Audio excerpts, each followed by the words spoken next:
All people in their lives strive for some dream or goal, for example, to become rich, influential, or to comprehend the truth and meaning of life. But some people are not like everyone else. This man wanted to be strong. This desire for strength remained with him even in his second life. In this fight, we see one man fighting against a large crowd. They shout at him, asking if he knows who they are. The men got tired of the boy's strange movements, and decided to attack him all at once. However, he manages to avoid being surrounded by them, and uses a special fighting technique called capoeira. He managed to knock one of the men down. The remaining men decide to team up and attack him, thinking that he will not withstand their attack. But he surprises them with a series of kicks using basic taekwondo techniques. One of the men insults him, calling him an insolent boy and telling him to prepare to die by an axe. But instead, the boy uses another capoeira kicking technique and defeats all his attackers. He laughs at them and asks if it was the best they could do. One of the men complains that the unknown fighter is keeping them at a distance with his strange movements. The boy tells him to shut up and accuses them of starting the fight when he was just minding his own business. He attacks them again and warns them that they are all in big trouble. They are very scared and decide to run away because they think he is a demon. Their leader beats one of his own as he tries to escape and calls him a worthless man. The leader then tells the young man that his skills are just tricks and tricks, but he cannot defeat a real master with these dirty tricks. The leader explains that the strength of a true master depends on how he uses his inner energy.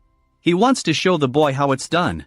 So the leader attacks the boy and challenges him to try to block his movement with his monkey jumps. But the boy uses his boxing and cross-punching techniques and punches the leader right in the face.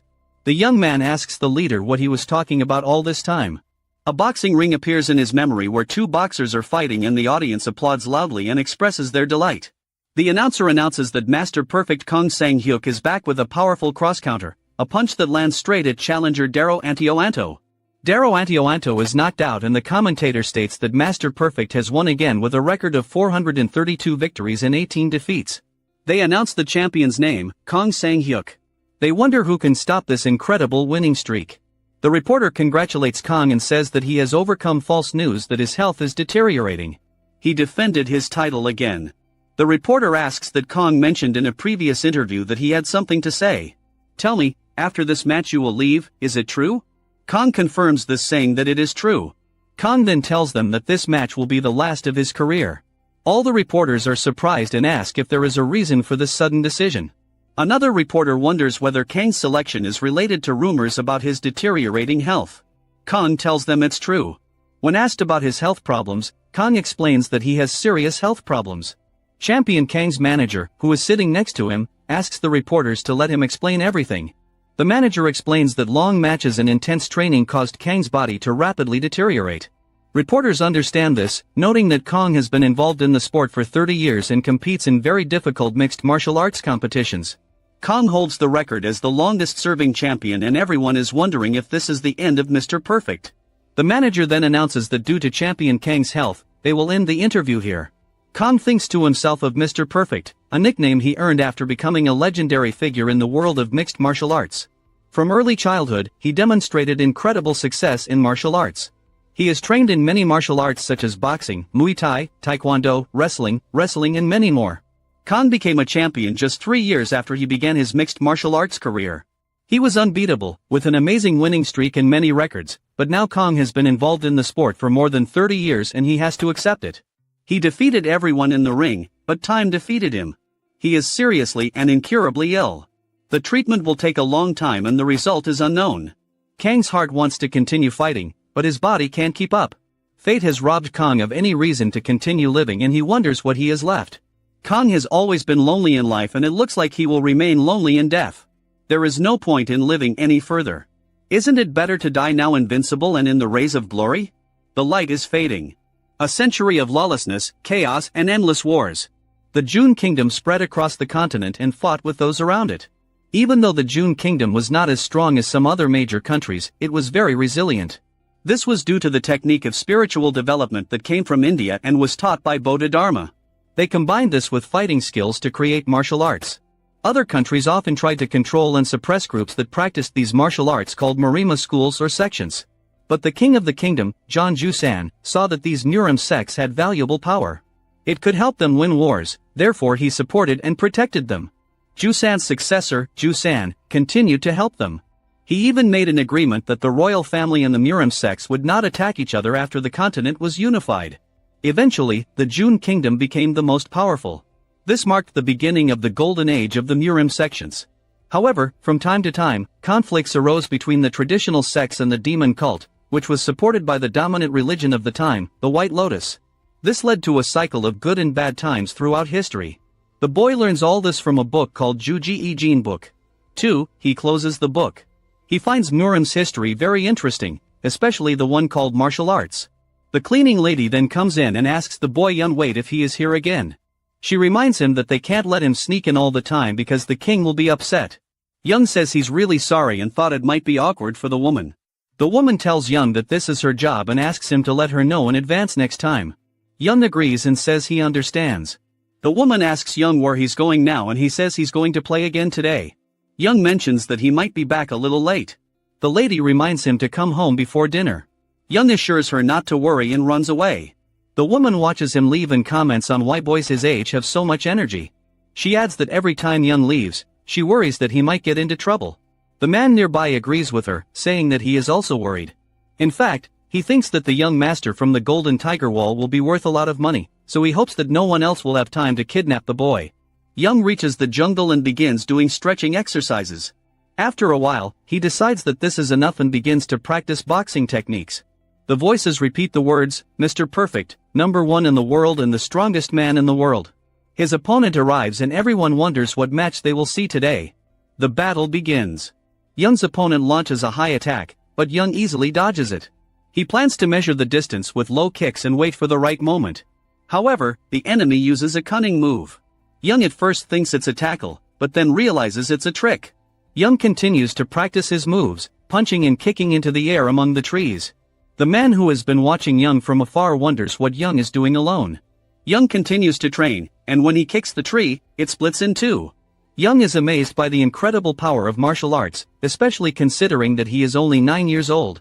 In his thoughts, Young reflects that 9 years have passed since he was reborn. In this world of Murama, with memories of his past life, he wonders if this world is a dream or reality, and whether the person he was in the past is his true self or who he is now. Young believes that he was lucky to be reborn in Murim, because in his previous life, he could not fulfill all his desires due to the laws and rules of decency that existed there. Murim is a universe where issues of life and death are resolved with the help of force. Nothing holds him back here. He will once again make a name for himself that will rock the world, this time with his modern martial arts. The man who is watching Young is shocked, and exclaims that it is impossible for a child to have such power. Young comes closer and notices that it looks like he had an observer. He then asks the man why he was secretly watching him, and he replies that the boy's father ordered him to monitor his son's safety. Young then mentions that he thinks the man saw all of the training Young did. The man apologizes for this. Young thinks to himself that the situation is not good. He is worried about what might happen if his father finds out about this. Young's father is the leader of the Golden Tiger Wall, one of the 10 largest business clans, with a lot of power in the Central Plains business scene. Although they rank last among these clans, they have a good reputation for their generosity and adherence to the dominant religion. Leader Jan Jiho had 2 daughters from his only wife and a son named Jan White. Leader Jiho asks his son Jan if it's true that he practices martial arts, which is practiced by bandits and rabble. Jan denies it, saying it wasn't him. However, his father gets angry and wonders if Jan would dare to lie. He tells Jan that he heard about him rolling on the floor and practicing punches and kicks. The father asks if this is the kind of martial arts that random street thugs use. Young responds by saying that these are advanced techniques that will soon be called by his name, and he learned them from a certain master. Dad tells Young that if he's going to lie, at least make it believable. Young is disappointed that his father didn't believe him. His father tells Jan to stop talking nonsense, and says that if Jan wants to study martial arts, he should do it like an aristocrat, not a beggar. He suggests finding Jan a good master and even mentions the nearby Manhwa school. He asks if Young wants to become a novice there. Young refuses, saying he doesn't want to. He adds that the martial arts he learned are amazing and advanced, no worse than what they have. The father's anger flares when he demands an explanation from Young for his seemingly absurd position. He cannot understand this sudden change in Young, who has always been an obedient son. In response, father states that he will send Young to Mount Hua sect in 10 days and will not tolerate any objections. However, Young has a proposal. He asks his father about the real reason he was sent to the Hua Mountain sect. He suspects that his father has acquaintances. Young proposes a bet. Father must find a martial artist from Manhwa to come and fight him, and then the father will see that his son has nothing to learn at school. If Jan loses, he vows to obey his father's orders without question. On the other hand, if he emerges victorious, the father will not interfere with his studies. The father, with a sly smile, agrees to this bet, believing that he has caught his son in a trap. They give each other their word as men and seal the deal. But Young realizes that his father has more on his mind than meets the eye.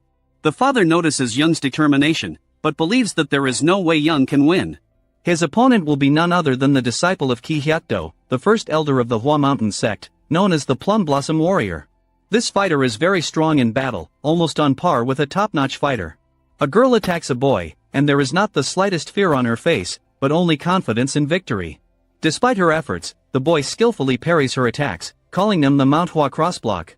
She decided that she did not put in enough effort, and decides to make every effort. The girl uses the stab fighting technique, and the boy uses the six-step sword. She decisively defeats him, and he praises her for getting stronger every day. He even suggests that it may soon become the first butt of Mount Hua. Grateful for his support, girlfriend Kong Yunhua promises to work even harder. Their teacher, watching from the sidelines, admires Yunhua's talent, his personality, and he briefly wonders what it would be like to have a daughter.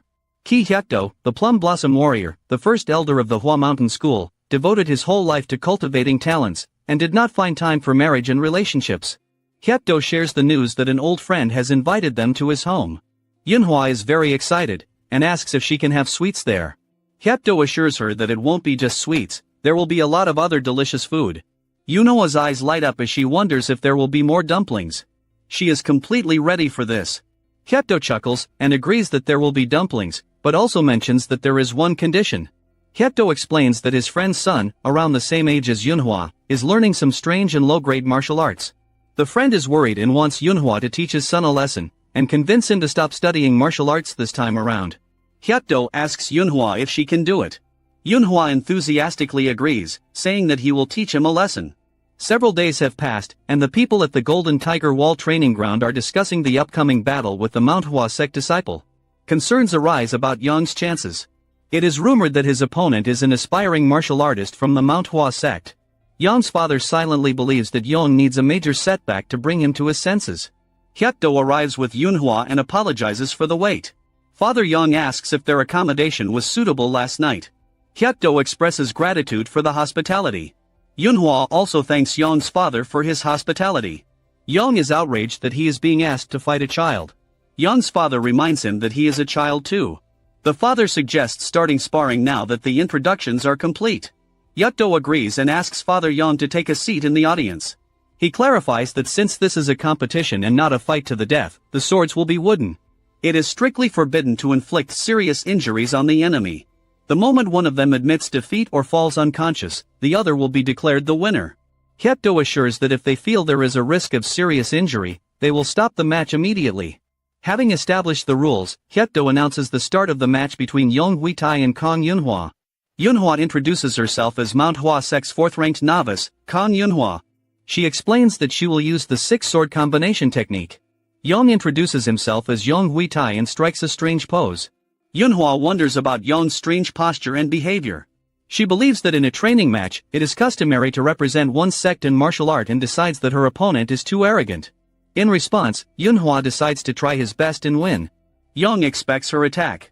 Yunhua uses his six-sword combination technique, and Yong doesn't use anything. He just goes ahead.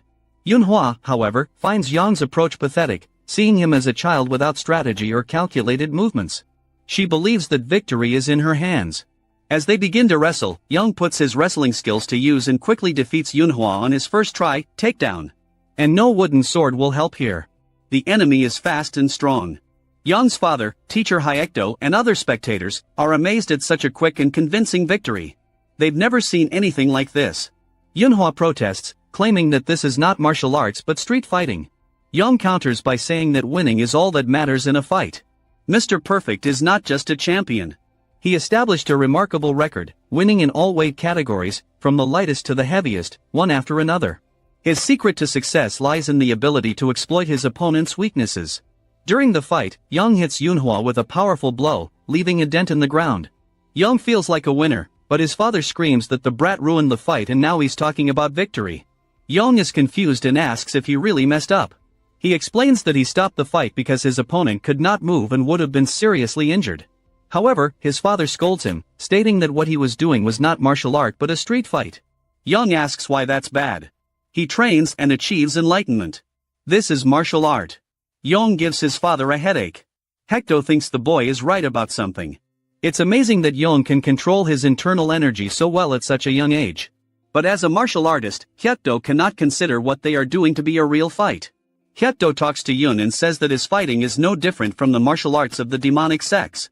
Hector tells Yun that martial arts is not just about becoming strong.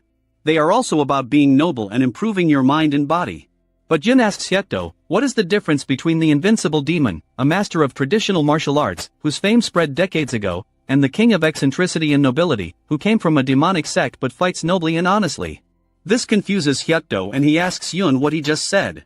80 years ago, there lived an experienced and respected martial artist named Invincible Demon Bang Song, who was a member of an ordinary martial arts group.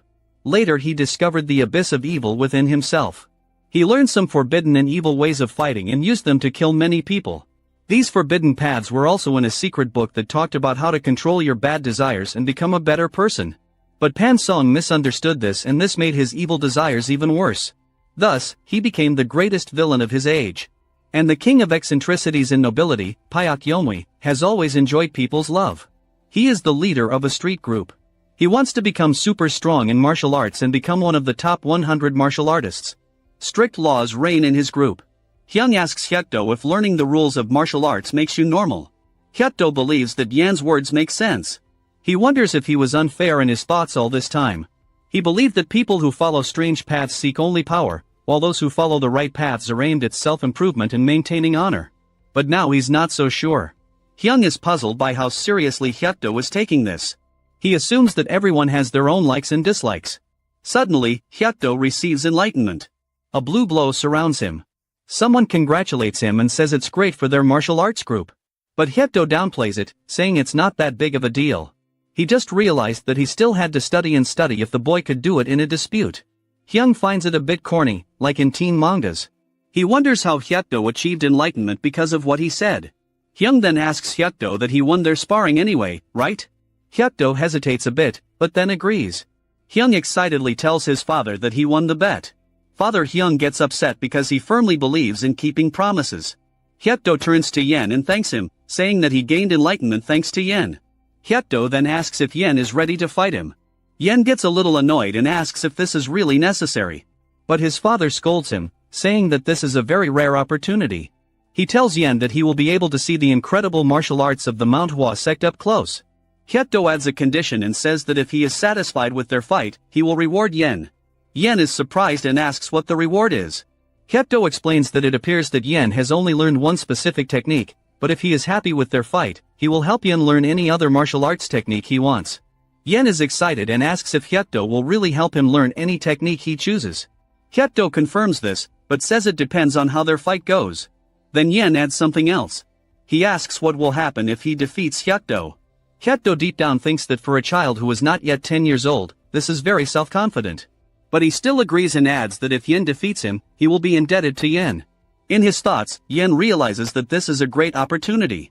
He can learn a new technique, and the powerful elder from the Hua Mountain sect owes him. He notices Yunhua and feels a little sorry for her.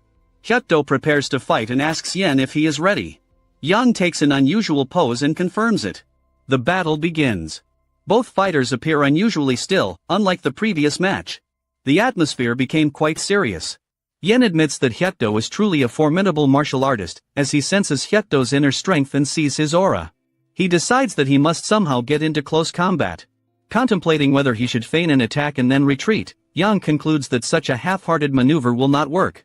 He needs to cross the boundaries of the enemy's aura. He understands that weaker fighters often win by taking some damage in order to land a more powerful blow. Hector is surprised and thinks, wow, can Yang really see the boundaries of my aura? Hector decides to scare Yang a little and increases the aura.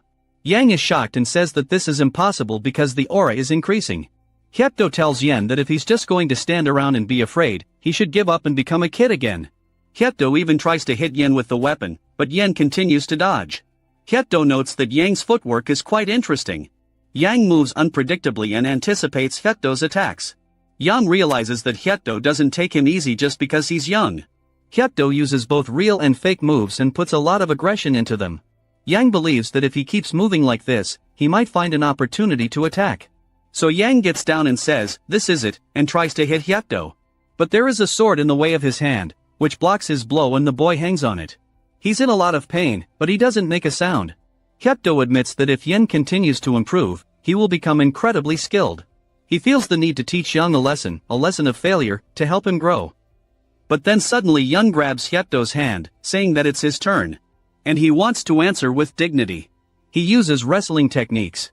Hyetdo realizes that Yang is willing to sacrifice a little in order to deliver a powerful blow. Yang's father notices this strange technique again. Yang uses a jojitsu technique called the elbow punch. Yang realizes that he caught Hyetdo with this move, no matter how experienced Hyetdo is. Once trapped in this submission hold, it will be difficult to escape. Hyetdo pushes Yang hard with his hand, and Yang wonders how strong Hyetdo's inner strength is. Hyetdo then picks up Yang and throws him to the ground with force. Help, the child is being killed. That's the last thing Yang thought. Yang passes out and later wakes up in his bed. His body is bandaged and he is in pain. Yang realizes that he has lost the fight. Although it is disappointing, Yang believes that the experience has brought him some benefit. He believes that everyone has moments of victory and defeat in life. Even if you're upset about losing, you shouldn't give up. Someone outside the room announces that Yang is finally awake, and they enter. This is Hyetdo. Hyetdo asks Yang how he felt. Yang asks, "How does it feel?" Hyetdo says, "Losing for the first time in your life is pretty bittersweet, right?" Yang replies that this is not the first time he has lost. Hyetdo asks, "Oh really?" He didn't expect to find such an experienced guy like Yang in this field. Hyetdo tells Yang that if he intends to follow his own path in martial arts, he has some options. Hyetdo then asks Yang if he is training to become stronger or just wants the excitement of battle. Yang replies that he just wants to enjoy the fight. He believes that it is more effective to try to improve existing martial arts instead of learning completely new ones. Hyetdo asks why Yang then avoids studying existing martial arts. He notes that these different martial arts have their own strengths. Hyetdo asks Yang if he is willing to give up these benefits. Yang realizes that Hyetdo is right. Yang believes that he was stubborn by ignoring well-developed martial arts in this world and adheres to the modern martial arts of his previous life. He realizes that criticizing Elder Ki Hyetdo before the fight was a contradiction. Hyetdo finds Yang truly charming as he seems to gain enlightenment himself. Hyetdo is excited to see how much stronger Yang will become the next time they meet. He wishes Yang all the best until they meet again. Yang stands up and thanks Hyetdo. Hyetdo invites Yang to visit Mount Hua next time and Yang agrees, saying that he will do it. Hyetdo then leaves, 10 years later. During this time the youngest master of the Golden Tiger Wall had grown into a respected teenager. Yang goes outside and realizes that it is so bright, perhaps because he has not been out in the sunlight for a long time. He did not expect his isolated training to last so long, but during this time he managed to reach the highest peak level. After that fight with the schoolmasters, Yang was able to break free from his father's control. He continued to practice modern martial arts and work on improving his internal energy. Yang just finished a whole year of training in isolation and returned home. He goes to his father who was drinking tea and says that he has returned. His father asks if he's really back and Yang confirms it. His father tells him to get out of the estate. This is unexpected for Yang. His father wonders how long Yang plans to continue training without doing anything else. He thinks that now that Yang is older and stronger, he should explore the world and travel, and deep down his father hopes that his son will get married.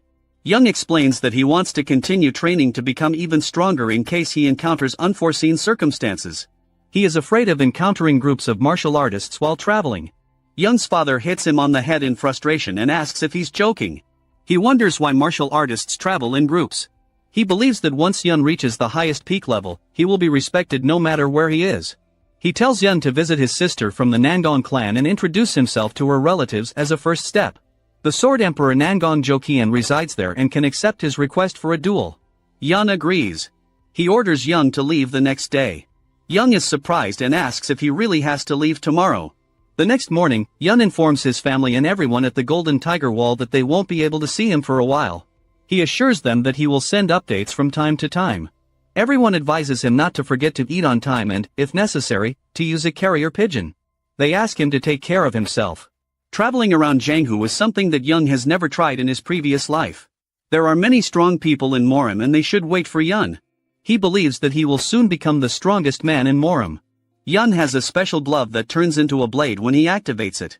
He was a little worried because he asked for this equipment himself, but it works fine. While in the forest, Yun looks around and says that he has finally gone on the trip he dreamed of to Jinaga. Really quiet, and he has a thought.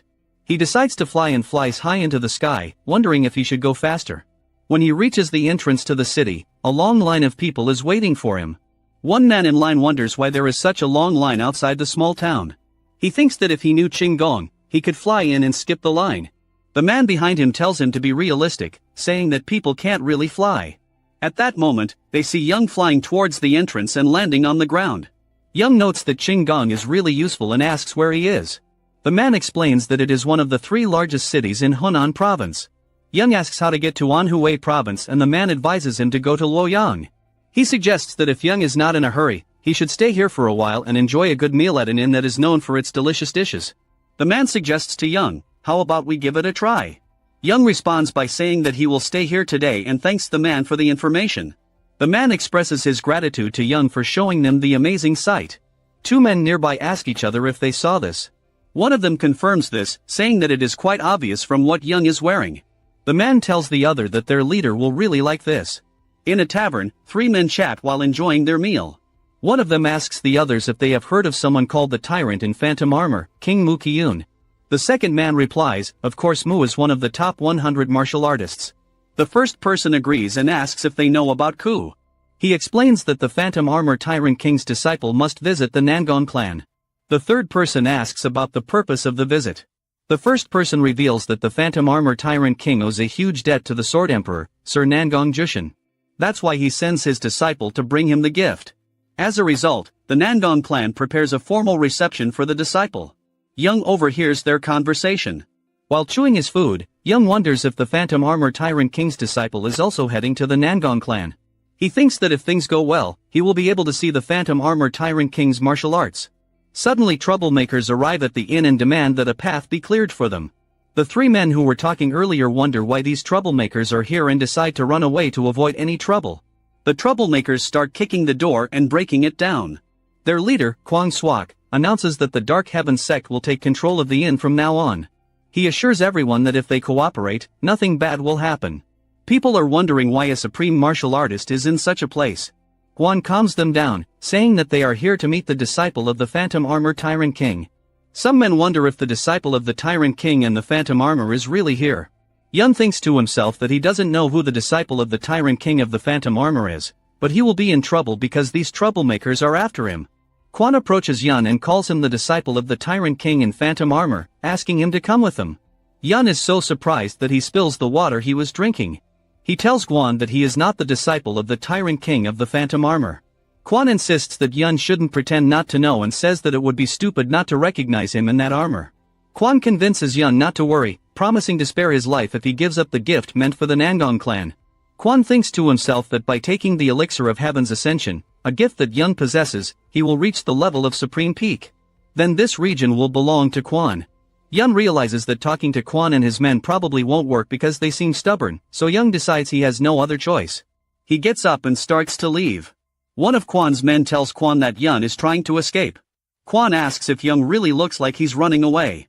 Young looks back at them and invites them to come with him. They find themselves in a place among the trees. Quan tells Yun that it is not too late and asks him to give the Elixir of Ascension to heaven. Yun yells at Quan to shut up and insists that he is not the disciple of the Tyrant King of the Phantom Armor and attacks. This angers Quan and he asks Yun if he even knows who he is dealing with. Quan threatens to kill Yun because it seems like Yun wants to die.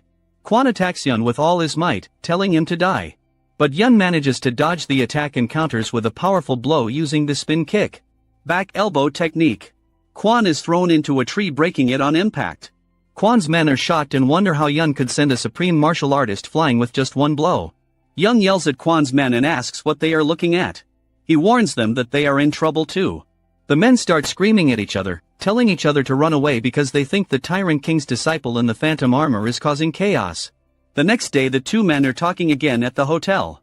One of them wonders what happened to the disciple of the Tyrant King of the Phantom Armor yesterday. The other guy says he's curious too. The first man explains that since Yun was taken away by first martial artist Invincible Single Shield and his followers, he doubts that Yun escaped without getting hurt.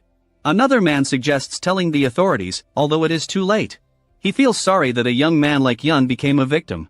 The first man asks what if they face retribution when the troublemakers find out.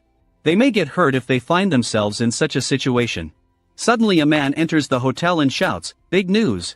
The men ask him what happened, and he informs them that the invincible solitary shield and his group were defeated by the disciple of the tyrant king of the phantom armor.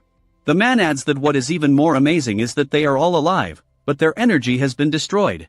People wonder if this is even possible. Another man says it's impressive to be able to stop criminals without killing them. Yun is truly the young dragon, the dragon who represents honor and justice. People rejoice at the appearance of this knightly dragon. Some people think that this means that the elixir of heaven's ascension is still in the possession of the disciple king, which will be great news for Chief Sadichek. Yun expresses disappointment. He can't believe that such weak people are causing problems in such a dangerous place as Murim. Quan and his men turned out to be much weaker than Yun expected. However, Yun is sure that supreme martial artists or incredible people must be somewhere in Murim. You never know. The child and the old man whom Yun accidentally met on the road could be the cause of the problem in this world filled with violence. Well, Yun thinks, but not the worthless and weak ones he contacted yesterday. Yun notices something in size. He tells whoever is hiding to come out now. The men hiding behind the trees note that Yun is much younger than they expected. Another says Yun looks fragile and weak. Yun asks them who they are. One of the men asks Yun if he has anything healthy. He asks if Yun is willing to share it with people as pathetic and weak as them. Their leader arrives and addresses Yun as the disciple of the tyrant king of the phantom armor. Yun gets very annoyed and tells them that he already said that he is not the disciple of the tyrant king of the phantom armor. The leader tells Yun that there is always someone better and then attacks him. He suggests that Yun try to use his ridiculous technique to defend against the attack. However, Yun responds by punching the leader hard in the face and throwing him to the ground. Yun looks back at the leader's followers and they all act scared, lying on the ground as if they were injured to avoid being attacked by Yun. Yun thinks he doesn't need to spare their lives, but since he already destroyed their energy sources, they probably won't be able to take revenge. Yun then muses that now that he has become a martial artist, he will not be able to avoid shedding blood. Meanwhile, somewhere a village is burning. A man who sits on his knees and cries begs for someone to save his life, mentioning that he has a wife and children. However, the other man refuses and attacks, killing him. The man tells the lifeless body that he shouldn't have crossed his path and that's why he had to destroy the entire village because it upset him so much. This person is the Fist Demon, the twin brother of the Palm Demon. Someone approaches the Fist Demon and tells him that they have no time to waste. They must find the Tyrant King's disciple in the Phantom Armor before he arrives in Nangong. This person is the Palm Demon. Fist Demon urges Palm Demon not to worry, saying that he is almost certain that the disciple has not yet reached Loyang. Palm Demon asks Fist Demon how he knows this. Fist Demon replies that he has good instincts. Palm Demon finds it surprising that Fist Demon himself says this. They leave and behind them remains a destroyed village. In the forest, Yun calmly drinks tea with the men. One of them informs him that to get to Loyang, he just needs to keep walking in that direction for about another half day. The man invites them to travel together as they are heading in the same direction. Yun agrees, thinking it's nice to have friends. He hopes that this will put an end to the pesky troublemakers following him. Yun also genuinely wonders who the current disciple of the Tyrant King in the Phantom Armor is. Suddenly there is a huge explosion that shakes the surrounding area. Yun acts quickly to ensure the safety of the men accompanying him. They gratefully thank him for his quick response. Yun advises them to leave the place immediately due to the existing danger. The Fist Demon and the Palm Demon arrive. Fist Demon addresses Palm Demon, confirming that his previous prediction was indeed accurate. The Tyrant King's disciple in the Phantom Armor has not yet arrived in Loyang. Yun's voice rises as he yells at them, revealing that he is not the disciple of the Tyrant King of the Phantom Armor. Demon Fist asks if Yun expects them to believe his words. The Palm Demon on the other hand admires Yun's courage to speak to them so boldly. He explains that they are known as the Fist Palm Twin Demons, notorious villains from previous generations. These two were very bad criminals who liked to hurt people and kill for no reason. They became enemies of the Murim world and angered many people, but they were elusive because of their skill and animal instincts. Palm Demon explains that they planned to take a break until they reached a certain level, but they heard that Yun had the elixir of heaven's ascension. In response, Yun quickly kicks the Palm Demon, causing it to fall to the ground. The Fist Demon angrily scolds Yun, accusing him of cowardly attacking. He then tries to attack Yun. Yun realizes that the fist demon's attack is fast but straightforward, presenting an opportunity for him to close the gap. However, the fist demon lands a powerful blow on Yun, causing him great pain. Yun realizes that if it weren't for his armor, the fist demon could have ripped out Yun's heart. Demon Fist ridicules Yun, calling him a fool and asking if Yun believes he can anticipate the quick movements of Demon Fist's snake strike. The palm demon intervenes, telling Yun that he is not protected. He activates his cannon-shot palm and attacks Yun. However, when the dust settles, it becomes clear that Yun was unaffected by the attack. Palm Demon suggests that Yun is not an ordinary child. The Fist Demon suggests ending the confrontation as quickly as possible, and the Palm Demon notes that there hasn't been such an interesting goal for a long time. Yun realizes that both the Fist Demon and the Palm Demon are very skilled fighters, but they have similar fighting styles. The Fist Demon attacks Yun, telling him that regret won't help now. He activates his powerful Death Hurricane Fist technique. Yun realizes that he can't just dodge because the Palm Demon is waiting to attack him. Palm Demon notices that Yun is intentionally leading Fist Demon's attack in a different direction from his own. Yun also uses footwork that Palm Demon has never seen before. However, the Palm Demon doesn't allow a young man like Yun to make a fool of him. He activates his cannon-shot palm and attacks Yun. Yun runs after the Fist Demon. The Fist Demon asks if Yun thinks he can survive by just hiding behind him. He activates his quick snake lunge technique and attacks Yun, thinking that this is the end. Soon but Yun manages to kick Demon Fist so hard that he coughs up blood. The Palm Demon yells at Yun, demanding to know what he did to the Fist Demon. Yun shows the knife in his boot, and says that the twins were overtaken by karma for killing innocent people. The demon tells Yun to be quiet and attacks him, threatening to crush Yun into fine dust, saying that the elixir of heaven's ascension has no meaning. Palm Demon uses its powerful cannon-shot palm attack, striking Yun at full force, sending him flying. The demon scolds Yun for such arrogant behavior, believing that Yun turned to dust along with the elixir of ascension to heaven. However, to his surprise, Yun suddenly flies down from above, asking who turned to dust. The demon angrily asks Yun when he went into a jump. Yun advises them that if they want to save their lives, they should surrender now. Demon Palm warns Yun that even with Qing Gong, he won't be able to dodge this attack. He screams, palm cannon shot and attacks Yun. In response, Yun uses the spin kick technique to counter-attack the opponent. The Palm Demon falls to the ground, blood pouring from its mouth. Fist Demon then asks Yun if he thinks he is any different from them. He states that the smaller number of people Yun killed, compared to the Fist Palm Demons, does not change the fact that Yun will eventually become addicted to killing and obsessed with it, just like them. Fist Demon ominously tells Yun that he will see him in hell and falls lifeless. With a mouthful of blood, Yun counters that they don't know for sure. Yun looks around the area, suspecting that someone is secretly watching him. He calls upon the hidden observer to reveal himself. The hider apologizes, admitting that he may have stumbled upon it by accident. He admits that he had the urge to help, but Yun's fighting skills were so dominant and impressive that he felt obligated to just watch. Yun wonders why the observer chose to remain passive rather than intervene. The man expresses sincere regret and offers to do everything to make amends, seeking Yun's forgiveness. Inwardly, Yun theorizes that the man may be affiliated with the Orthodox faction based on his polite manners and knowledge of martial arts observation etiquette. The columnist praises Yun for his remarkable skills, expressing surprise that he was able to single-handedly defeat the notorious criminal mercenaries, the Fist Palm Twin Demons. Yun is puzzled by the mention of a reward. He asks for clarification and asks if the government actually gave a reward to the criminals. The man confirms this, explaining that despite all efforts, the authorities were unable to apprehend these criminals and bring them to justice. Yun asks the man if he remembers saying he would do whatever Yun asked. He tells the man that in that case he should go and report this to the government. Loyang first, the man gratefully grabs Yun's hand and thanks him for his forgiveness. He introduces himself as Yun Tae-ho and promises to inform the government about what happened. Yun introduces himself as Yun Vaitai and tells Yun that they can meet again if fate allows it. At the Loyang Provincial Government Office, a man offers Yun a bag of gold and says that it was a great honor for him to personally meet the famous Night Dragon. Yun is surprised and asks, "Nightly Dragon?" He wonders when people started calling him such a scary name. Yun takes the bag of gold and asks if it is a reward for the twin demons of Fist and Palm. The man confirms this and mentions that there is about 1 gold niang in the bag. Yun mentally calculates that a typical commoner's monthly expenses are about 1 silver niang, and 1 gold niang is equal to about 100 silver niangs, so that's a lot. He is impressed that Yun Tae-ho kept his promise. As Yun leaves, he reflects on his expectations for wuxia stories, which feature the ancient Ming dynasty and often mentioned buildings. However, he is surprised to discover that this world is completely different. He had never heard of the John Kingdom's attempt to unify the Central Plain.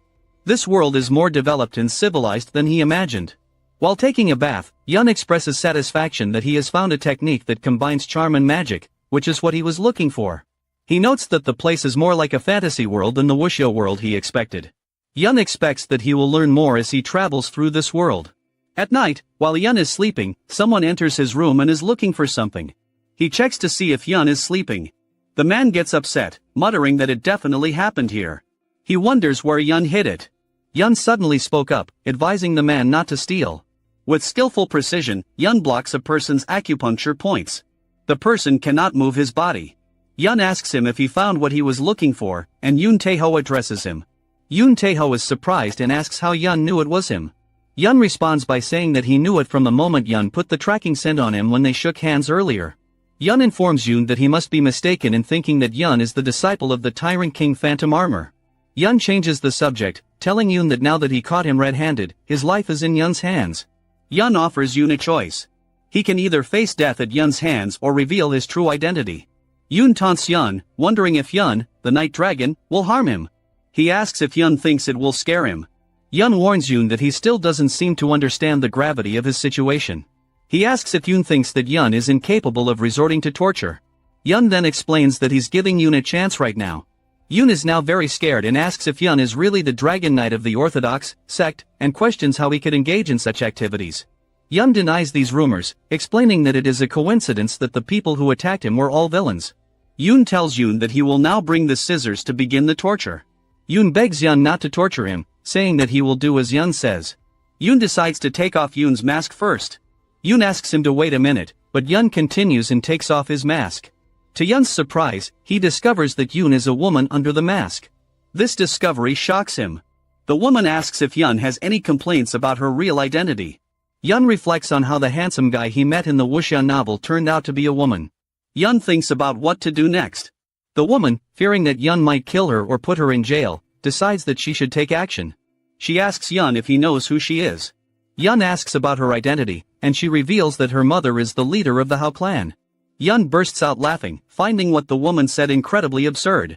He wonders why she was pretending to be a member of one of the three great clans of Luoyang. The woman angrily protests that she is serious and insists that her mother is indeed the leader of the Hao clan. She warns Yun that if he tries to harm her, she will kill him. Yun reassures her, saying that he believes her. The woman is surprised and asks if he sincerely trusts her. Yun explains that normally in such a situation, no one would impersonate the young leader of the Hao clan. If she really is the clan leader's daughter, then what she did was a mistake. The woman asks what Yun means by mistake. Yun informs her that thanks to her actions, he now has something he can use to control the situation over the Hao clan. Luoyang Pavilion is one of the three most famous buildings in Luoyang. It is known as a brothel, but what made it famous was a special wine called magic wine. Many influential and famous people visited this place. However, there is a secret of Luoyang Pavilion that only a few know about. It serves as the headquarters of the Hao clan. Yan enters Luoyang Pavilion with this woman. Hao clan leader Yun Xiaohian greets Yan. Yan expresses admiration for Xiaohian's composure, even though her own daughter is being held hostage. Xiaohian asks Yan if he is threatening her at this point. Yan suggests they stop acting and be honest with each other. He asks Xiaohian if she expected him to grab her daughter. Xiaohian asks why Yan thinks that. Yan explains that her daughter Yun Biwa has been a kleptomaniac since childhood, but this was the first time she had stolen so boldly. Yan tells Xiaohian that it wouldn't make sense if the clan leader didn't know about it. He explains that Biwa was able to hide, while the villains were chasing him because she had people from the Hao clan helping her there. Yan also notes that it was Xiaohian who spread the rumor that he was the Tyrant King's disciple. Xiaohian responds by saying that Yan's guess is a little far-fetched. Yan raises his voice, telling her not to pretend she doesn't know. He explains that the only organizations capable of spreading rumors so quickly are the beggars and the Hao clan. He adds that the proof is her daughter, who was captured by Yan. Biwa intervenes, shouting that this isn't fair. Xiaohian starts laughing and praising Yun, calling him amazing. She recognizes that Yun, a descendant of the Golden Tiger Wall, has exceptional abilities. Yun realizes that Xiaohian has figured out his past and is annoyed by how she is spreading false information about him. He asks Xiaohian how she plans to compensate him for this. Xiaohian asks Yun if he wonders why she did such things. Yoon replies that of course he's curious, but he doesn't want to get into more trouble. He tells Sealhyun that if she compensates for the losses he suffered, he will act as if it never happened. Sealhyun comments that Yoon acts like the leader of the Golden Tiger Wall and praises his speaking skills. She asks him what he wants. Yoon explains his two requests. First, if the Golden Tiger Wall asks for help from the Hao clan, they must provide assistance at least once. Secondly, Yoon asks for the Azure Wolf tablet. Sealhyun gets angry and asks if Yoon thinks she's stupid. She believes these conditions are too complex to compensate. Yoon counters by saying that the Hao clan caused him 3 significant losses. First, they spread false rumors, causing many people to chase him. Secondly, it strained his relationship with the Tyrant King of the Phantom Armor, one of the top 100 martial artists. The latest loss occurred when her daughter tried to steal from Yoon in his room. Sealhyun gets angry and wonders how a young man like Yoon, an outstanding martial artist, can radiate so much pressure and bloodlust. She realizes that the information about Yoon was wrong from the beginning. Although Sealhyun is just at the beginning of her peak, she didn't expect someone Yoon's age to be so formidable. She admits her mistake and says that she should have found out about Yoon's level before taking any action. Sealhyun asks Yoon about the last condition. Yoon says it's not a big deal. He asks her to provide him with a list of Jeonhu's top 100 martial artists. Sealhyun asks why if Yoon plans to challenge each of them to a fight. Yoon confirms this, saying that he needs this experience. Sealhyun admits that a rising martial artist like Yoon could benefit from such challenges. She also reveals that it is true that the Tyrant King's disciple in the Phantom Armor possesses the elixir of heavenly ascension and plans to give it to the Nangong clan. Sealhyun informs Yoon that she was asked to ensure his safe arrival and was paid a large sum for it. Yoon understands and asks her why she is telling him this. Sealhyun apologizes for involving Yoon in this incident. Yoon says he's fine as long as he gets compensated and doesn't want to dwell on it. Regarding his daughter's misdeeds, Yoon hopes that Sealhyun will punish her severely. Biwa protests and asks why she should be punished. Yoon realizes that being on the list of the top 100 martial artists is a good deal. He reads the name of the rank 85 martial artist, Dam Hogue, and feels happy that Hogue is nearby. Yoon decides that he must fight Hogue. Although Hogue is ranked among the top 100 martial artists, the world pays more attention to his eccentricities than his martial arts skills. Hogue is known for his eccentricity, especially his obsession with discussing topics such as names. Rumor has it that if you can satisfy Hogue with your words, he may give you a token, called a beggar's tablet, which proves your connection to the beggar sect. However, no one ever received this plaque. Yoon greets Hogue and introduces himself as Yoon White, a newcomer to the Murim world. He pays homage to Dame Hogue of the beggar sect. Hogue asks Yoon if he came to share interesting stories with him. Yoon confirms this and claims that he knows many stories that Hogue has never heard of before. Hogue boasts that he has heard most of the stories in the world, but is intrigued by the prospect of hearing something new. However, he warns that if Yoon's stories turn out to be ordinary, he will punish him. Following the pressure, Yoon realizes that Hogue is an incredibly skilled martial artist. He ponders what stories he should use to entice Hogue. Yoon gets excited thinking about sharing stories about wuxia and offers to continue their conversation at the hotel. Hogue insists that he won't drink with Yoon until he recognizes him as a real guy. Narrator, later they find themselves in a cozy hotel. Hogue, eager to hear the continuation of the monkey story, questions Yoon's abrupt pause. Yoon playfully teases Hogue, telling him there is more to the story and urging him to enjoy the delicious food. Hogue, losing patience, demands that Yoon continue the story. Yoon is secretly pleased. His strategy seems to be working. He understands that any martial artist would love the famous story of Journey to the West. He debates whether to ask for sparring in exchange for this story. With a mischievous grin, Yoon finally asks the question. Hogue firmly states that for such a short story, sharing the beggar sign, the symbol of the beggar sect, is out of the question. Yoon reassures him by mentioning that he has a treasure trove of fascinating stories that he has yet to tell. Meanwhile at the next table, a man invites a lady to join him at the table, while the lady resists. The lady asks him to release her, and asks about his behavior, expressing obvious disinterest, sitting with him. Yoon sighs, realizing that situations like this are common in wuxia tales, men hitting on women while drunk, just like in their previous life. The man continues to boast about his identity, claiming to be the young leader of the Shintai sect. He insists that the lady should feel flattered that he has shown interest in her. Yoon can't help but intervene, chastising the man for his pathetic behavior. Angry, the man warns Yoon, asking if he's looking for trouble. Suddenly, the lady takes matters into her own hands and slaps the man. Furious, he demands to know if she knows who he is. In response, the lady reminds him that he claimed to be the young leader of the Shintai sect, and delivers another loud slap, calling him an immature and spoiled brat.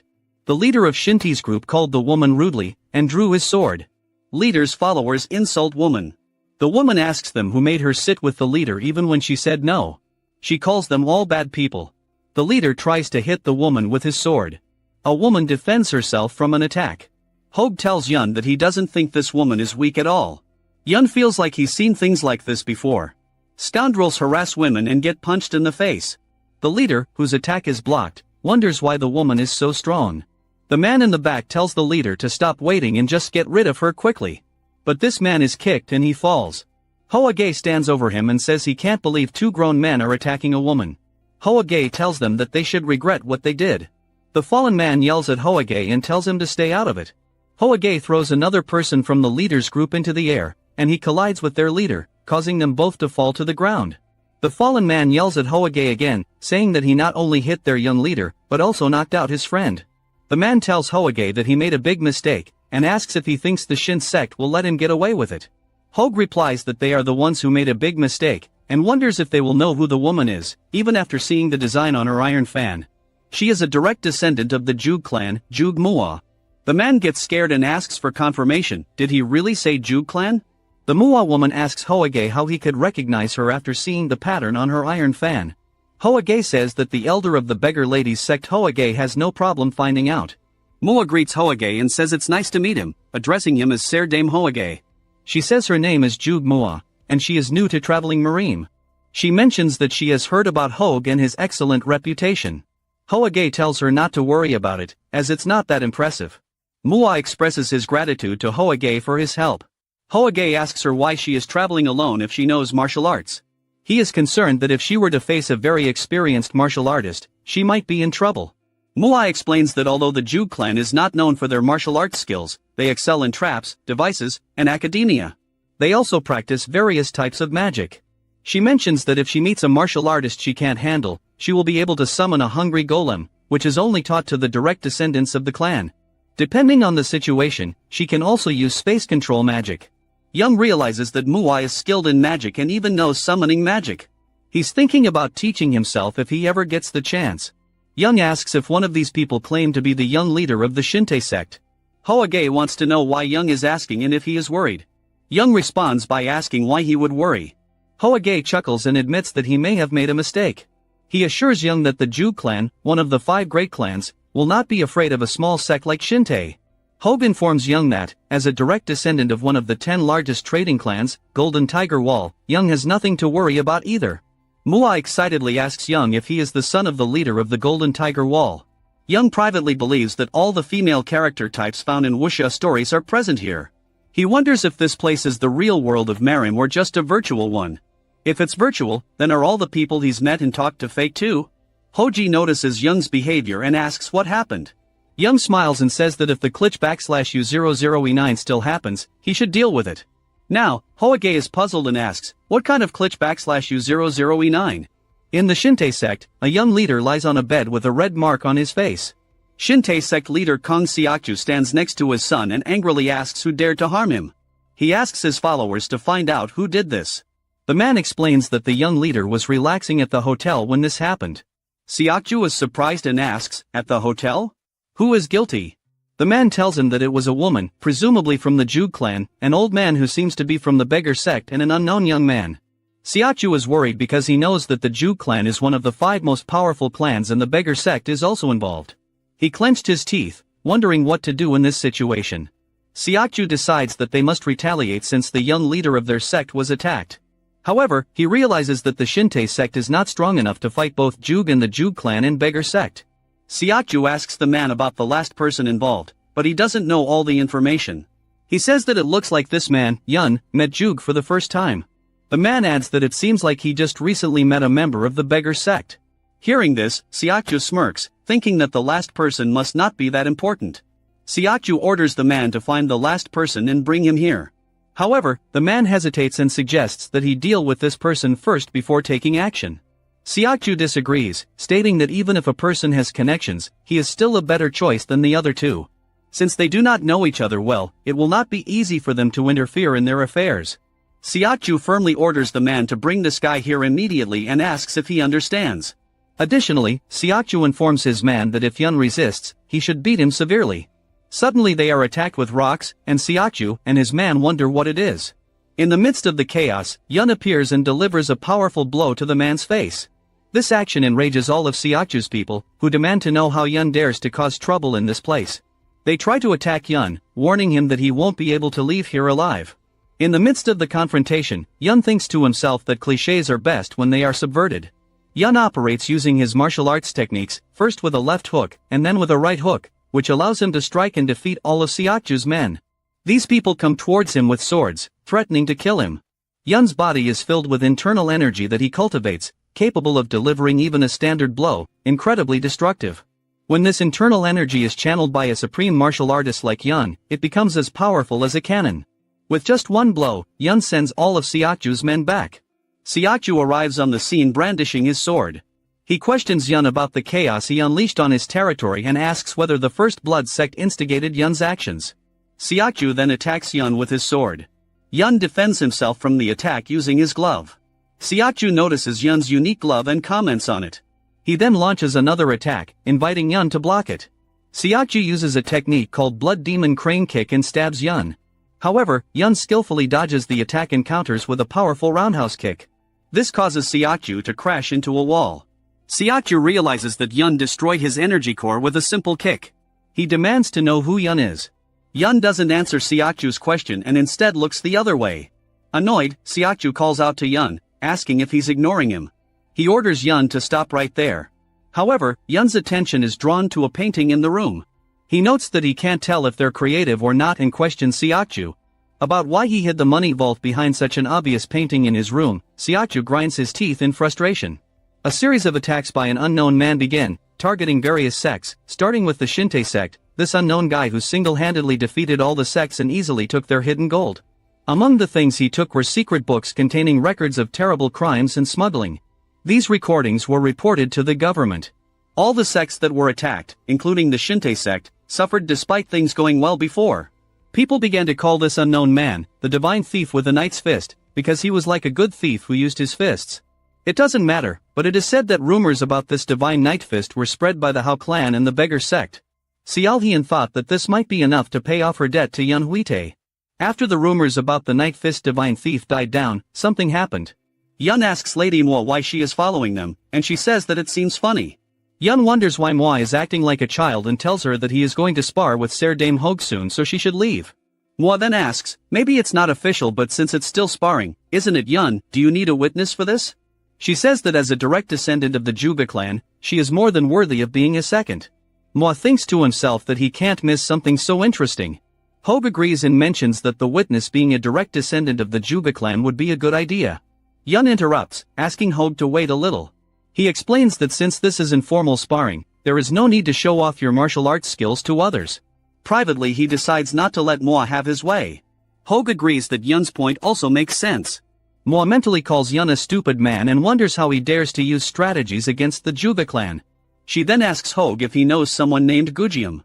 Hogue confirms that he knows about him, mentioning that Gujium was the first storyteller to receive an audience with the emperor. Moi tells Hogue that the Juba clan is well acquainted with Gujium. She offers to arrange a meeting between Hogue and Gujium if he is interested. Hogue expresses his interest and appreciates the kindness of the Juba clan. How's his confusion about Moi's behavior? Either way, both Yun and Hogue prepare to spar. Hogue informs Yun that he uses a staff in his martial arts, called the dog-beating technique, which can only be learned by a sect leader or successor. Hogue then asks Yun about the martial arts of the famous Dragon Knight.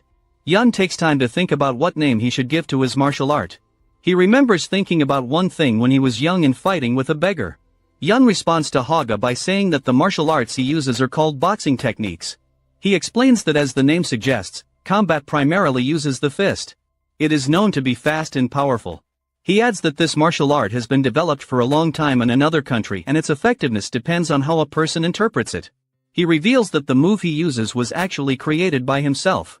Hogue comments that it is a simple name, but such a martial art may be even scarier than it seems. He confirms that he is ready and asks Yun if he is ready too.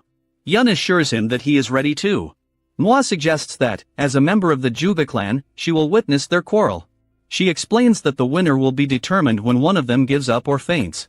She emphasizes that any actions intended to cause serious harm are not tolerated and attacks that could endanger the life of another person should be avoided. She suggests they start sparring. Hogue takes a certain stance and Yun tries to attack him. Yun thinks to himself that he will finally meet one of the top 100 martial artists in the world, Murim. He hadn't been this excited for a long time. Hogue strikes with his staff and Yun successfully defends against it. Manhwa notes that the sparring is going even better than she expected. Yun launches an attack, Hogue blocks it, and then Hogue responds with an attack of his own, which Yun blocks in return. Hogue jumps down to attack Yun from above, but Yun skillfully dodges the attack. Hogue tries to hit Yun, but he manages to dodge again. Hogue jumps up and tries to strike from above with his staff, but Yun dodges and Hogue's staff sticks into the ground, and Hogue continues his series of strikes. Leaning on the staff, he strikes with his foot. In response, Yun throws a kick towards Hogue, but Hogue quickly does a backflip to protect himself. He praises Yun's defensive skills and challenges him with another move. He aims to hit Yun. Yun quickly moves to get behind Hogue and assures him that he won't be an easy target. Hogue wonders how Yun managed to move so quickly. Yun stabs Hogue. Hogue responds with a technique called Phoenix Flight, and Yun uses his box. Hogue's uppercut technique. Hogue is thrown back, but manages to hold onto his staff to avoid falling. He then uses his staff to kick Yun. The blow sends Yun flying into the air. Hogue uses his Iron Dragon Tail slash technique. This led to a powerful explosion. Hua was left speechless by the intense display of skills. Lying on the ground, Yun realizes that Hogue's staff has a long range, giving him a great advantage. However, if Yun is able to close the distance between them, Hogue may not be able to use his full power. Hogue wonders if Yun's boxing technique is capable of all this. He then asks if Yun wants to continue the fight. Yun answers firmly, saying that he just finished warming up. Manhwa notes that although Yun claims to be stretching, he is clearly tired. Although Yun may have more internal energy than Dame Hogue, the difference in experience makes a big difference, making it seem like Yun is losing the battle. Undeterred, Hogue invites Yun to continue. Yun rushes at Hogue with all his might to close the distance as much as possible. Hogue comments that Yun's movements are quite simple. He attacks Yun with his staff, but Yun senses that this is a trick and Hogue is aiming somewhere. Having guessed it in time, Yun manages to block Hogue's attack. This surprises Hogue, who tries to attack again, this time without fainting. So Yun manages to dodge the attack. In getting closer to Hogue's strikes, Hogue flies away from the kick, but once in the air, Hogue gracefully spins in the air and lands back on the ground. He expresses his surprise, noting that Yun quickly adapted to his feints. Just a minute ago, Yun seemed confused, but he quickly came to his senses and prepared for a new attack. Hogue congratulated Yun for a great fight. He said that his blood was boiling and he would do everything in his power. Yun admits that he has no experience fighting Murim yet. He believes that while winning is important, personal growth is even more important. Yun decides to continue the close combat and wait for the right moment to use his boxing. Hogue launches an attack on Yun using his Heavenly Flower Staff technique and the surrounding storm. Although Yun tries to dodge, he ends up receiving a series of blows to his body and chest.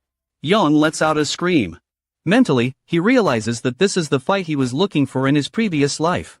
This battle awakens his forgotten warrior instincts. For Yun, this is not just pleasure. He feels a rush of adrenaline. With determination, Yun looks at Hogue and declares that he has caught him. He launches an attack on Hogue. However, Hogue believes that Yun is being reckless. Even though Yun has a lot of internal energy, he is still inexperienced in combat. Yun continues to attack Hogue, but Hogue manages to dodge all of Yun's attacks. Yun then uses his backhand kickboxing technique to try and hit Hogue. Energy exists. Everyone has it, but it's usually very weak, so most people don't even know it exists. However, the stronger a martial artist is, the stronger and more noticeable his own energy becomes. And the more experienced a person is, the better he can sense the energy of others. Yun White ended up unintentionally putting all his energy into a right hook during the fight. This turned an ordinary feint into a perfect one. Because of this, Hogue had to sit on the ground. He asks Yun what trick he used. Hogue admits that he saw Yun's next move, but couldn't react fast enough. Yun wonders if Hogue's delayed reaction was due to Yun focusing his energy on his right hand. Yun tells Hogue that it looks like their battle is over. However, Hogue mocks Yun, saying that Yun must be joking. He calls himself Damn Hogue from the beggar sect, and claims that he will not give up so easily. However, he then falls to the ground. Concerned, Yun quickly approaches Hogue, thinking that he might have been shot, possibly in the jaw. Young realizes that even if someone has internal energy, their brain can still be shaken when they are hit on the chin. Mua intervenes and tells Young that he has already won and should stop. However, Young wanted to help Hogue. Hogue manages to get up with Mua's help. The idea of using energy to create a convincing feint, a kind of misdirection, is amazing. As Mua helps Hogue leave, he asks Young how he could be so cruel to an old man like him. Hogue notes that young people these days do not respect their elders. Young responds by asking if they sparred to improve themselves, and suggests that Hogue hasn't given his all yet. Hogue questions Young about how he didn't try his best either, right? He mentions that despite his appearance, he is actually an elder of the beggar sect and has access to a lot of information. But none of the information about Yona was accurate. Hogue feels like he needs to talk to the person who collected this information and maybe give him a good scolding. Hogue is puzzled by the incorrect details such as use dance-like movements and martial arts based on kicking. He can't understand how all this information can be so wrong. Young clears his throat and comments that it was a good fight anyway. Hogue reminds Young of the promise they made. Young decides it's time to say goodbye now that the sparring is over and bids farewell to Lady Mua. Mua is upset that Young is ignoring her. She tells Hogue that she is going to contact Sir Gujiam and asks Hogue if there are any stories he would like to hear. Hogue replies in the affirmative, saying that he would like to hear quite a few stories. Mua asks if everything is okay. Young notices that Mua is very persistent. In anger, he yells at her, asking why she continues to behave this way. Mua asks him what he means. Hogue intervenes, asking about their destination. Young replies that he is heading to Anhui province. Mua mentions that she has business in Hefei, which is part of Anhui province. Hogue realizes that they are both heading in the same direction. Mua invites Hogue to join them if he has no other plans. Hogue asks if the elderly man can travel with them. Mua responds positively, saying that they will welcome him. She then turns to Young for confirmation, who gets extremely annoyed, wondering how someone could be so shameless. So they travel to Anhui province together. Since there are more people in the group, Young worries that he might have to slow down to fit in with everyone. Since they were all martial artists, they used Qinggong. This skill allowed them to travel quickly and comfortably, so they did not have to sleep in the open. Finally, they arrived in Hefei, in Anhui province. Young notices that Hefei is bustling with people. Mua explains that this is most likely because the Nangong clan and the Sword Emperor are located here. This place has a well-developed information network and a strong economy. The Nangong clan in Hefei occupies a prominent position among the 5 great clans of the Central Plains and is considered the core of the Orthodox faction. They have given birth to many talented people and have maintained their prosperity for many years due to their history and traditions. In addition, one of the top 10 martial artists in the Central Plains, known as one of the 10 Supreme, comes from the Nangong clan. Nangong Jushin, also known as the Sword Emperor, was the former head of the clan, and his reputation alone speaks volumes about the clan's capabilities. Mua mentions that many martial artists in the area came here to apply for the role of warrior guard. Young asks about the guard warriors. Mua is surprised and asks what he means. She wonders if Young knows about this. Hogue intervenes, teasing Young that he is completely out of touch with the world. He explains that the Nangong clan has been recruiting guard warriors for the past few years. Hogue thought that was why Young came here. Young explains that he was just visiting. Hogue mentions that he needs to leave and visit the local branch of the beggar sect. Miguel suggests we leave it at that. Hogue agrees and expresses some sadness over the breakup. He remembers the story Young told them during their trip to Hefei and asks Young about it. Young reveals that it was Hong Gildong's biography. Hogue finds this story about the nightly thief quite interesting and asks Young to share more when they meet next time. As they say goodbye to Hogue, Mua also prepares to leave. Young says goodbye to her. As Mua leaves, she thinks about how Hogue only asked for a story in exchange for a fight. She hoped that Young would share the secrets of his unique techniques, but she's not too disappointed because she found him interesting. She hopes to meet Young again. Young is in the courtyard of the Nangong clan's house. Young looks around at everyone present and thinks, wow, there are so many people here. It looks like a huge crowd of people. Young can't believe they're all standing there in line. Young decides to join the line too. After waiting for 4 long hours, Young finally reached the table. The person at the table asks the next person to come forward quickly. He tells Young to hurry up because there are a lot of people waiting behind him. The man at the table starts asking Young questions. He wants to know his name, where he is from, what level of martial arts he practices, and what his main weapon is. Young answers by giving his name Young White and adds that he is from Golden Shanxi Tiger Wall. As for his martial arts level, before Young can finish, the man interrupts him and says, Golden Tiger Wall? Yong confirms and explains that his father is the leader of the Golden Tiger Wall. He also mentions that his first sister married into the Nangong clan, so he has some connections here. The man says to Yong, if he is definitely the youngest son of the Golden Tiger Wall, then why was he standing in that line? Yong is confused and doesn't understand. The man explains that if Yong has connections with the Nangong clan or has an invitation, he could simply check himself at the side gate and go inside. The man asks Yong, didn't he know that? The man tells Yong that this line is actually for people who want to become guard warriors. Yong is disappointed in himself for waiting so long. The men standing behind Yong in line get angry and ask him what he is doing. They tell him to leave if he is done. They also ask if he sees people waiting behind him. Inside the Nangong clan residence, Nangong clan elder Nangong Huo and Sword Emperor Nangong Jushin are having a conversation. Jushin tells Ho that he called him here because he is thinking of making Myung the young heir in a few years. Ho tells Jushin that he had the same thought. Jushin says that it looks like Hwan noticed what they were thinking and asks if he is upset about it. Ho says he hasn't seen any unhappiness from Hwan yet. Hwan always wanted to live happily with his family. Jushin comments that it is not surprising and notes that it has been a long time since they got married, but he has heard that they are still very happy together. Ho is glad that his daughter-in-law is a nice person who doesn't cause any trouble. Their happy marriage even causes envy among others. Jushin praises Myung for marrying such a wonderful wife. He then remembers hearing that someone from her family was coming to see him. Ho confirms this and says that the younger brother from her family just arrived. Ho explains that he is not yet very familiar with how the world works. That's why he queued up to become a guard warrior. Jushin offers to teach him a little personally since he had a hard day.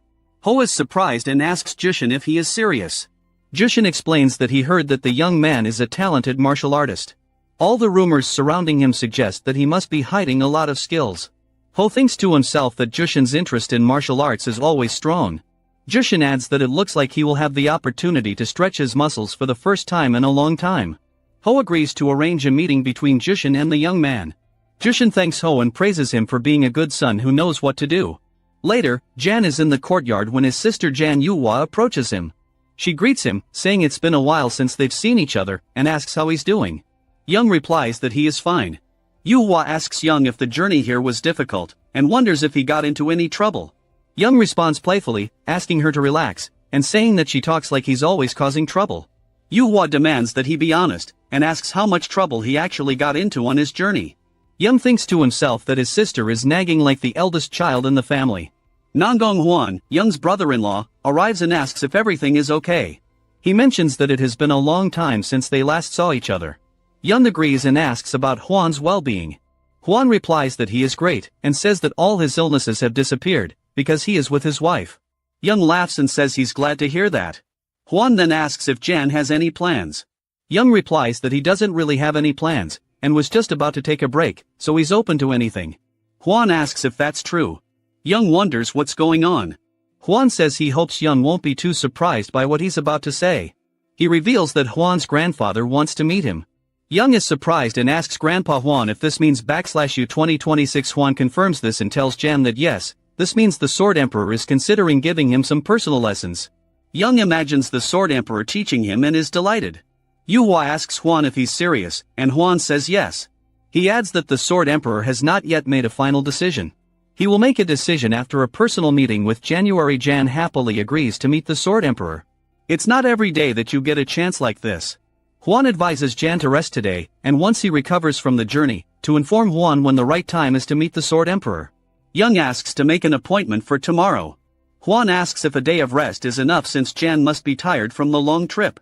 Jan says that's not true, but he can't keep the Sword Emperor waiting too long because the Sword Emperor is interested in training him. Jan finds himself deep in the forest and vigorously training. With a powerful blow he breaks the tree. Looking up, he notices that the sun has already risen. The reason he came here so early is because he couldn't sleep last night. The news that the Sword Emperor personally trained him filled him with excitement. Throughout his entire journey in martial arts, Yang understands that he has not encountered many opponents who are incredibly strong. The exception is Elder Qi of the Mount Hua sect. His thoughts turn to Kong Yunhua. He remembers hearing about Yunhua, who was nicknamed Mount Hua's first bloom, and became one of the 5 dragons and 3 phoenixes at a surprisingly young age. Yang wonders if he is on the right path. Despite his progress, Yang knows that he is still far from the best. This is why the opportunity to meet the Sword Emperor is so important to him. He doesn't want this chance to be just about receiving instructions. He hopes to make the most of it. Yang needs to think through some plans. In the morning, Jan's younger sister, Yuhua, is worried because she can't find Yen. Huang tries to comfort her, telling her not to worry too much. The people around them are talking about Yen. They mention that Yen is the son of Golden Tiger Wall, so how could he make the Sword Emperor wait like that? Yang finally arrives and apologizes for being late. Yuhua asks him why he is so late, and notes that everyone was waiting for him. Yang explains that he was caught up in his thoughts. Yuhua is upset and asks him not to waste time thinking. She urges him to apologize quickly and not create any problems. Yan agrees and asks her to stop nagging. Feeling the pressure around him, he wonders why it is so strong. He looks at the Sword Emperor and realizes that the Emperor didn't even use his power. Yang feels like he could lose consciousness at any moment. The people around scold Yan, asking how he could keep the Sword Emperor waiting. They urge him to go and show their respects immediately. Yang wonders if these people sense a powerful energy around them. He then realizes that the Sword Emperor is testing him. In this case, Yang should react accordingly. With great respect, Yang greets the Sword Emperor. He mentions that he has just started his journey in the martial arts world, and has heard about the great reputation of the Sword Emperor.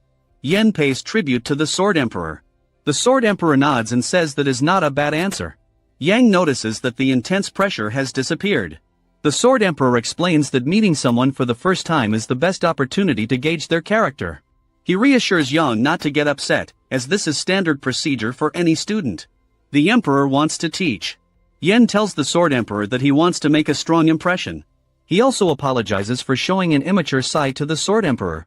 The Sword Emperor finds Yang interesting. Nangonghua thinks that the Sword Emperor likes Yang, and what the Sword Emperor says seems sincere. Yang expresses his gratitude. Nangonghua thinks about how Yen was able to resist the Sword Emperor's energy without using any of his profound strength. He believes that Yen may have already earned the opportunity to train under the sword of the Emperor. The Sword Emperor then informs Yang that he has conducted a thorough investigation into Yang. However, he found it difficult to believe the information he discovered. The report mentioned martial arts resembling dance and indicated that Yen used both. Yang replies that he hears that a lot. The Sword Emperor explains that due to the inconsistency of information, it will be difficult to train Yen.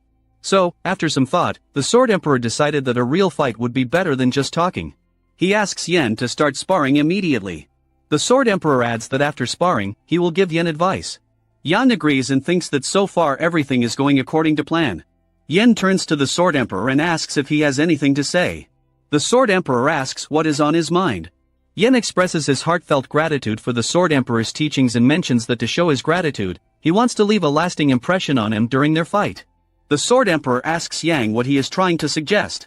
Yen explains that he would like to ask the Sword Emperor to give him a head start and allow him 3 strikes first.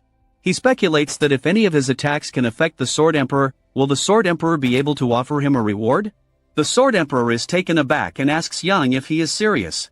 Yen explains that he is here to learn, but he believes that a successful attack on the Sword Emperor will leave the most lasting impression.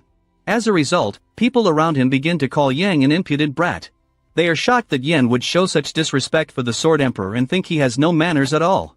Yen reflects on his words and realizes that they may have been disrespectful. However, he has heard that the Sword Emperor is a martial artist who is simply seeking to expand his knowledge of martial arts. Yang's sincere words could move the Sword Emperor. After some careful consideration, the Sword Emperor responds to Yang's request, asking him to give his best. The Sword Emperor reveals that as he grew older, he believed that there would be no one who could truly challenge him. Yen expresses his gratitude for this opportunity, and the Sword Emperor decides to give Yen an even bigger head start because he admires Yan's energetic attitude. He mentions that he won't use his right leg or left arm, essentially inviting Yen to attack freely. Yang strongly agrees and replies, "Yes, sir."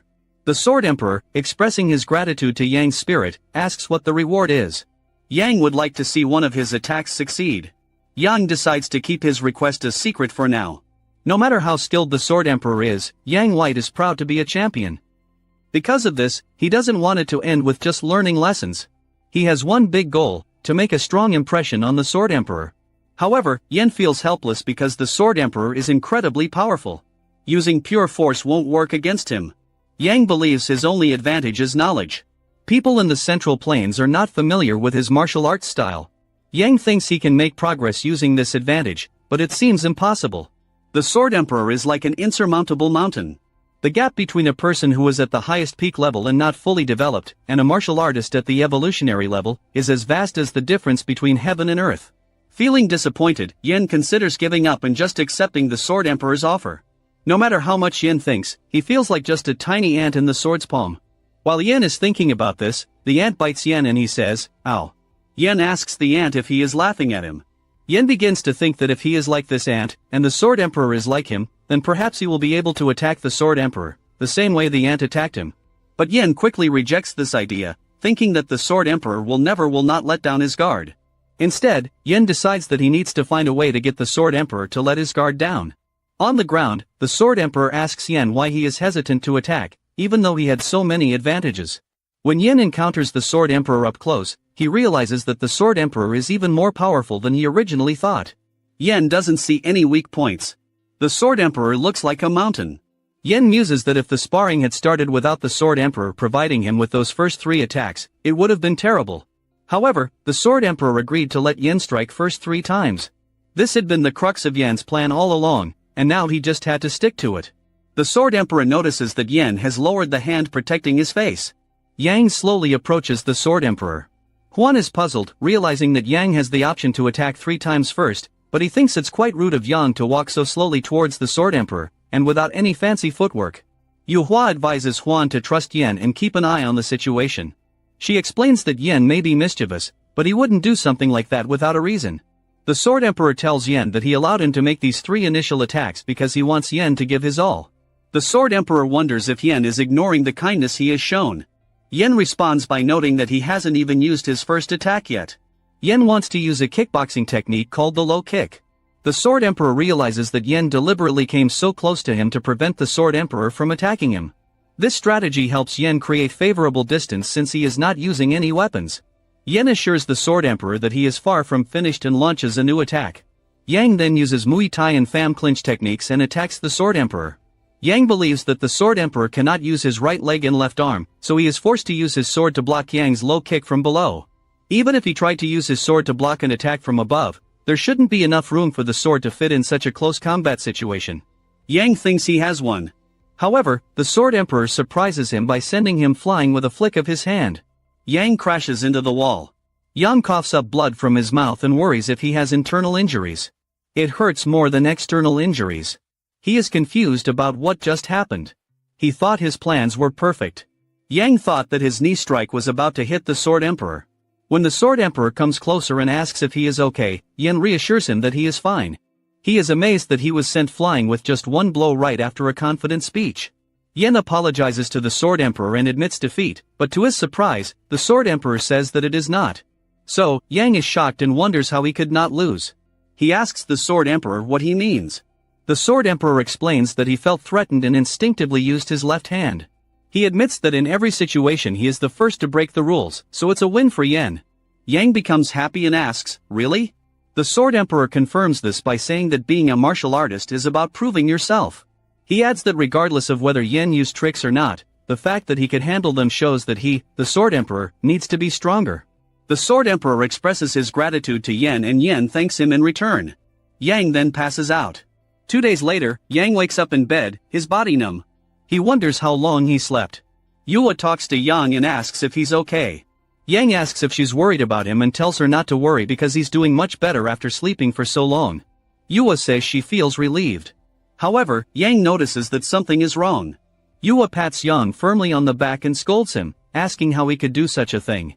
She is furious that he even tried to knee the Sword Emperor. The Sword Emperor arrives and remarks that they are very loving siblings. He asks about your health. Yen intervenes, saying that he is fine and thanks the Sword Emperor for the treatment. But the Sword Emperor clarifies that he was asking about Yang's sister, not about him. The Sword Emperor tells Yen that after he lost consciousness, Yua was very worried and took care of him day and night. Yang asks his sister if she's really that worried, expressing that he's touched. Yua reminds Yen that he should be grateful to her. The Sword Emperor tells Yen that he has now rested enough to begin sparring again. Yang is surprised and asks, "What?" The Sword Emperor asks if Yen is injured somewhere else.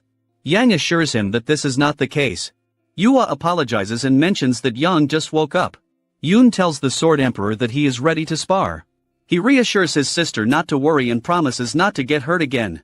The Sword Emperor asks Yan to come out quickly. Yang agrees and thinks he doesn't know why, but the Sword Emperor seems happy. They look at each other to start sparring.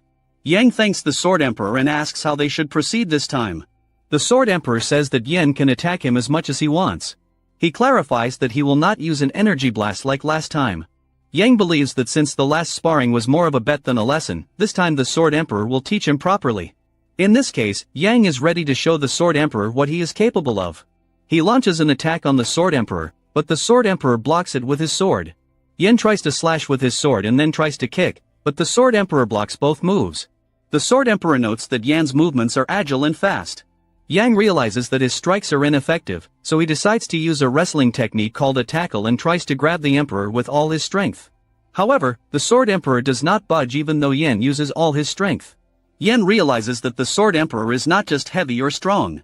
It feels like he's trying to bump into a huge mountain. Eventually, Yang leans to the ground.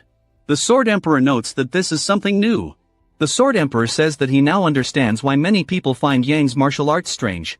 He may seem simple at first glance, but he is very practical in battles and has a systematic way of moving.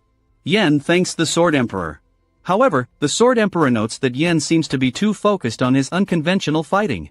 He felt that during their recent sparring session, Yan had clearly put a lot of research and training into these moves to effectively destroy his opponents. Most martial artists will not be able to handle this, but with martial artists who are at the highest peak level or above, it will not work. The Sword Emperor then asks Yang if he is willing to give up these techniques in order to surpass such formidable opponents. Yang wonders if he needs to give up these techniques to become a better person. Yan tells the Sword Emperor that he is not quite sure yet.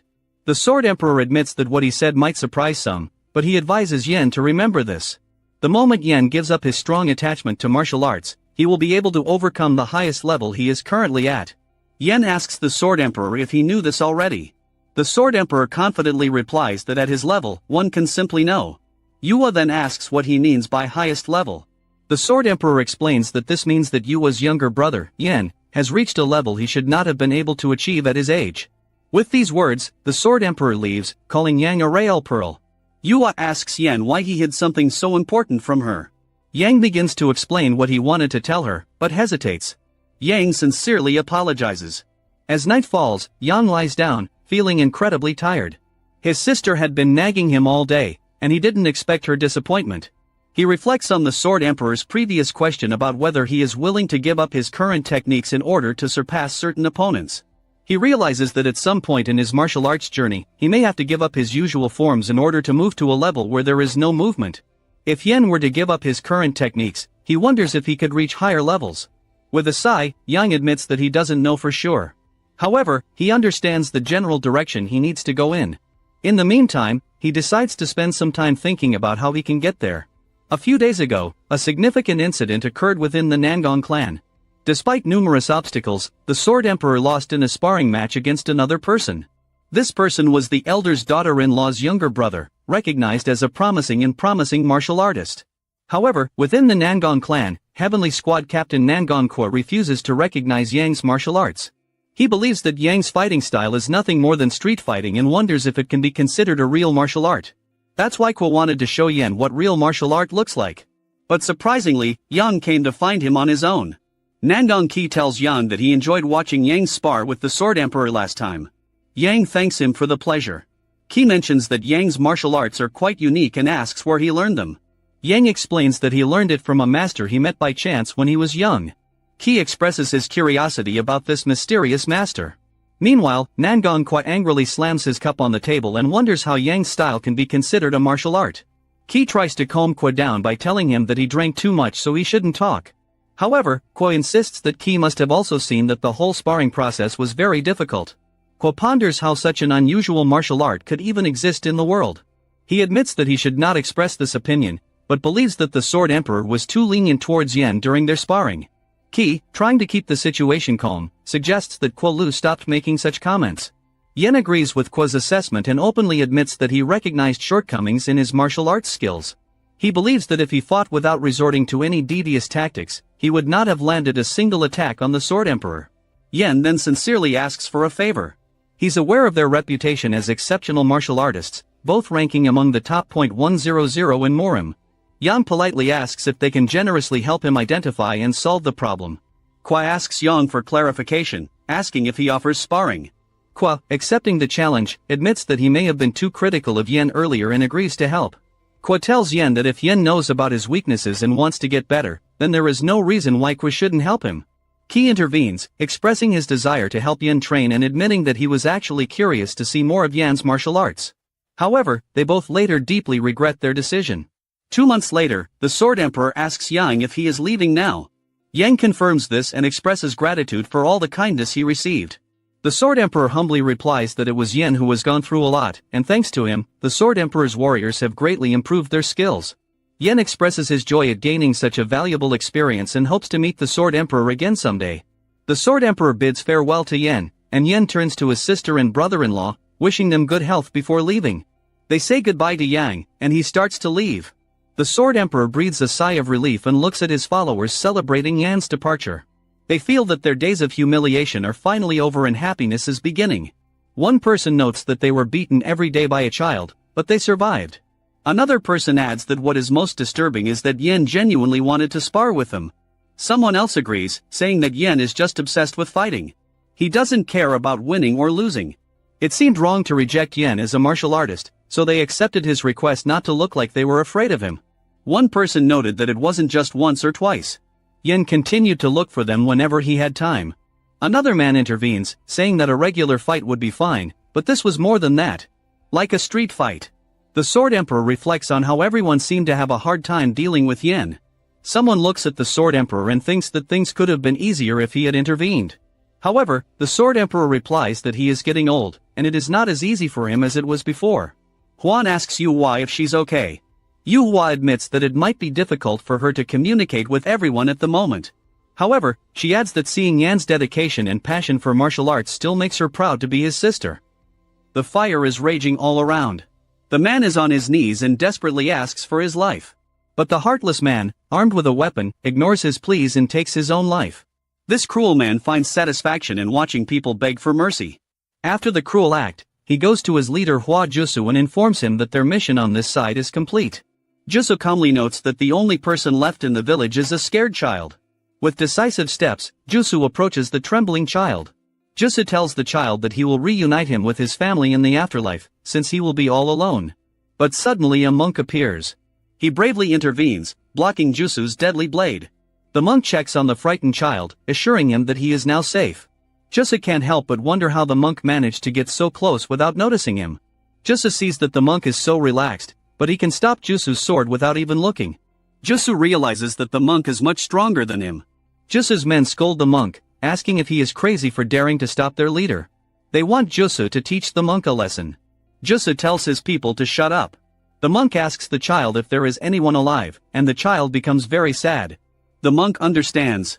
The monk then asks the child if he has anywhere else to go, and if he would like to go with the monk. The child says yes. The monk says, okay, then let's go together. The monk throws away his hat and tells the child that they will discuss the details after he defeats them all. The 4 seasons are divided into spring, summer, autumn, and winter. Yonghui left the Nangong clan 3 seasons ago. Now it is located on Songshan Mountain in Hunan Province, where the famous Shaolin Temple is located. Inside the temple, the monks practice their skills. Wan Ho arrives and asks the abbot if he called him. The abbot invites him in and asks how Ho is doing. Ho thanks the abbot and says that thanks to him everything was fine. The abbot then says that he called Ho here because he wants to tell him something important. Ho asks what it is. The abbot mentions a pugnacious wanderer and asks if Ho knows about this man. Ho clarifies if he means an eccentric man who wanders around trying to defeat the top 100 martial artists in the martial arts world and is looking for his next opponent. Ho adds that these rumors turned out to be false. Moreover, there are rumors that this person defeated someone ranked 53rd known as the floating lightsaber named Hyukliung. Ho thinks that such an experienced person can't suddenly appear out of nowhere, right? The abbot says that everyone believes this since there are no official records or testimonies of those who fought him. Ho asks if the abbot suggests that the rumors about a wandering sparring fanatic might be true. The abbot shows Ho the letter and asks him to take a look. Ho looks at the letter and asks if it is real. The abbot points to the seal on the letter, which clearly belongs to the imperial family. The abbot explains that the existence of a pugnacious wanderer is not the main thing. What is surprising is that this person is the same age as Ho. Ho says it doesn't make sense if it's true. Wouldn't this person be the strongest among the aspiring martial artists in the orthodox faction? The abbot asks Ho why he thinks this is pointless. He explains that the world is a huge place with many talented people. This person will visit the Shaolin temple tomorrow. As stated in the letter, the person probably just wants to know some tips. He mentioned his desire to stay in the Shaolin temple and spar with various martial artists. The abbot asks Ho to look after him. Ho agrees and says he understands. The guard yawns at the Shaolin temple. The senior guard asks why he yawns so widely. The junior guard explains that the warm sunlight made him yawn without even realizing it. The senior guard tells him to stay focused and alert while on duty. The junior guard tells the senior not to worry too much, because not many martial artists have visited them recently. He wonders what could go wrong. The older guard scolds the younger one, warning him that such an attitude could lead to trouble. He asks the junior guard if he would like to undergo special training from the master. Like before, the junior guard complains that the senior guard is too harsh. But then the junior guard notices someone approaching, and it turns out to be Yong. The senior guard notes that Yong has incredible inner strength. He orders Yong to stop and asks why he came to the Shaolin temple. Yong, noticing the distinctive clothing and shaved heads of the guards, realizes that he is in Shaolin. He tells them that he is here to meet with the abbot. The guard asks where Yong is from. Yong shows them a plaque that says Golden Tiger Wall, and says that he is Yong White from the Golden Tiger Wall in Shanxi. The guard becomes suspicious and thinks they can't just let Yong in without further investigation. The guard tells Yong that they are not expecting anyone from the Golden Tiger Wall today, and asks why he is looking for the abbot. He says they can't let Yong in without knowing why. Yong gets upset and asks if the guard doubts him. He is very tired from his long journey through the mountains, and the guards are having a hard time dealing with him.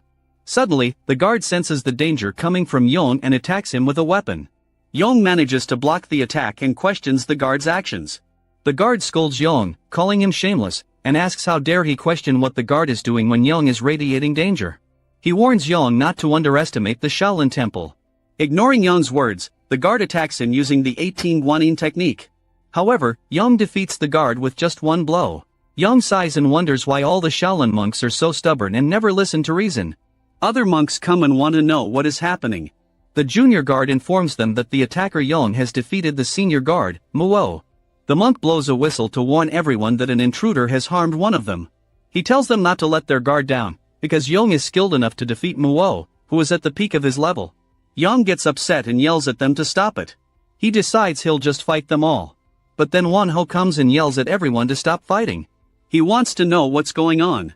The junior guard tells Won-ho that the man Yong tried to deceive them by claiming that he was the abbot's guest and entered the Shaolin temple without permission.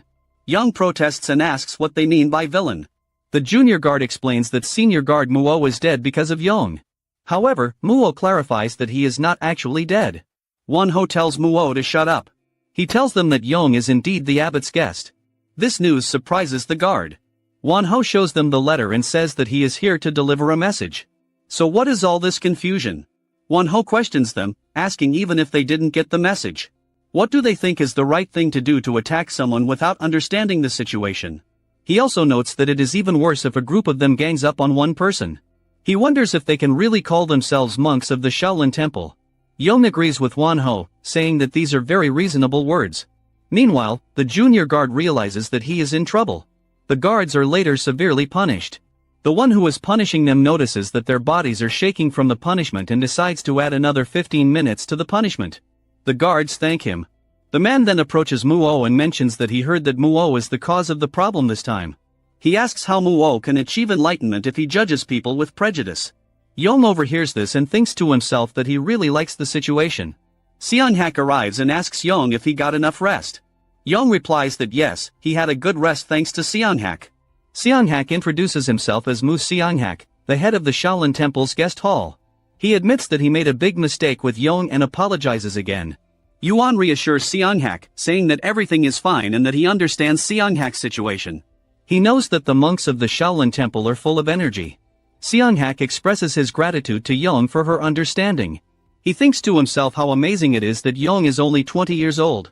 Yong is the famous pugnacious wanderer. The leader was right. Seonghak asks if he heard correctly that Yuan wants to meet their abbot.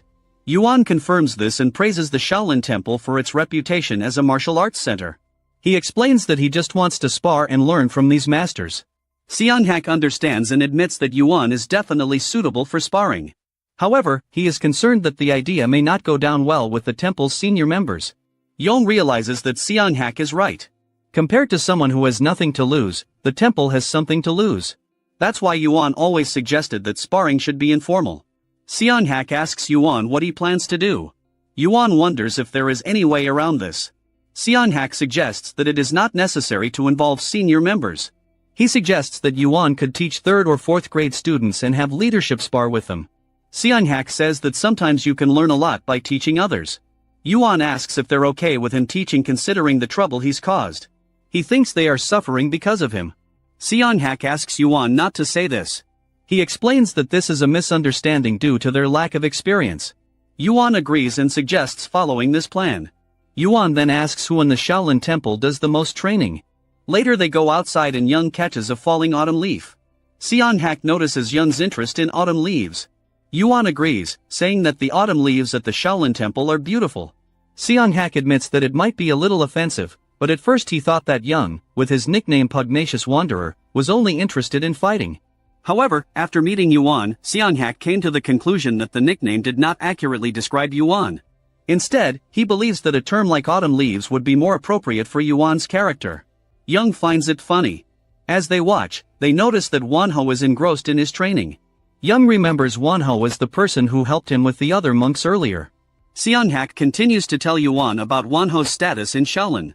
Wonho is considered a source of pride for the temple and the most likely candidate to become the next abbot. He is popularly known as Little Dragon Wonho. Seonghak clarifies that if Yuan asked anyone in Shaolin about the most dedicated training enthusiasts, they would undoubtedly mention Little Dragon Wonho. Young asks how many times Wonho repeats this particular move. Seonghak explains that Wonho constantly emphasizes the importance of mastering the fundamentals. He uses the analogy that just as a building without a solid foundation will collapse, martial arts without a solid foundation are doomed to fail. Seonghak adds that Wonho practices this movement in an upright position for 6 hours daily. Young expresses his belief that such teaching methods are ineffective.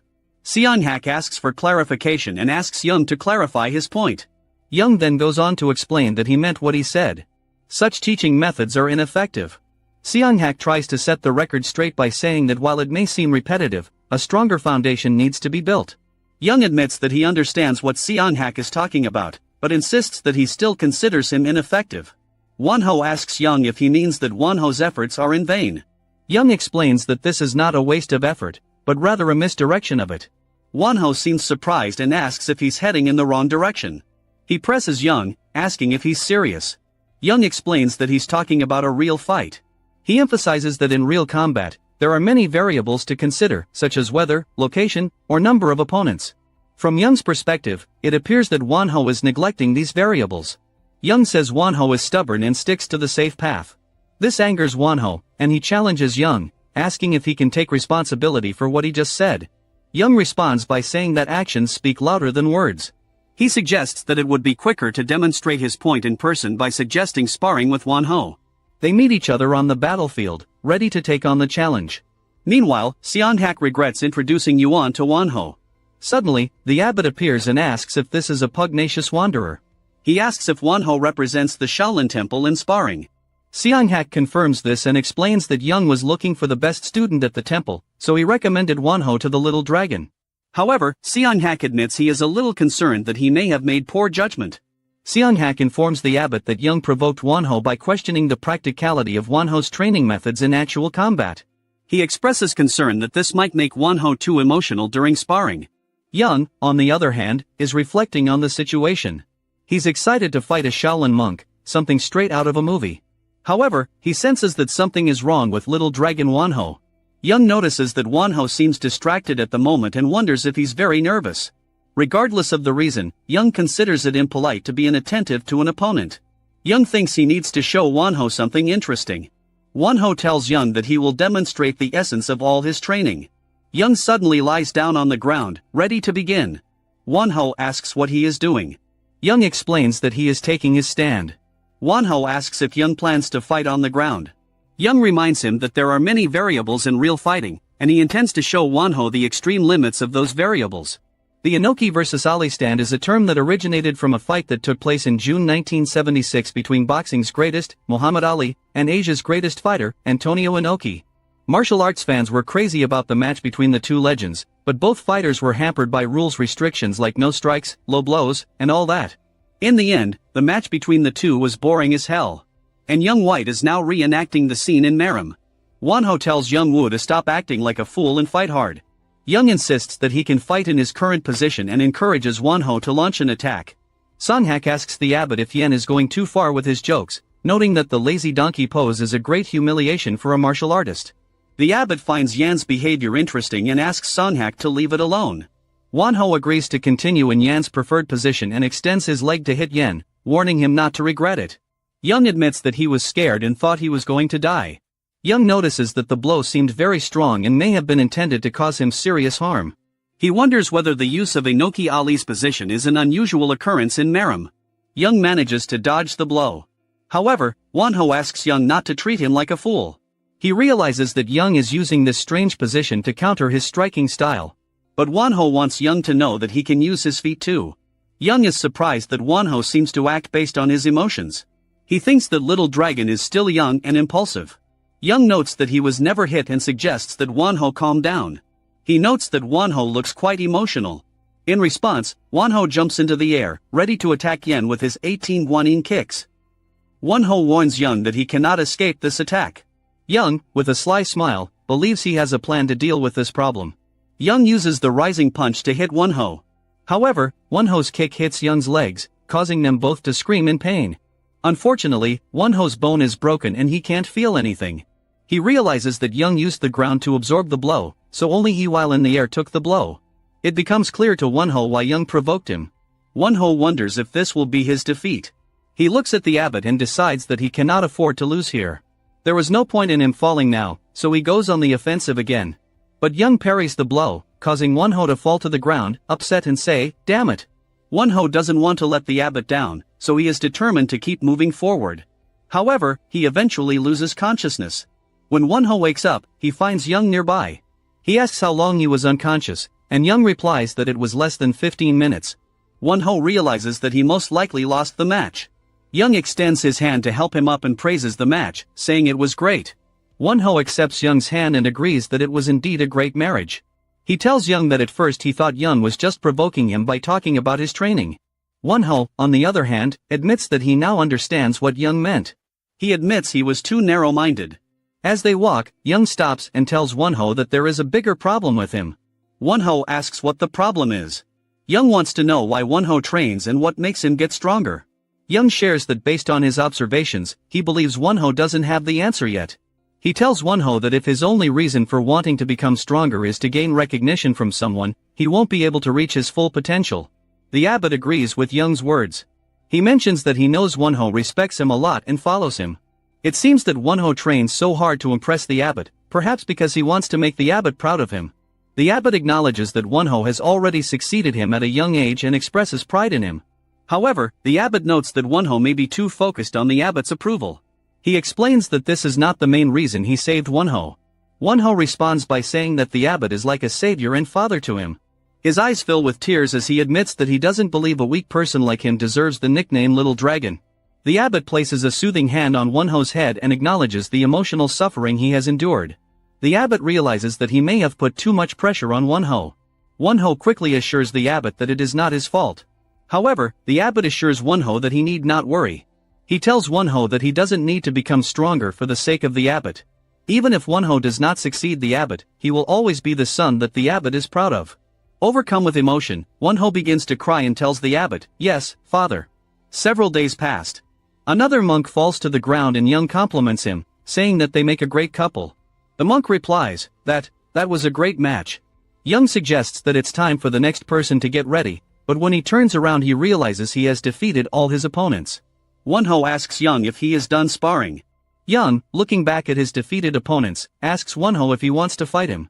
While walking with the help of a stick, Wonho explains that he is still not ready to spar and reminds Young of the time Young broke his leg. Young apologizes, admitting that maybe he went too far last time. Wonho reassures Young, saying that everything is fine, and he believes that his injury was his own fault. Wonho then reveals that he has something to share with Young. He continues to tell Young about the upcoming event known as the Battle of the Dragon and Phoenix. This event is organized by the Murim Alliance and will take place soon. Wonho explains that the Murim Alliance is currently in good health and enjoying success. This is due to the fact that the Orthodox faction has been in power for many years, making the alliance a powerful force in the world. However, as the world continues, the young martial artists become discontented. They lack opportunities to demonstrate their skills, gain recognition, and distinguish themselves from others. To solve this problem, the Murim Alliance found a solution. Every 2 years, they organized official sparring matches, which they called the Dragon and Phoenix Battle. Wonho told Young that there were only 2 months left before the Dragon and Phoenix Battle began. To enter, Wonho tells Young that he just needs to go to the Henan branch and take part in the preliminary rounds. Wonho then asks Young a question. Would he consider teaming up with Wonho and joining the Dragon and Phoenix Battle together? Young responds by explaining the structure of Dragon and Phoenix Battle. As far as Young knows, it is divided into 2 generations. The younger generation competes in the first round, and the second round is for participants aged 40 years and older. Young suggests that if they decide to participate, they will end up in the first round, right? Wonho agrees, and admits that he wasn't sure if Young would be interested, because Young is already strong enough to take on higher-ranked martial artists in Murim's top 100. Wonho asks Young if he would like to meet martial artists around Young's age. Young grins and asks if it was that obvious. Wonho suggests they try anyway. He believes that sometimes it is better to reflect on oneself rather than constantly striving forward. Wonho admits he was also focused on the race ahead. He asks Young if Young helped enlighten him on the matter. Most importantly, Wonho expresses his desire to have another fight with Young. Young smiles and agrees, saying, "Okay, let's have one more match in the final." Thus began a friendship between the god of battles, who is considered the strongest fighter in the world, and the main master of the warrior family, the Fire Monk. 2 months later, at the Murim Alliance branch in Hunan, Young fights a warrior. The warrior attacks Young while jumping, trying to kick him, but Young blocks the blow, after which he simply pushes his leg away and hits back. Young's opponent falls. The judges declare Young of the Golden Tiger Wall clan to be victorious. Coming out into the street, Young exhaled with relief. Young thinks that he can't keep up with the little dragon Buddha, who will pass the selection before him.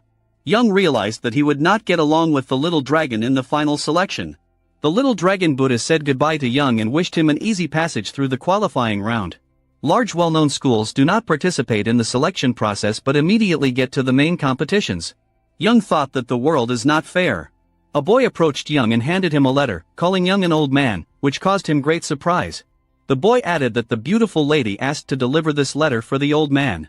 Young again wondered why they called him an old man. Young decided that this was an old friend who watched his previous fight and decided to meet him because she liked Young.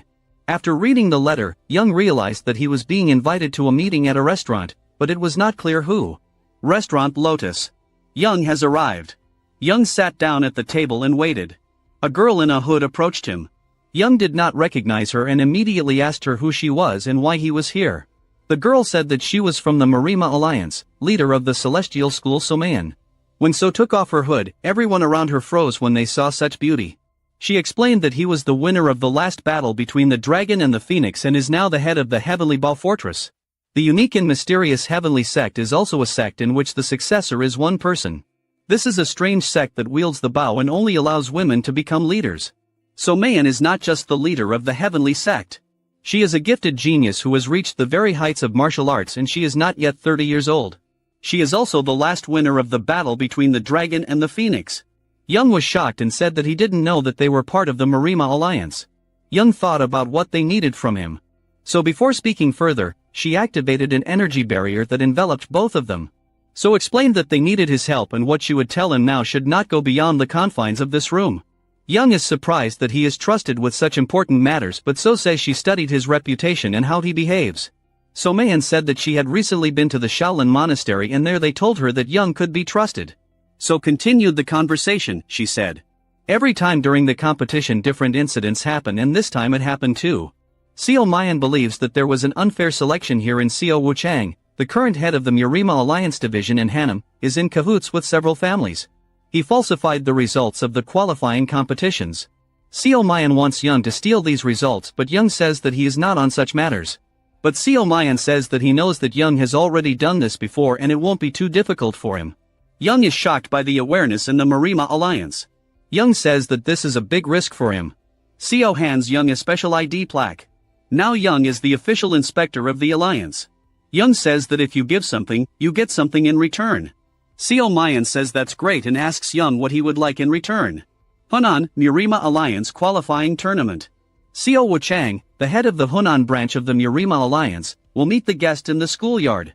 He is happy to welcome Seo Mayan and offers her tea and rest in the guest quarters. Seo Mayan refuses and says that she came to watch the qualifying fights and she wants Seo Wuchang to be with her and show her how the selection process goes. Seo Mayan asks if Wuchang is okay. They went into the hall. Wuchang yells at the students to urgently bring the best tea and sweets for the guest. At this time, Young is already upstairs near Wuchang's office. Hour ago, Young asks what their plan is. Seo Mayan says while she distracts the head of the branch, Young will have to sneak into his personal account and pick up the book with fake selection results. Seo Mayan believes that the head will not leave her side because she is the winner of past competitions and for him she has a chance for promotion in the future, so he will try to please her. But Seo Mayan also knows that Wuchang is very careful. That's why she has a ring. Such rings allow you to send a signal even over a long distance. She gave the second ring to Young. These rings are paired and connected to each other. He will also most likely need this bracelet. The bracelet will help identify hidden objects. After all, most likely the magic of protection and secrecy has been cast on the book. Seo Mayan convinces Young that he can handle it completely, so hopes that he has a strong fist and will cope in case of surprise. Young is worried that if he fails, he won't be able to leave safely and he's surprised that he'll have to wear a mask again. Young understands that he was chosen for a reason because if he gets caught, they will say that they don't know him and doesn't believe that the inspector's sign will help him. After all, although there is a sign, he cannot represent Murim but only a trusted representative. Young put on his mask and got to work. He couldn't go through the door because it was supervised and closed. The choice is obvious: window. He easily jumped through the open window and entered the room. Having assessed the situation, he went straight to the office. There was no one around. Everyone went to see Seo Mayan, the best archer in Murim. Opening the office door, Young was shocked by what he saw. The shelves were full of precious vases and jewelry. Not an office but a treasury, thought Young. He of course understood that lending money could bring bribes, but he could not imagine that so much. The bracelet lit up as if making it clear that Young was at the goal and the book was somewhere here. But among so many things, it will not be easy to find it. We have to hurry because there is not much time. At this time, Seo Mayan and Wuchang watched one of the qualifying fights take place. Wuchang asks how Seo rates the members and she says they are beautiful. Seo Mayan says that there are many talents and she likes it. Wuchang tries to flatter her by complimenting Seo. Wuchang invites Seo Mayan into the office for a cup of tea, but she continues to stall for time and says that she wants to watch a little more. Seo Mayan thinks about how long it will take Young to find the book. Young continues his search, looking through everything and not paying attention to anything. Young thinks that this is a failure of the mission. He does not find the book. He has doubts because the bracelet glows but there is no book. Could this be a trap? A thought occurred to him. What if this is only Seo Mayan's initiative and the Alliance doesn't know about it? But then she decides that she would hardly do such a thing. He tries to put himself in Seo Wuchang's place where he would hide it if he were him. Suddenly it dawned on him, he seemed to understand where she could be. Taking an ordinary book from the shelf and checking what was in it, he discovered that he found it. Wuchang simply hid it by wrapping it in an ordinary book. Grabbing the book, he rushed to the window to quickly escape unnoticed. On the way, he remembered that he needed to rub the ring to give a signal to Seo Mayan. Suddenly, running around the corner, he reacted with lightning speed to a sword that almost reached him. But he managed to dodge. In front of him was no ordinary opponent. This was a master of martial arts. How did you end up here? And how were you able to dodge my blow? Who are you? Are you by any chance interested in the accounting book? These were the questions asked by the stranger to Young. Young understood that this was a master in front of him. His sword radiates a lot of energy. But who was in front of him? Wuchang's guard. Why didn't he feel it earlier? Young understood that he wouldn't be able to leave quietly if he had to fight with him. I'm an inspector from the Murima Alliance, and I came for a book that contains illegal records of the results of fights. Young said, if you try to stop me, the Alliance will not stop so easily. Young didn't have time to finish, the sign shattered into pieces. It seems his opponent doesn't care about his words, and he asked what Young will do now. Well, we'll have to fight. A fight broke out. Young attacked and the enemy defended. Young was glad that an opponent equal to him was fighting with him. Young decides that he will try boxing. Young throws an uppercut from below, but the masked man blocks with his sword. A man in a mask does a somersault in the air from the impact, but he calmly lands on his feet. Yong does not lose the initiative and continues to strike, but the enemy dodges. The masked man seizes the moment and counterattacks with his sword. Yong dodges and slides down, grabbing the enemy's leg. Realizing that he couldn't reach it with his hands, Yong switched from boxing to jiu-jitsu wrestling. Grabbing the leg, Yong immediately performs a painful heel hook hold, and it's clear that it worked, but not completely because the enemy has a sword. So you have to let go of your leg before it's too late. Yong manages to jump out from under the blow of the sword in time. Yong understands that this is a real master in front of him, because anyone else would drop his sword from a painful hold and would not be able to carry out a counterattack. The masked man tells Yong that he almost broke his leg, a simple but effective move. However, it won't work the second time. Yong sees that the internal energy has become more transferred to the lower part of the opponent's torso. Now he should not go into a fight on the ground. Yong decided that he needed to change his technique, and he had something to show the enemy. So Mayan cannot understand why there is still no signal. They agreed that he would give a signal even if he did not find the book. Vibrate twice if successful, and 3 times if it does not find it. Seo Mayan can't understand what's going on. If Mayan was caught, then who can resist him? Is there really a master here of equal strength? Noticing that So Mayan is thinking about something, Wu Chang decides to ask. But So turns the conversation into a joke. Wu Chang realized that something was wrong with Seo Mayan. She refuses to go to the office for tea, and she also doesn't watch the fights, but is all in her thoughts. Then Wu Chang decides that it's time to show his cards, and he simply asks So Mayan what kind of thief broke in with them. Seo Mayan realizes that their plan has been discovered, it's just not clear how. She gets up from the table and tries to leave, but immediately becomes surrounded on all sides by people with swords. What do you allow yourself? So Mayan asks the branch manager. He says that he understood everything when she didn't want to go and have tea, because this is a violation of etiquette. He realized that she was using her position to distract him. Seo Wu Chang says that even if her accomplice finds the book, his mercenary will not let him leave. A red aura glowed around So Mayan's sky archer, Murim. Have you forgotten who I am? So Mayan asked the branch manager. Do you really think that you can whitewash me with these people? But Wu Chang only said that she was just a bitch and nothing without her bow. At this time there was an explosion, nobody expected this. Everyone turned to the roof of the building. Yong and the mercenary flew out of the house. The mercenary attacked with a sword and Yong put a block with his metal gloves. While So Mayan screamed in horror towards Yong, one of the fighters mainly decided to attack from behind her. But So Mayan noticed in time and responded with a lightning strike. The rest of the fighters also came out of their stupor and decided to attack So together. While fighting off the attacks, So Mayan thought that there were too many of them. She also thought that she urgently needed to help Yong. She also managed to evaluate the masked mercenary and also decided that he was a high-level martial arts master. The mercenary asks Yong that he promised to show him a lot of cool moves and he is upset that this is all Yong can do. Yong understands that he does not have as much internal energy as his opponent. He continues to think about attack options. He cannot use the fight at the bottom and the sword interferes with him at the top. He does not know what to do. Yong's injuries only add to his injuries. On the other hand, he only deflects his attacks. Yong began to laugh at his opponent, which puzzled him a little. Yong still has one more thing up his sleeve and is ready to continue. Have you heard about Kyokushin karate? Yong asked the mercenary. This is a Japanese karate school from the founder Choi Young, a Japanese in Korea. This school differs from the usual professional mixed martial arts because it emphasizes practicality and fighting. Therefore, Kyokushin is perhaps more suitable for Murim. But Yong White did not like to use Kyokushin karate. Yong tries to hit the mercenary, but the mercenary is fast enough and dodges. Yong is surprised how fast he is. The mercenary counterattacks with his sword and Yong blocks and jumps away. Yong wants to deliver a powerful blow and not constantly block. He understands that Kyokushin does not suit his fighting style.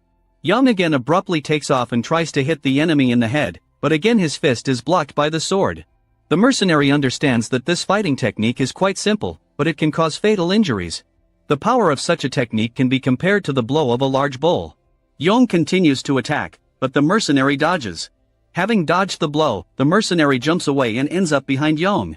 Now the mercenary feels that with each blow, Yong is hitting harder and harder, but Yong's internal energy has not increased.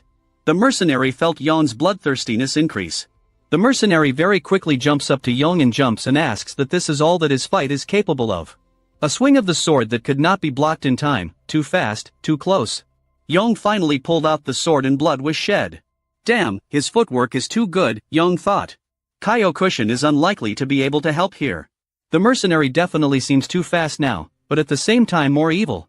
Probably because the mercenary felt threatened by the karate technique, Yong blocks another blow from the mercenary.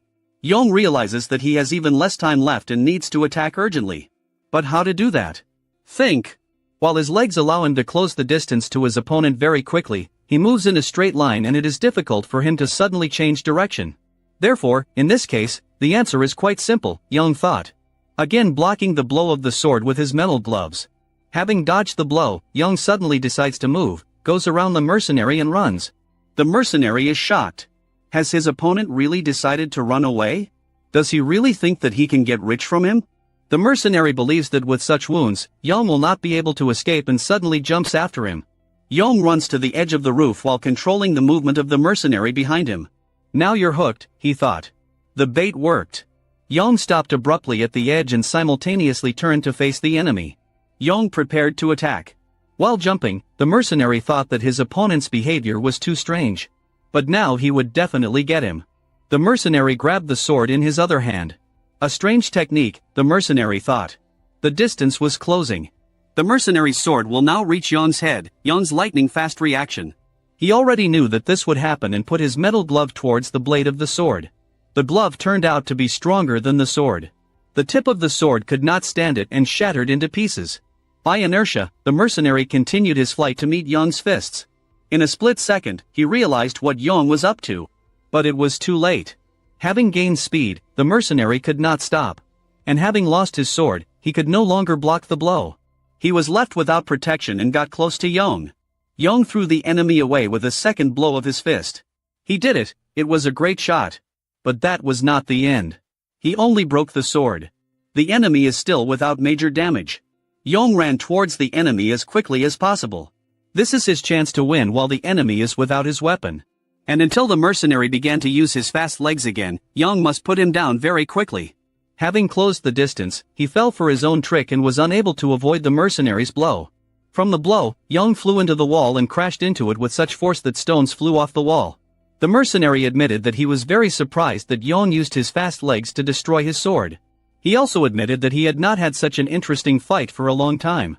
Yong asked the mercenary how he was able to hit him like that without his weapon. The mercenary explained that he did not want to hide it. His customers simply trust him more when he has a sword. He actually uses a fighting technique called the palm technique. But this knowledge does not change anything, the mercenary answered, turned around and began to leave. Yong said that he wasn't finished yet and asked where he was going to go.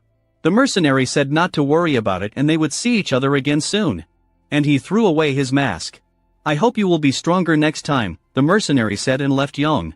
Having no talent in martial arts and not very smart, the head of the branch did all the dirty work to become successful. This is how he worked his way to the head of the Henin branch of the Murim alliance. He overcame many difficulties to reach this position. So Mayan stood in a circle of fallen guards who could not get up after her attack. Xiao Wuchang cursed his guards for not being able to deal with some girl. Xiao Mayan asked him if he still thinks that he is just a girl. Hearing the shouts of the branch head, she turned to him and walked straight towards him. He shouted at her not to come near him. Xiao Wuchang wanted to take a step back, but suddenly he noticed that someone was behind him. Silently, like a ghost, someone was next to him. It was Yong, all dirty after the fight with bruises and a wild look. Wuchang fainted from fear, thinking that Yong was a real ghost. Xiao Mayan became worried when she saw Yong's condition, but Yong coughed up blood and said that he was fine. So Mayan apologized. If she had found out earlier that it was a trap, she would not have allowed this to happen. Yong says it's not her fault. He's just too weak, but he will meet with this mercenary again, because the mercenary saved his life. If Yong understood correctly, they met at the Dragon Phoenix tournament. The winner of the last tournament assured that if this stranger appears there, they will conduct a thorough investigation, and Yong is no longer in danger. He is under the protection of the Murim alliance. Yoan asked Xiao Mayan to close his eyes because the mercenary saved his life, didn't pick up the book with fake entries from the qualifying tournament, and the stranger is obsessed with fighting just like Yong. She realized that Yong wanted to fight him again. If he leaves this defeat as it is, he will not be able to sleep well and will be very upset. Yong confirmed that he is going to the Murim alliance as soon as he is cured. Xiao Mayan says that she will also go there to give away this ledger, and asks Yong to accompany her. She hopes that he will not refuse her this, and they will go together. As a result of the investigation, everyone who was involved in the corruption scandal was captured and taken away. The main building of the Murim Alliance. Lim Musin is the leader of the Murim Alliance, Emperor's heavenly destroying blade. He was tired of all this business. This corruption scandal also did not add interest to him. This position requires him to carefully study all reports. He is the leader of the Murim Alliance, but all he wants to do is focus on martial arts. He doesn't like office work. Once upon a time, he was just an ordinary guy. One day trouble happened to him and he fell off a cliff. He was lucky and didn't die. A spirit appeared to him and invited him to discover hidden possibilities within him. Lim Musin awakened his intelligence and natural talent for martial arts. He achieved amazing results and officially began his journey to Murim. He then began his dangerous journey as a knightly warrior, fighting countless duels. While doing all this, one day he suddenly realized that he had earned the nickname Heaven-Slaying Blade Emperor. And he was promoted to the position of leader of the Murim Alliance. He was clearly not happy about this. He didn't want to become one. He knew this even when this guy Jube talked him into it. But then suddenly he noticed among the papers that the girls' school had written them a letter. This is one of the non-standard schools. Are they really going to participate in the Dragon Phoenix tournament this year? It's good that there are no special requirements for participation. But this is the first time that a non-normative sect has joined. It's strange, they were up to something. You need to be prepared just in case, Lim thought. Hebei Province, 1 month later. A crowd of people gathered together for a discussion on the summer area around the restaurant. There is a lively debate going on. One man shouts that the winner will be Jiam Vemliang, the Wudon dragon. Other men say that this is unlikely to be possible, because the Wudon school does not have any of the 10 highest. They believe that most likely the winner will be someone from a traditional school, perhaps a small dragon Buddha. He is the best student of the school. Others believe that the winner will be female fighter from Hua Mountain Iceflower, Kong Yunhua. With an icy but beautiful appearance, she is a tough fighter among all ages. There are rumors that she will become the greatest plum blossom warrior. They heard that she trains very hard like a maniac. At the same time, she is very beautiful, but she trains hard. They are waiting to see her and get to know each other. Yang is surprised that the festival is attended not only by traditional schools and their students, but also by just people who want to see the fights. He is also happy to join them. Yang ate well and was in excellent physical shape. Yang is ready to enter the tournament. Murim Alliance, Arena Dragon Phoenix Tournament. Huang Yu-san. The tournament host welcomes all participants and visitors to the tournament. Before the tournament begins, the host introduces the head of the Murim Alliance, Lim Musin, and invites him to say a few words. The leader's assistant asks him not to do anything stupid and read the speech from the piece of paper. The leader addresses everyone present. He is happy to welcome everyone to the opening of the tournament. The assistant is pleased with the beautiful beginning of the speech. But then Lim tears the piece of paper into pieces, and he continues to speak, but only what he wants to say. He doesn't want to preach or grumble. There is only one thing he wants to ask for this tournament. Enjoy the duels, and the audience joyfully responded with shouts. Yong, listening to the short speech of the leader of the alliance, decided that the leader was not as dangerous as he had previously thought. Competing in this style is a little exciting for Yong. Even in his previous life, he did not have such experience. Exciting, but looks fun. Before the start of the competition, a standings appeared of 64 fighters who qualified for the tournament. She looks in a similar format as in Yong's past life. Yong saw himself on the first line. His opponent is Ji Seo Hyuk. The tournament must be completed in 3 days. In this case, it is important to maintain stamina. Yong wondered if the guy in the mask with whom he had fought not so long ago was among the participants in the tournament. The only thing he remembers about him is his voice and the martial art he uses. Perhaps he should study opponents who use the palm technique first. Then he remembered that perhaps he would be noticed when watching the fights. The host called the participants to the first fight and told them to get ready. One of the members approached Yong and asked him, "Are you Yong White?" It was his opponent Ji Seo Hyuk with whom he was supposed to have his first fight. Yong ignored all the remarks and teasing of his opponent. The opponent was angry that Yong ignored him. Ji is angry that Yong doesn't know him and doesn't care that he's so cool. He decided that Yong would regret that he did not respect him so much. And so the first fight ends, 2 fighters enter the arena. Yong White emerges from the Golden Tiger Wall, Tai Dragon Sword from the Runan School. Viewers are surprised that Yong doesn't have a nickname. Usually for competitions, participants take on some cool nickname. The cheerleaders from Jonan School support their fighter and shout out, Ji Seo Hyuk will win. Ji, seeing the support from the stands, shouted to them not to worry. He would finish this fight quickly. Young thought he was a little jealous that his opponent had a nickname. But then I thought that the nickname that suited Young perfectly was a knight-errant thief or a fighting fanatic.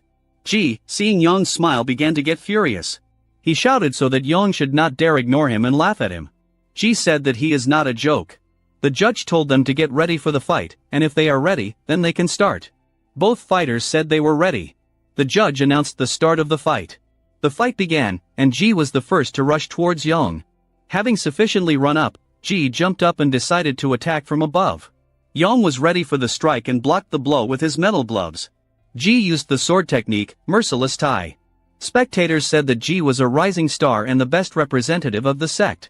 Young quickly analyzed and realized that a sword technique like Ji's was soft and flexible and had no power.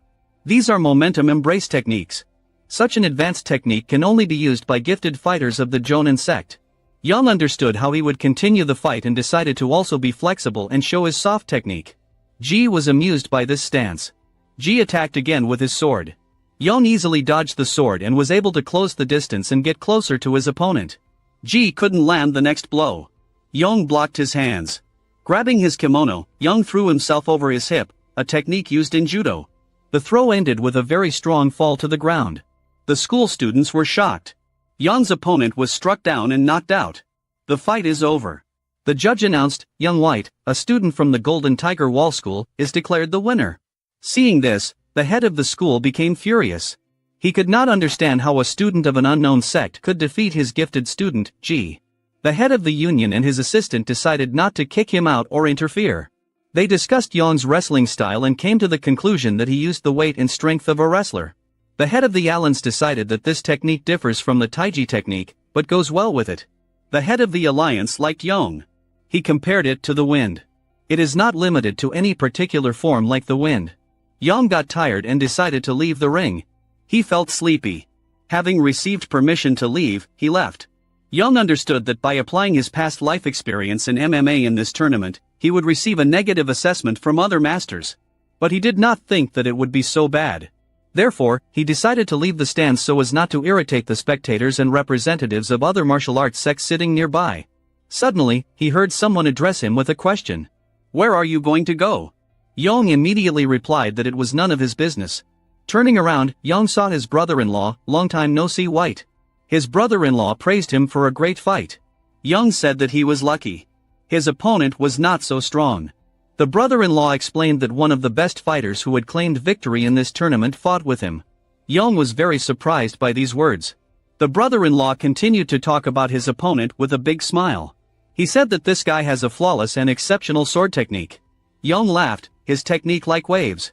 He would like to see more but did not expect that the enemy would be killed with one blow. Brother-in-law said that Young had strong skills, and the audience was shocked by the technique they saw. Young remembered his teacher's instructions. His teacher said that his fist did not make a good impression, and his martial art would not command respect. But during training, he understood how effective Young's technique was in battle. The teacher also said that Young reminds him of how desperate he was back in the day. The brother-in-law explained that everyone who practices martial arts, first of all, wants to become stronger than they are now, and are ready to defend themselves and everything that is dear to them. But they all forgot the real reason. Instead of becoming stronger, they began to think about pride and appearance as the most important thing. In the end, the brother-in-law summed up that Young's martial art was amazing, and even the emperor's sword recognized it. Therefore, do not pay attention to those who judge by appearance. Young thanked his brother-in-law for his support. Brother-in-law said it was a great conversation. Young asked if it was true that his brother-in-law would take part in the main competition. Young said that he would be glad if he wins. The brother-in-law said that he was confident of victory. The brother-in-law left saying goodbye. Young thought that he shouldn't criticize himself. No matter what others say, he has his own way. Night has come. Young realized how tired he was. Most of all, I get tired of watching fights. He remembered his desire to find the masked guy and realize one thing. He also thought that the standards at this tournament were lower than he imagined. But still, I didn't see all the fights. Most of them were obsessed with how their martial arts looked, instead of how efficient they were. He felt pain in his eyes while watching all the fights. But if he wants to find that guy in the mask, he must watch to the end. Suddenly, an idea dawned on Young. If he wins the competition with modern martial arts, perhaps the Murim Alliance will realize what they are missing and stop paying attention to appearances and pride. Young had an interesting idea. Third day of the Dragon Phoenix tournament. More people have gathered today. This is because today is the largest number of interesting fights. The two guys remembered how the tournament began with the defeat of Tai Sword Drakenji, how Young defeated his opponent with a throw. Hearing their conversation, the other person became angry. Unable to withstand these ridicule, he turned to them and shouted that they should not compare a hooligan fight with martial arts techniques. This guy just bet on the wrong guy. The angry man exhaled and said that such strange martial arts could not last long, and he would lose. People call it martial eccentric. This nickname sounds like a member of a demonic cult. One of them did not agree that this was a good nickname. At the first match, his fight only attracted the eyes of a few people. His technique caused a lot of controversy. People doubted that such a technique was a real martial art. They didn't know what to call such a technique. The only thing they knew was that he was from the Golden Tiger Wall School. Yona's next fight. Again, he uses the wrestling technique. By applying a painful hold to his opponent, he forces him to surrender. Once again, the match ended in Young's victory. And so the referee announces the winner. The winner is Golden Tiger Wall's martial eccentric. Spectators in the stands cheer in shock as the new winner is announced. The spectators are unhappy and shout that he is a bastard and a disgrace to Murim. But Yongwoo doesn't seem to care about these screams. He smiles and glows with happiness because he won. He leaves the ring with a smile and an unperturbed expression, whistling a tune, and thinks that he doesn't care if someone is angry. He doesn't care about respect or pride. He is going to prove to everyone that the main thing is practicality and not pathos. Real martial arts are not dancing. Upon reaching the stands, Yang meets Wonho and is glad to see him. Wonho apologizes for abandoning him last time and leaving without him. Wonho compliments Yang and congratulates him on his easy victory. Yang tries to modestly answer that this is just another stage. And he can't believe that Yang smiles even when others criticize him and says that his mental health is very strong. And one would hardly smile if he was also criticized like Yona. Yang says he smiled even wider to annoy them even more. But enough about that. Yang says he saw his fight 2 years ago and was impressed. Wonho says he has a long way to go compared to him. But the only thing he really wanted was to meet Yang in the finals. Yang would also like to fight with him in battle and will also be looking forward to this. But suddenly the referee announces that the next match is starting. A fighter from Manhwa Iceflower, Kang Yunhua, is invited to the stage. Rival from the Guochunhu sect. The audience doesn't like him. Everyone likes the girl. The guys are surprised that the guy is simply insulted like that and don't understand the reason. They decided that the reason was precisely that this guy's opponent was a beautiful girl. And the audience just wanted her to win and she was from a well-known sect. On the contrary, he's from a little-known and small martial arts sect. She has extraordinary abilities and is one of the top rising stars of the top 10 sections. She is also beautiful. Therefore the audience took her side. They see the guy as a villain and it's a little sad because that's not true. And they are not villains just because they are weaker and less famous than their school. Young doesn't recognize her a little. She looks strange. He remembers her differently. He remembers her when she was quite cheerful and bright. Wonho says that he also remembers how she smiled when she was younger. But one day everything changed when she followed her teacher and when she returned. The referee announced the start of the fight and the girl was the first to lunge. The guy is shocked by her speed. He raised his sword and became defensive. Young and Wonho continued their conversation during the fight. Wonho doesn't know the exact details, but he does know that she got into a fight with a boy her age and lost badly. After this, she became disillusioned with martial arts and became quite cold towards others. This affected her greatly personally. Young smiled because he decided that Wonho was talking about her too emotionally. Wonho was surprised by such a smile. Young asked him that he was interested in her.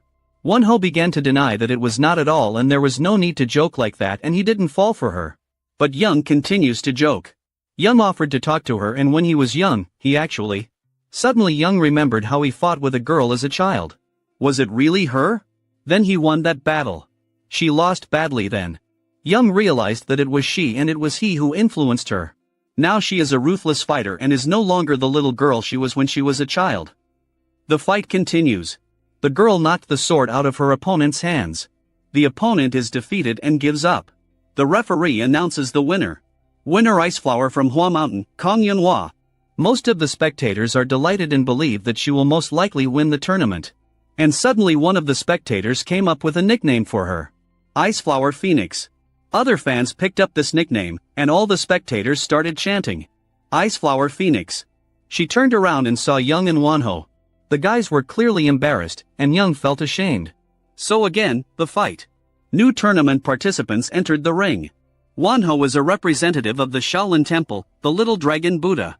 His rival is from the Kunlun Taihu Sek dragon sword named Young Wonho. The fighters wished each other a great fight.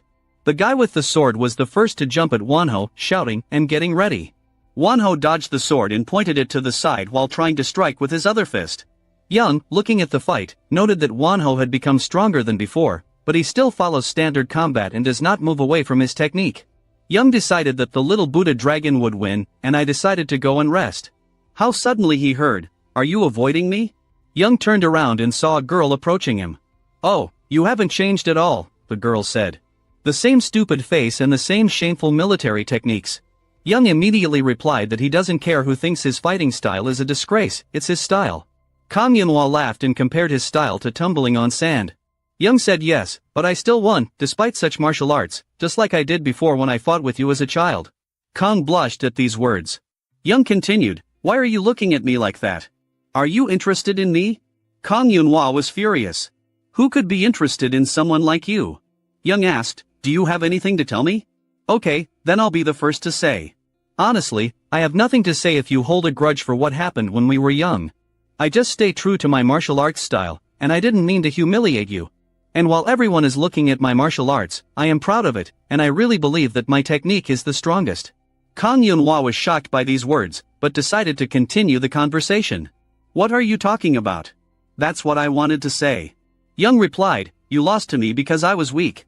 It was only because I was stronger. Okay, forget about this defeat in the past." Young replied with a smile, but suddenly he realized that he wanted to support her, but it turned out that he said a bunch of crap and he felt disgusted by it. He felt so embarrassed and ashamed. Kang stood silently and did not know what to answer. The conversation clearly didn't work out, but then the girl replied that she had not come to quarrel with him. The girl said that she was not ready to show all her strength in the previous battle, but she will show in the next match how much stronger she has become and let her watch the next match more carefully. Kang turned around at these words and left. Young exhaled with relief, because she was not angry with him. She just decided to say that she had become stronger than in childhood. Suddenly he saw the battle continuing. The fighter with the sword was lying on the floor, clearly after a good punch to the chest. The enemy surrendered. Wonho was declared the winner. Shaolin Little Buddha Dragon won. The fight ended faster than Young expected. Well, let's see what the next duel will be. He saw his brother-in-law. It looks like the next fight will involve him. He decided to support his relative and shouted to him, "Crush them." The referee announced that this is the last fight today. Both opponents are on the battlefield. On the right is the Nankong clan hidden dragon named Nangong Huang, and on the left is a fighter who came from Fujiang province Flaming Yang sect, nicknamed Inferno and named Zhang Ou. Yang was surprised. He had never heard of this fighter. Maybe he missed some kind of duel. He seemed familiar to Young, but where did he see him? Suddenly someone behind shouted to Young to wait for him. It was Wonho. He decided to thank Young for staying to watch his fight, but Young answered honestly that he saw the beginning and the end. Wonho behaved strangely, as if he was looking for someone. "What's happening?" Wonho asked where the ice phoenix flower was. "She seemed to be here." Young said that she went to the waiting room a long time ago. Wonho asked if they were talking about him, but Young said no. Suddenly they noticed her nearby, and she was looking in their direction. Wonho thought that she was showing interest in him, but Young knew that he was mistaken. Young decided to joke and cheerfully replied that he didn't remember talking to her about him. Then Young turned back to the ring and decided to ask if Wonho knew who the guy nicknamed Inferno was. Wonho doesn't know for sure, but he knows that this fighter is taking part in this tournament for the first time. Wonho decided that this fighter looked strong and it was worth watching this fight. You could learn something new. Young also noticed that this fighter has very good footwork. He moves well and quickly. He uses a powerful palm technique. His hands and movements reminded him of a recent stranger.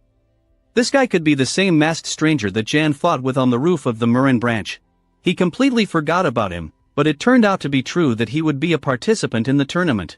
Wonho noticed Young's tension and decided to ask if he was okay, but Young replied that he was just tired and not to worry. Wonho suggested going first to take a break from watching so many matches, and he offered to retell the results of the battle as soon as it was over. But Young refused and said that everything was fine. He must see this fight with his own eyes. Not long ago, before the match, when Young's brother-in-law was going to the match, his wife came up to him and gave him various food items for his journey. She wished him victory and to return safe and sound. He promised her that it would be so, and she can be sure of it. And so both fighters prepared for the fight and are waiting for the referee to give the command to start the fight. Young's brother-in-law took a fighting stance. Both patriarchs discussed the fighters. They noticed that Huang was very nervous. On the other hand, they have no information about the Inferno guy. They believe that Huang is nervous because he doesn't know what fighting strategy to use, but one of them believes that he is not strong enough because he loves his wife and devotes more time to her than to training. But they also don't know how strong Inferno is. There are rumors about him throughout Murim. They cannot appreciate his power as if he wears a mask. He hides his strength.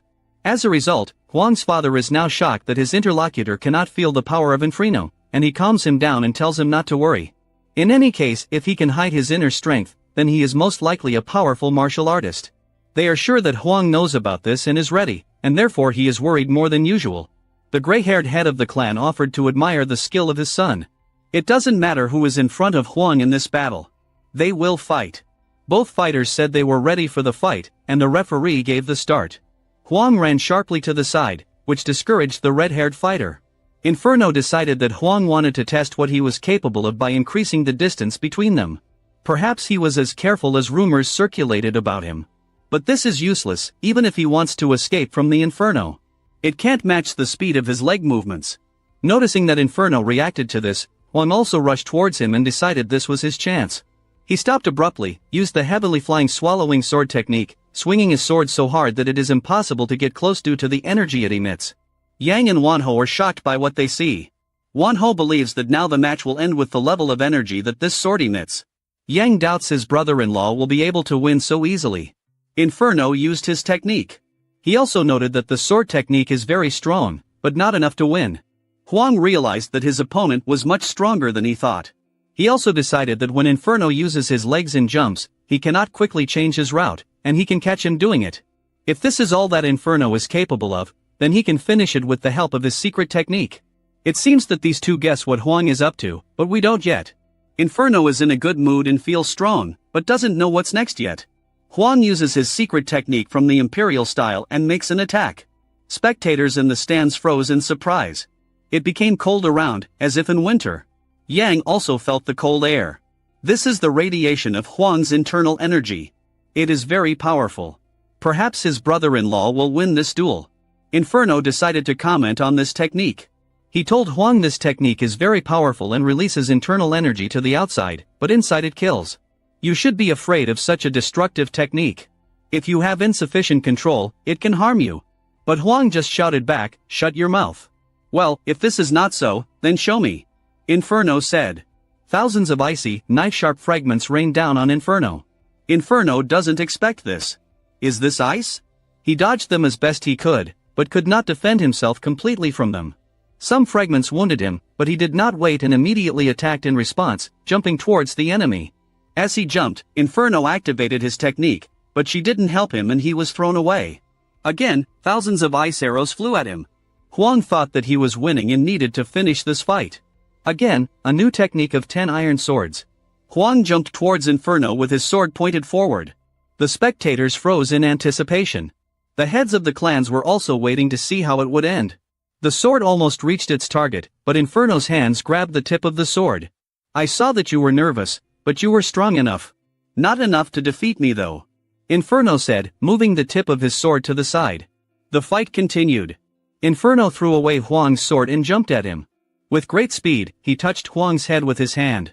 Huang couldn't react in time. He was too close. The sword flew to the side from the blow. Huang flew away from such a throw and fell hard, raising dust. He needs to get into a stance as quickly as possible, but Inferno will not give him such a chance. Inferno is already in the air and flies to finish off his opponent. A powerful blow occurred. Huang lay there recovering from the blow. Inferno stood over the victim.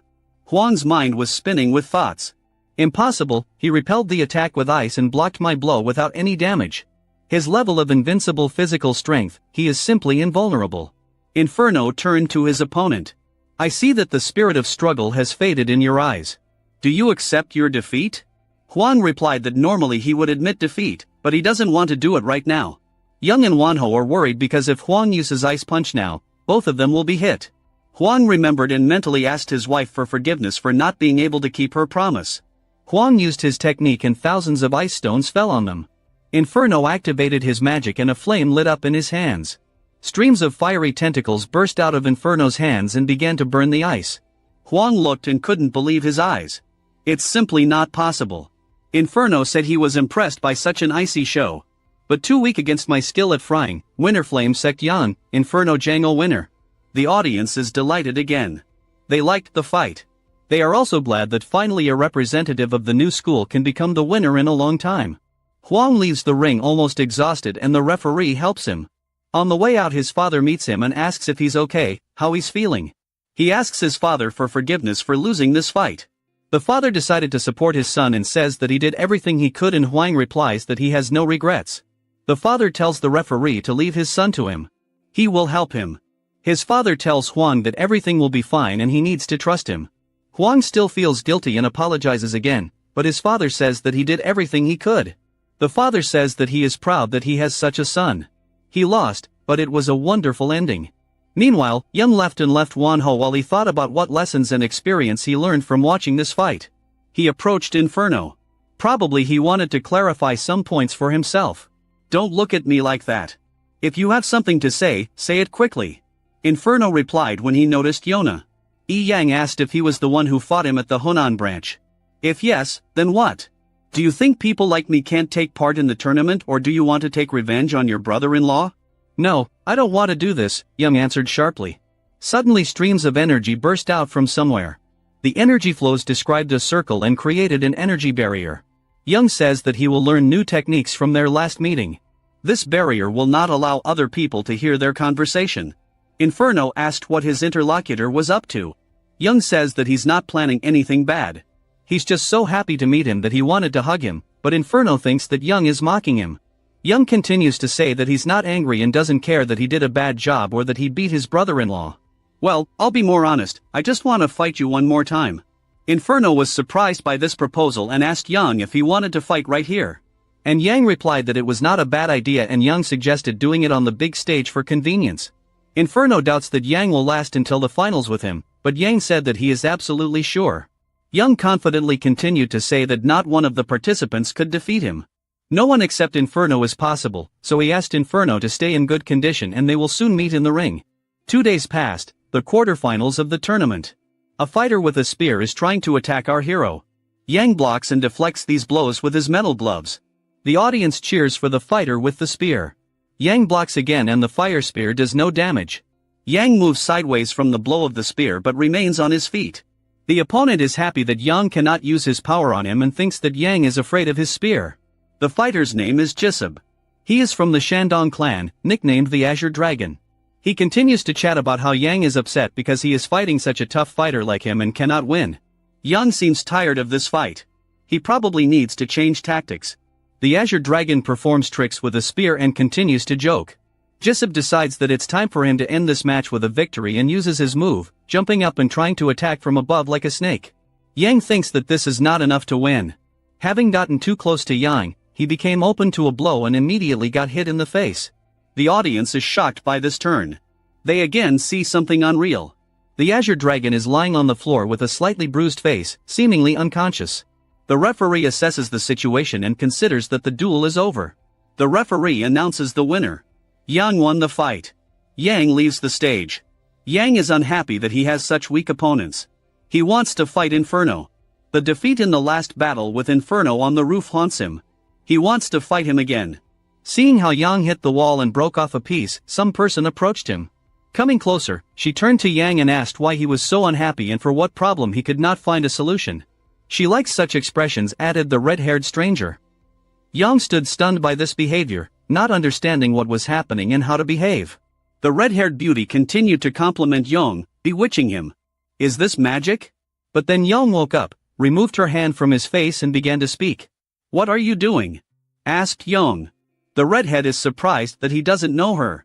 She thinks that all the men here know her and says that maybe she is too arrogant. In fact, Young knows who she is. She is Oh Eun-hoo, from the Bloody Maiden sect, nicknamed the Azura Blood Whip.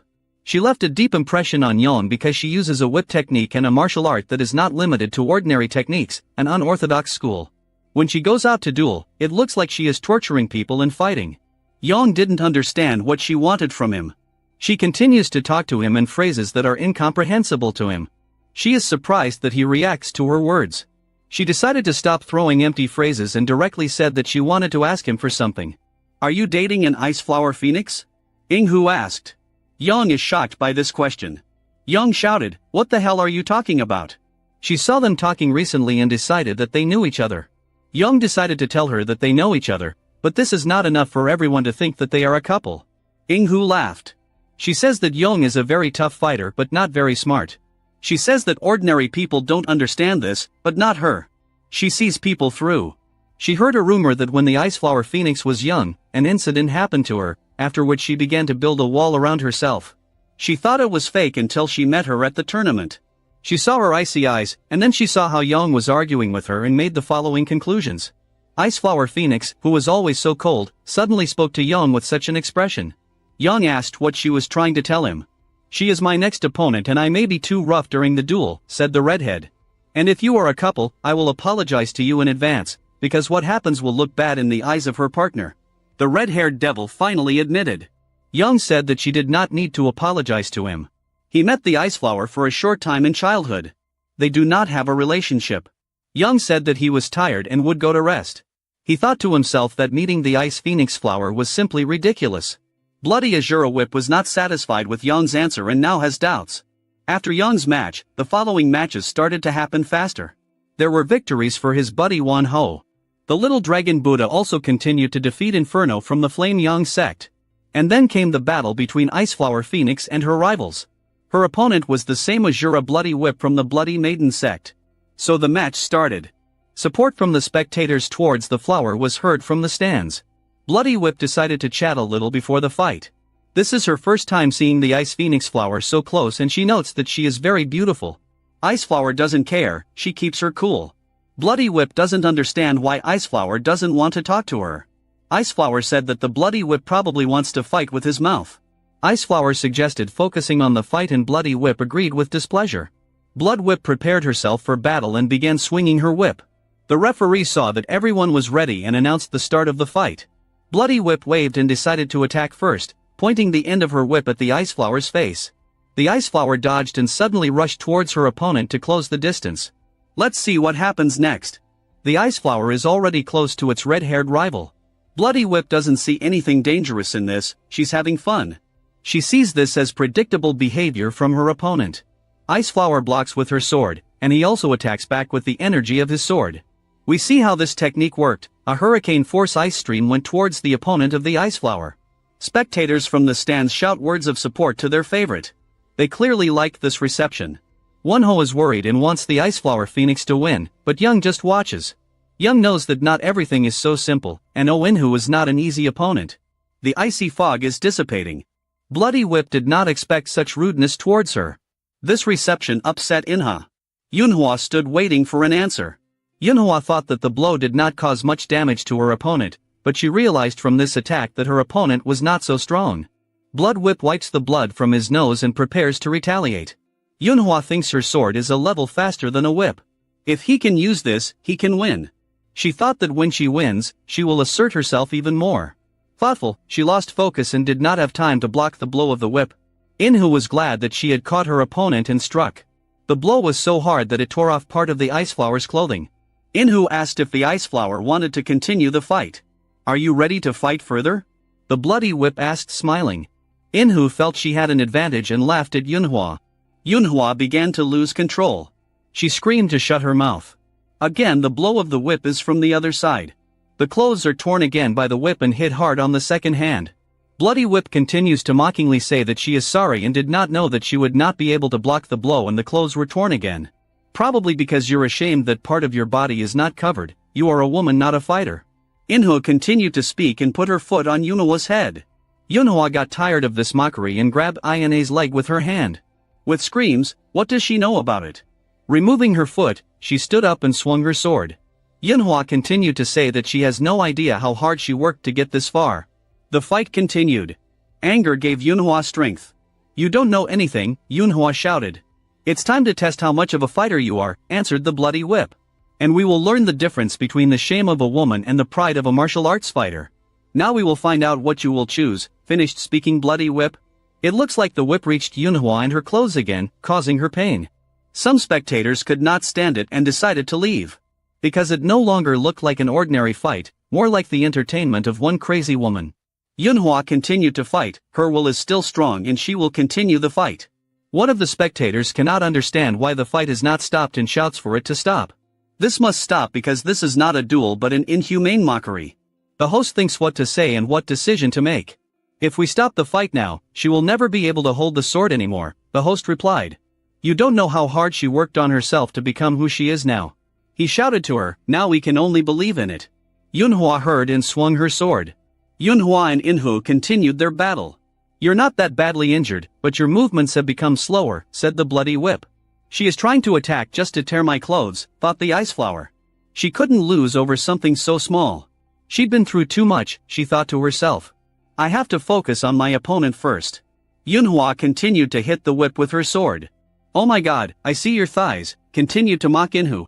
She was distracted again and missed the blow of the whip. This time the whip hit his head. The blow was strong enough for Yunhua to fly to the side and fall. Yunhua lay on the floor of the ring, breathing heavily.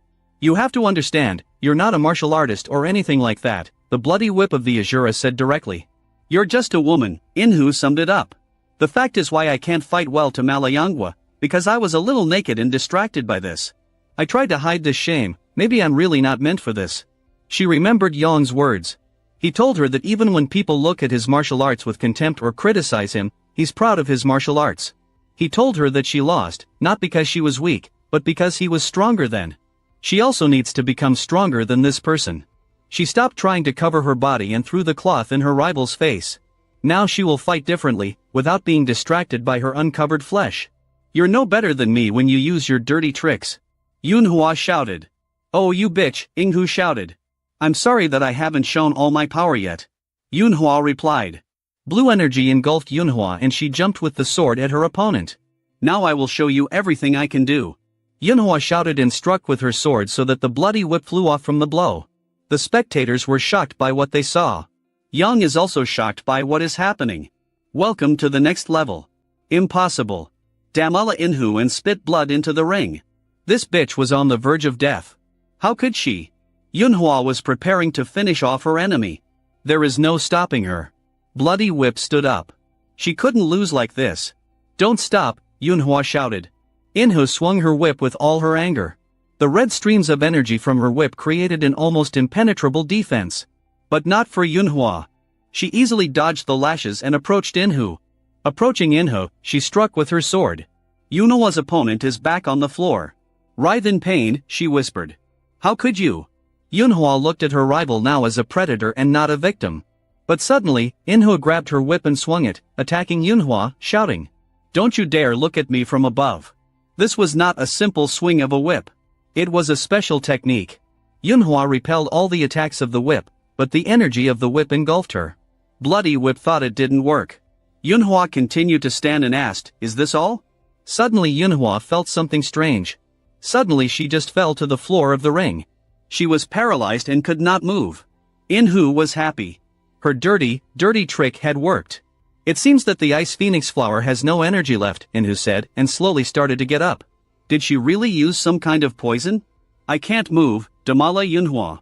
Azura's blood whip continued to approach Yunhua, continuing to say that she was surprised that she continued despite the humiliation and did she really think that she had become stronger. Bloody Whip Inhu decided to check how Yunhua would feel now if she destroyed her face. She swung her whip and aimed it straight at Yunhua's face. Yunhua was already preparing for the blow, but suddenly the blow did not happen. The whip stopped the small Buddha dragon with Wanho's hand. Blood splashed onto the floor from the blow. Everyone was shocked by this turn of events. "Get away before I tear this hand off," Inhu screamed. "Of course I apologize for my behavior, but you went too far in your actions," Wanho said, judging by the look in her eyes. She didn't like it very much. She threw down the whip and she said, "That's why I don't like orthodox bastards." She started calling for the referee. The referee came closer in fear and she asked the referee about the disqualification of participants if they interfere in fights during the tournament. This is true? Wonho picked up Yunhua and is going to help her leave the battlefield. The referee doesn't know what to answer because this is not simple. It's a question of morality. The audience is furious. They shout that she is a crazy bitch and heartless. The audience screams for her to get out of here and that they don't hate unorthodox bastards. But then the head of the tournament shouted throughout the stadium and called on everyone to shut up. The scream was so powerful that everyone heard his words.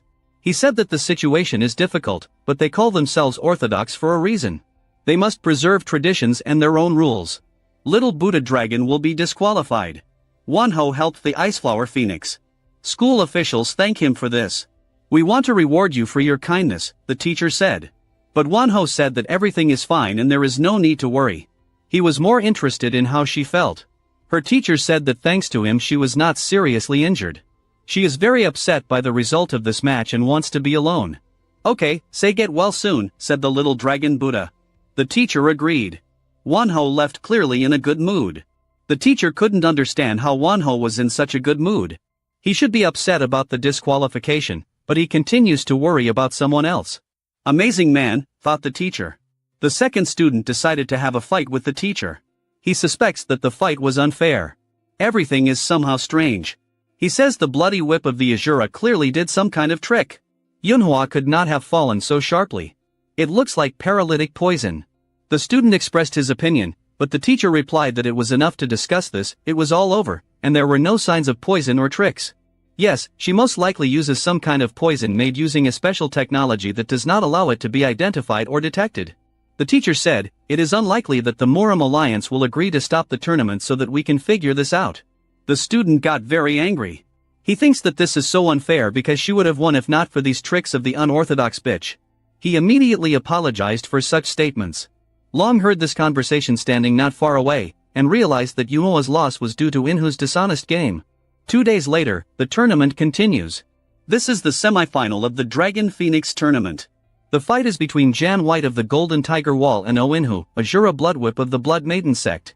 The stands are waiting for the fight to start. It will be an interesting fight. Spectators are discussing that this is an unusual battle between the original Battle Berserker and the insidious Viper. On the one hand we see a renegade martial arts master, and on the other a villain whose heart is filled with evil. The fans don't know who to root for, because they don't really like both of them.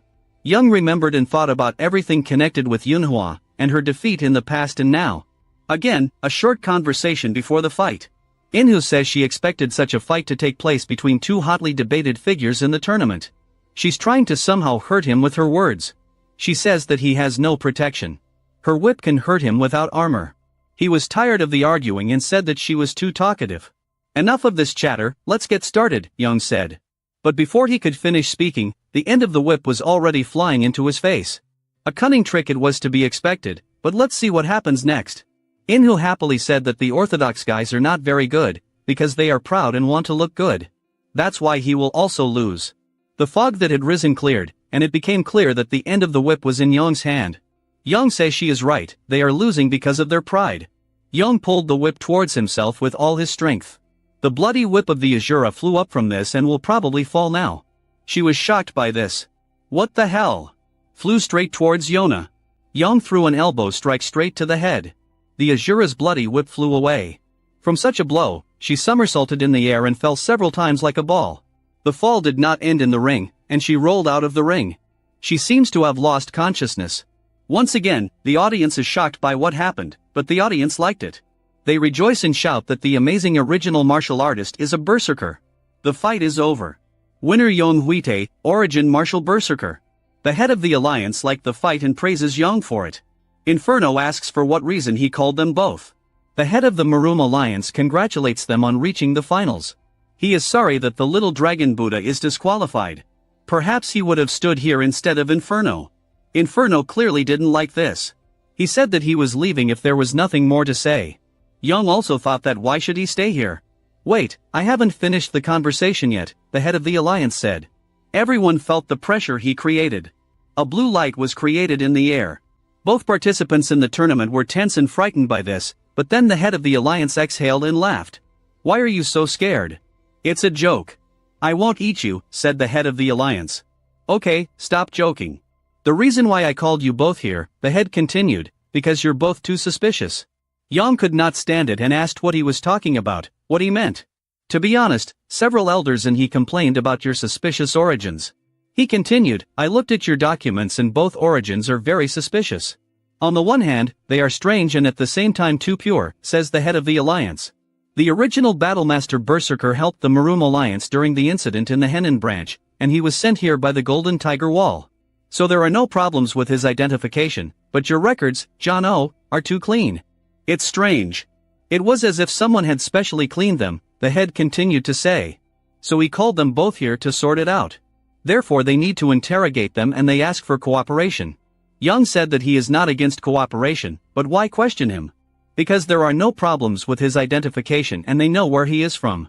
The head of the alliance replied that it was because it was wrong for the indestructible flame to be allowed in alone. No one understood what the head of the alliance meant, but had to agree. Night has fallen and we see someone leaving the house of the head of the alliance. It was Yong. He was tired and didn't expect it to drag on until dark. The more he thought, the more he could not understand what was happening and why the leader of the Murim Alliance was conducting the interrogation in person. The leader of the alliance was wondering where Yong learned such combat techniques and whether he had any other techniques that he had not shown. He thought it would be an interrogation, but it turned out that he just wanted to talk to him and he was very tired of it. He didn't know what to answer. He was also angry that the leader spoke disdainfully and mockingly about his technique and could not believe that with such martial art it was possible to reach the finals. But suddenly in the courtyard he met Yunhua. Congratulations Origin Martial Berserker, she said. He didn't expect to see her and didn't know what to tell her. There was a silent pause. He told her that he was glad to see her and that she was already better, but then he thanked her for her congratulations and said that he needed a good rest before the final and began to leave. She said that she saw his fight with Inhu yesterday. He looked a little different than in training and decided to ask if it could be because I lost like that. Yunhua asked. Or maybe I just made it all up? She added. Yong replied that it seemed to her that he was fighting as usual. She replied that she knew that he would answer like that and lowered her eyes down. It's hard for her to talk about it, but she really cried in her house after the defeat. Yunhua admitted. She said that she was very upset to lose because she thought that this opponent was weaker than her. She was angry with herself for losing and couldn't stop crying. She thought that she was so pathetic. Young said that she was not pathetic. She reminded him that in his childhood he said that victory is the most important thing in battle, no matter how. He replied that he just wanted to win. He wanted to explain to her, but she interrupted him and said that she knew what he wanted to say. You simply wanted to say that whatever martial arts one uses, it's more important that they use it with the right mindset. She thinks she was jealous of him, who could say this with such pride. She believes that the Azura won the bloody whip because she did everything she could to win, and even more. On the other hand, she only thought about Young's victory and lost because of her own arrogance. Now she will be patient in her desire to become stronger than Yan. She will overcome all goals step by step to achieve this. Young listened and didn't know what to answer, so she wants him to put all his thoughts aside and focus on his next fight. Young thought about her words, and looking higher at the mountain, he saw Inferno standing. Yes, that's what really bothered him. He wanted revenge. He replied that he was complicating everything, and there was no need to worry, and he added that he has no choice. He must win. The leader's assistant informed him that the lie detector ball did not reveal any lies. The leader of the Murim Alliance was surprised, but decided that their judgments were probably wrong because the lie detector ball had not deceived the ball before. But there was still a result. When they tested Inferno, they asked to put their hand on the ball that shows true or false. Young asked me to tell them about my past, starting from early childhood. When he was 7, he joined the Fiery Yang sect in Fujian province, but soon after, the sect was attacked. The city was on fire. Everyone except him was killed by unknown killers, and he was left alone among the ruins of the school. He went to the mountains and wandered there for a long time. One day he was lucky to meet a hermit, who having learned that he was from a sect, invited him to study the Yang Fiery Strike technique. After a while, he returned to his province and challenged the martial arts master who ruled this territory, Ji Chungyun, to a fight, and he did not survive during the battle. Then he continued to travel around the province and challenge masters of non-traditional schools to battle. This journey ended with me deciding to take part in the Dragon Phoenix tournament in this place. It sounds a little far-fetched, but the ball didn't show a lie, which means he didn't make it up, the leader of the alliance and his assistant decided. Just like us, he doesn't like unconventional martial arts sects, the assistant expressed his opinion. The enemy of our enemy is our friend, isn't it? Asked the alliance leader's assistant. Well, tomorrow there will be a final and we will continue, but now we need to rest, proposed by the leader of the Murim Union. But before that, they still expressed who they thought would win. The assistant said that he would like Yonghui to win, but most likely Inferno will win because he is stronger. The leader agreed with this. In any case, one of them will win tomorrow. The next day, hotel for visitors and participants of the tournament. Wonho knocks on the door and turns to Young with a reminder that the finals will begin soon and to wake up. It's strange to him that no one opens. He didn't see anyone coming out, maybe Young is still sleeping, when suddenly the door opens sharply and Young appears on the threshold. Wonho sees Young and asks him in surprise about what happened at night. Young is glowing, full of energy and ready to fight. But this time, people had already begun to gather at the stadium. Today, the largest number of people came to watch the final. Two guys are discussing which of them bet on whom. This guy says he bet on Origin Martial Berserker. The second one is surprised by his choice because he knows how much he doesn't like this fighter, but he believes that he has the potential to win. But his interlocutor still does not believe him that this is the only reason and mockingly tells him about it. He cannot stand it and begins to tell the truth that when he defeated the insidious Viper, he believed in him. He probably bet on the wrong one last time and is now worried that he might lose again. The friends decided to end this conversation and went to the stadium. The referee orders everyone to take their places as quickly as possible. The final of the Dragon Phoenix tournament begins, the referee says. The referee announces the participants. On the one hand, an expert in movement and palm strikes from the Flame Yang sect, the one who easily defeated his rivals, Jan O, nicknamed the Divine Flame Stride. On the other hand, one whose martial skill is disgusting, but at the same time captivating, the original martial berserker, Young White. With both fighters on stage, it will be a hot fight and a little talk before the fight. Young started first and asked if Jan had gotten enough sleep. He looked tired as if he hadn't slept all night. Even if I didn't sleep, it won't affect your defeat, Inferno replied. Great, so be it, replied Young. A blue aura glowed around him. Inferno clearly did not expect this and thought something bad about his opponent. Young seems to have reached a new level. Now it won't be easy for him to cope with him. Inferno decided to ask how Young managed to reach a new level of energy in one night, but Young modestly replied that he could not win if he did not do the same as his opponent. He simply raised his level of internal energy a little and became stronger. Even if you have reached a new level, it is not enough to surpass me, Inferno replied. The blue and purple aura collided together. The referee had to cover himself with his hand from such dazzling energy, probably the greatest battle of the referee's mind. The referee announced the start of the fight. Young launched the first attack and decided to use a technique from the Brazilian martial art. He jumped up. Doing a forward somersault, he pointed his leg straight at his opponent, but Inferno blocked with his hand. Inferno immediately attacked back with a wave of energy. Young somersaulted in the air and kicked Inferno in the side. Wonho and his master are surprised by Yona's amazing fighting technique. They believe that he has become much stronger since attending Shaolin. The time came for Inferno to attack. He concentrated his energy into his palms, creating two fireballs, a technique called Yang's Flame Strike. Young prepared for the impact and watched in surprise what was happening. At great speed, Inferno crashed straight into Young's chest, putting his fiery hands in front of him. This move is called the Double Flame Palm Strike. Young flew to the end of the stage, leaving a trail of flames. The smoke has cleared and we see Young. He is still with us. He is ready to continue the fight. Young takes off his chest armor and says with a smile that if Jean were a little faster, he would have made a hole in his chest. Inferno thought about his words and assumed that Jan's previous attacks were aimed at increasing the distance between them. If so, then this is not an accident. You have reached the level to withstand my attacks, said Inferno. If you think so, then try again, Young replied. Interesting, okay, then let's see how you react now, Inferno said and lit up again and attacked. Having again developed a furious speed, he began to close the distance to Young. Young remembered that like last time, at such a speed, it is impossible to suddenly change the trajectory. And this means it's time to flee in response. Young made a blow with his metal glove to meet the Inferno. Yes, Inferno couldn't go left or right, but he could jump. Looks like he has also grown in his skills since last time. Inferno now attacks from above. Because of his blow, Young remained open and Inferno took him out. The blow was struck in the face by a fiery palm. Just before the battle, Young meditated and in his thoughts simulated a battle with Inferno. He ran over 70 simulations, and in most cases he lost. It's like fighting a heavyweight while being a lightweight yourself. In the world in which he lived before reincarnation, it was not possible to become stronger in half a day. But in Murim, anything can become a reality. He achieved enlightenment. In Murim, if you have achieved enlightenment, you can grow strength even in half a day. Yes, Inferno is not at the same level as him, and he does not use any weapons like Yon.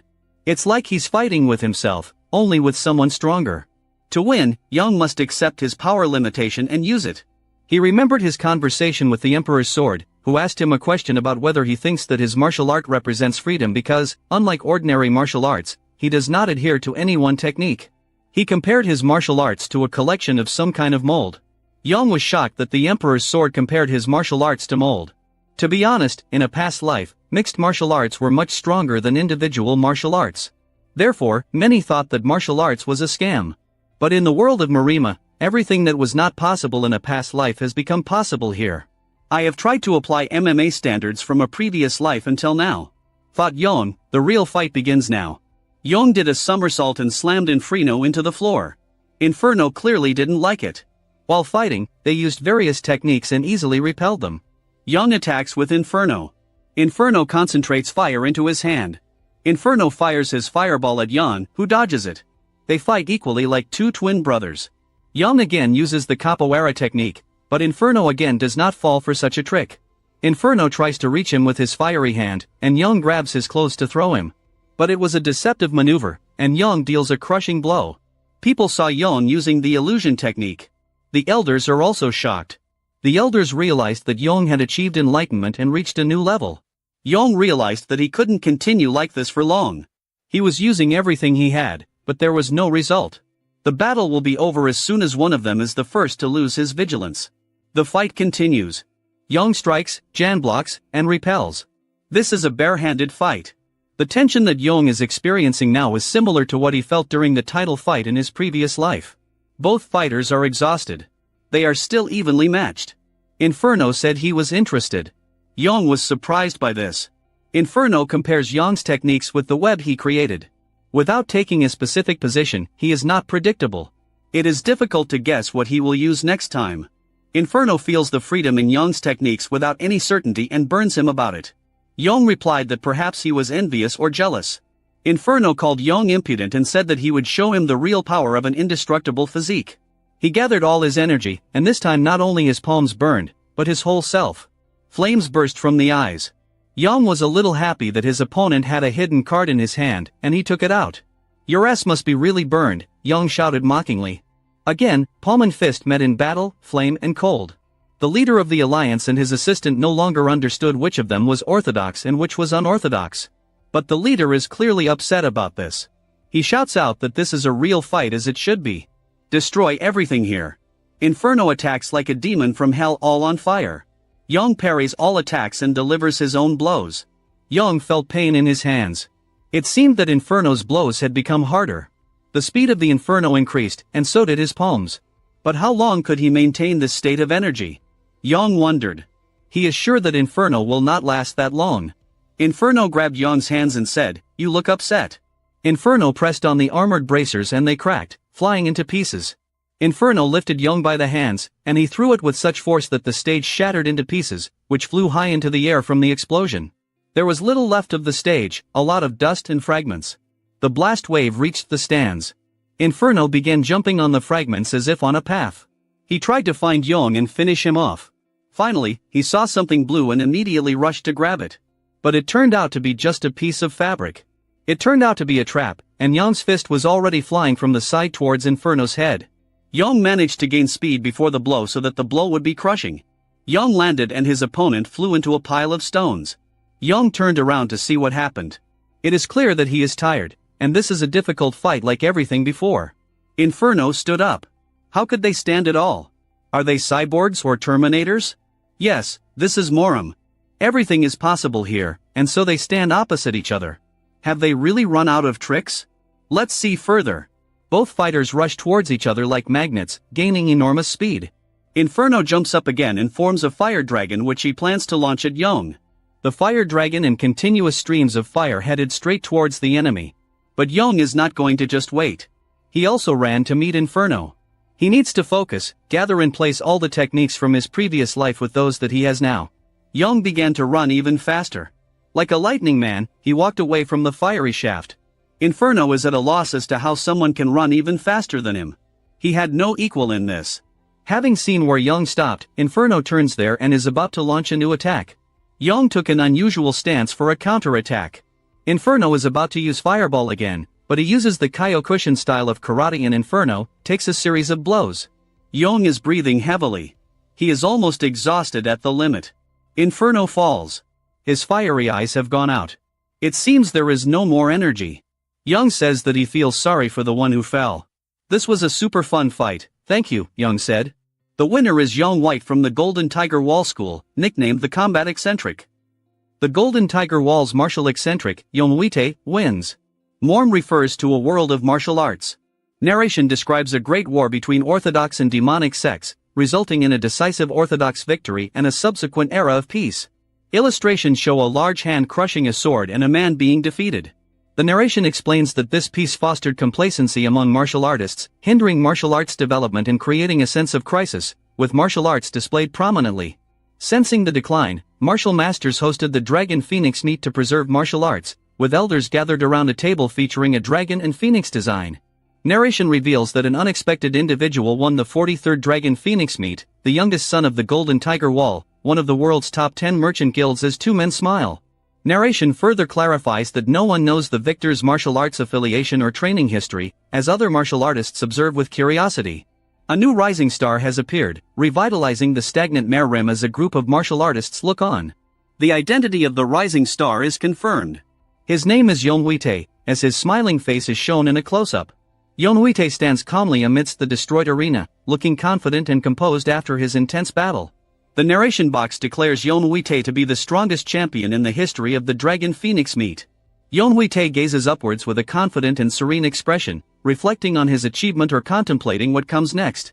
A man on a platform dramatically announces the final special event, the Dragon Phoenix duel, where the current winner faces the previous champion to an excited crowd. Two martial artists clash mid-air, illustrating the Dragon Phoenix duel, the closing event where the current tournament winner faces the previous champion. Spectators murmur excitedly as narration explains that this battle between winners, though generally more celebratory, is often considered even more thrilling than the finals. The announcer, a man with a mustache, dramatically declares, "Now then, let's introduce the competitors." He uses a bizarre martial art, yet it's stronger than any other. Young White is announced as the 43rd Dragon Phoenix meets champion, martial eccentric. As the excited crowd cheers, "Show us what you're made of today, too. I'm betting on you again this time. And you're so handsome." Young White reacts with a sheepish, "Huh?" Well, his inner thoughts reveal that several days have passed since the finals, but the craze still hasn't cooled down thanks to the big match between the champions. A shining Heaven Ascension elixir, described as one of the champion's prizes that grants years worth of inner energy, is shown in a wooden box. Young White glows with blue energy, noting he's overflowing with strength after consuming the elixir and confidently stating, Young White's gaze hardens, as he reminds himself. "But I can't afford to be careless. After all, my opponent is none other." The previous champion, the Archer Empress, Seo Mayan, is formally introduced as the 42nd Dragon Phoenix meets winner, poised with her bow. From a distance, two men discuss their failed attempts to recruit Young White. Wondering if their offered conditions were not tempting enough, one man suggests trying to coax Young White again, to which another man with glasses replies with exasperation, "That's already the 30th time you've said that." The man with glasses asserts that Young White isn't someone who can be tied down, explaining that he seeks freedom, just like his martial arts, and won't join the Murim alliance. The first man angrily tells the man with glasses to recruit Young White himself, calling him better than anyone. The man with glasses sighs, he's so annoying. The man with glasses then proposes recruiting Jang Oh, the runner-up, arguing that he, quote, the man with the mustache questions if the man with glasses is still suspicious of his background regarding Jang Oh. The man with glasses confirms that Jang Oh's truthfulness was already confirmed through proper investigation, but the mustache man admits something still feels off about him. The mustache man expresses a strong intuition to be cautious of that guy, then asks the man with glasses, should we look into him more thoroughly? The mustache man waves off the discussion about Jang Oh, suggesting, nah, forget it, let's talk about that later, and shifts topic to ask, who do you think will win between those two? The two competitors are contrasted. Seo Mayan, a renowned martial master, and Young White, who has only just ascended to that level recently, though the man with the mustache finds him quite a peculiar fellow. The man with glasses observes the two as complete opposites, concluding that the outcome is already somewhat obvious. The man with the mustache, identified as the Murim Alliance leader, concedes he knows the likely outcome, but admits he, quote, can't help being curious. Murim Alliance leader concludes his thoughts by stating, I want to see how they'll handle a matchup of total opposites. Yeonwhite smiles confidently, and greets Seo Mayan, asking, it's been a while, Mayan, are you ready?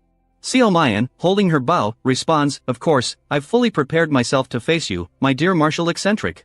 To which Yeonwhite humbly replies, I'm honored. Seo Mayan glows with red energy, gripping her bow and warning Yeonwhite, you'd better be prepared.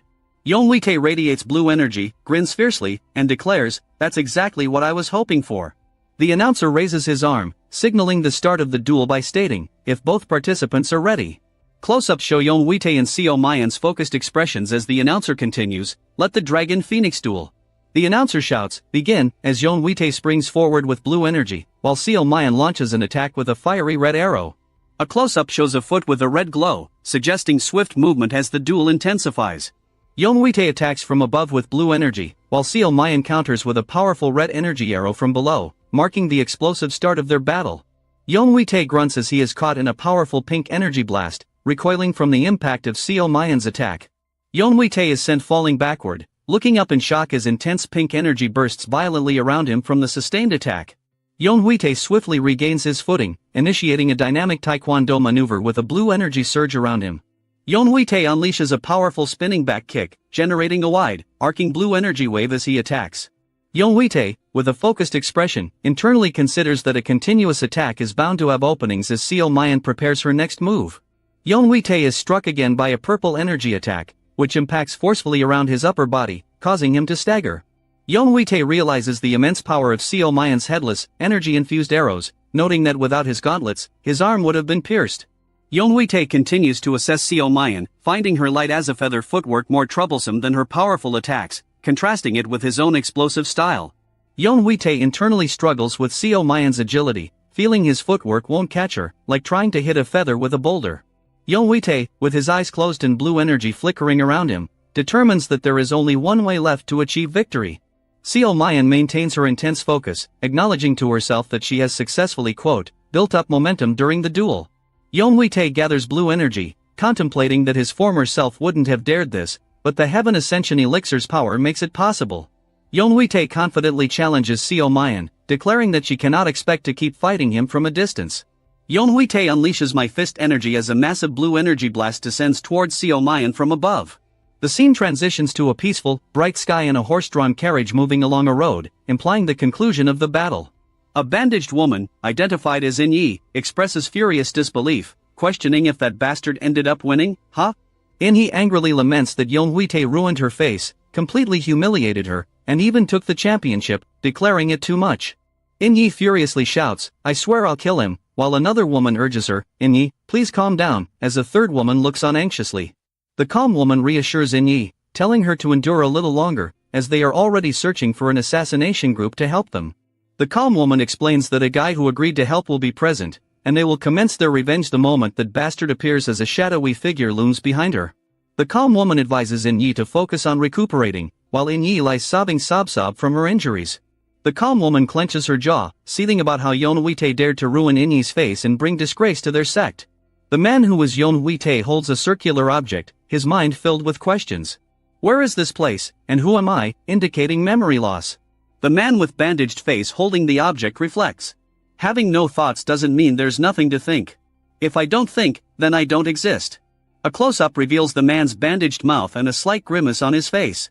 The man questions his own thought. What kind of idiotic thought is that?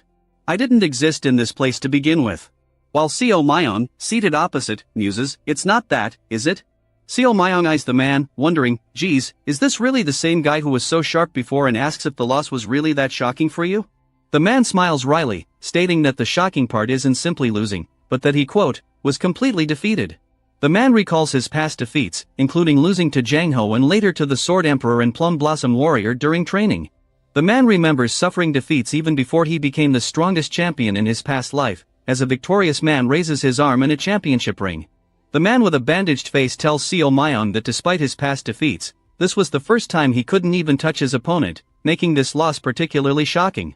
He recalls how, during their fight, whenever he tried to close the distance to strike Seo Myung, she would simply step back and fire another arrow, anticipating his moves. He remembers his belief that his renowned, 100 bewildering footwork would be sufficient to finally catch her during their duel. However, he quickly realized her footwork was a superior mobility art, rendering his quote, 100 bewildering footwork no match for it, as Seo Myung deftly aimed an arrow. The man complains that Seo Myung's strategy of running and shooting arrows was cowardly, but she counters, asking how an archer is supposed to fight otherwise, and points out he also used his fist energy. The man grumbles that his sloppy energy blast drained his internal energy, leaving him unrecovered, while Seo Myung remarks that she can clearly see he's still weak. The man then reflects that this experience painfully confirms his weakness against ranged attacks, and acknowledges the critical need to find a way to overcome this disadvantage. He concludes that the potential solution to overcome his weakness might be available to him right where he is now. Seo Myung presents a cylindrical object to the man, reminding him it is the reward from the job she previously mentioned. Seo Myung confirms the reward is quote, an advanced cultivation technique that could harmonize opposing energies and was highly stable, which was precisely what he had requested, surprising him. The man explains that his martial arts had reached a plateau at the Hainan branch, prompting him to seek a way to evolve them, and he concluded that mastering elemental attributes was the answer. He elaborates that while learning a single attribute is achievable, he became ambitious and sought a cultivation technique capable of harmonizing multiple different attributes. The man expresses his excitement, stating he only asked Seo Myung with slim hope, but since she holds a high position in the Murim alliance, she truly found it, calling it a quote, jackpot. The man looks at the provided scroll with surprise, muttering in confusion, what is this? Chai Huan Wu. Seo Myung explains this as Chai Huan Wu, a quote, mad destructive hermit who illegally modified a Wudong sect technique after rising through the ranks. The man asks if it's true that Chai Huan Wu created a technique harmonizing different elements. Seo Myung adds that the Wudong sect banned the technique as unstable and dangerous, exiling him. Seo Myung advises him not to get his hopes up too much, but admits such stories often hold truth. She states this is all the information she can give, prompting the man to ask if he must find the person himself. Seo Myung confirms his assumption, explaining that if the Murim alliance were to directly provide such a dangerous manual, the Wudong sect would strongly protest. Seo Myung warns that a strong protest from the Wudong sect over the manual could destabilize the balance of the entire Jianghu, illustrating her point with a scene of burning flags. She explains the Murim alliance's conclusion was to only provide clues about techniques similar to what he requested, making it entirely his responsibility to obtain it. The man accepts, acknowledging his request was excessive, and that he wouldn't want to cause conflict among the major sects, declaring himself satisfied with the outcome. Seo Myung declares the transaction complete. The man stands to leave, explaining he still has other matters to attend to. The man adds that it wouldn't be good for rumors to spread about a man and woman chatting alone late at night, then thanks Seo Myung for the information on the cultivation technique. As he turns to leave, Seo Myung stops him, instructing him not to blame himself too much for losing to her, which causes him to pause and question her remark. Seo Myung explains his loss was simply due to his inexperience in fighting against archers. Seo Myung confidently states that if the man were more accustomed to fighting against ranged attacks, she would have been the one to lose their duel. Seo Myung smiles warmly, emphasizing her earlier remark about his potential to have won if he were more experienced with ranged combat. Under the moonlight, the man examines the manual, noting that Se Huan Wu's last known location near Mount Huiji in Zhejiang province is not too far. The man lies down, contemplating that he knows the location and only needs to find Se Huan Wu, but then realizes there is one specific place he needs to visit first. The man, having located his target, expresses readiness to find him. However, he immediately revises his plan, revealing he must visit a crucial place before commencing the search. The man visualizes his future training, planning to learn ranged martial arts, acquire secret elemental-based attack techniques, and then use divine-level cultivation to expand the range of his martial arts. He acknowledges that elemental attacks can be ranged, but notes they are typically devastating finishers that are powerful yet consume a lot of internal energy. The man decides to first learn a basic ranged technique like finger bullet, and then infuse it with elemental power to create highly efficient, high-destruction elemental projectiles. Lying down, the man smiles widely, pointing his fingers like a gun and exclaiming, "Damn, this is a dream for men." He believes he can afford the necessary manuals for finger bullet and elemental arts, with the prize money from the Dragon Phoenix meat, and plans to depart immediately after receiving it. No, wait, who knows when that reward will even come. Sitting around and waiting isn't my style. Since I've said it, I'm going now. With a determined smirk, the man decides to set off on his journey without further delay. Maohuaji in Zhejiang province is depicted, described as a scenic and peaceful location, with legends of King Gujuan and Prince Fuchs of Wu from the spring and autumn period. A shopkeeper lies slumped outside a building at the base of Mount Rigi, sighing dejectedly about his hopes of making a living from tourists. The shopkeeper, an older man with a beard, grumbles about his poor decision to settle there, lamenting, "Peace of mind my foot, I really shouldn't have settled here."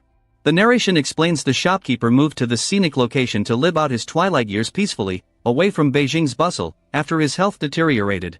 The shop is shown with falling leaves, and the narration reveals that despite knowing business wouldn't boom, the shopkeeper never expected it to be so utterly deserted. The shopkeeper sits disheartened, muttering that he's about to starve and might have to return to Beijing, worried for his health. "Excuse me, is this the Shinbo shop that sells rare items at cheap prices?" The shopkeeper is startled, recognizing the speech pattern, and realizing that a person has finally arrived. The shopkeeper's eyes widen in surprise as he joyfully realizes he's a customer, while the man smiles cheerfully. The shopkeeper enthusiastically welcomes the man, confirming his shop is the Shinbo shop, known for having everything and offering items cheaper than other establishments. The shopkeeper asks what the man is looking for, who replies he needs a couple of martial art manuals, adding he's not too concerned about how powerful they are. "I'm open to any type." The shopkeeper assures the man they have a vast array of manuals, and the man then specifies that he wants to start with manuals focused on specific attributes. The man lists an extensive range of desired manuals: poison arts, heat arts, ice arts, stealth arts, lightning arts, and if possible, demon-suppressing arts as well, shocking the shopkeeper with, "Yeah, you want that many?"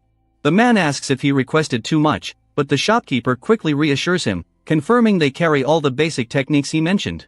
The shopkeeper sweats nervously, contemplating the man's request and the cost.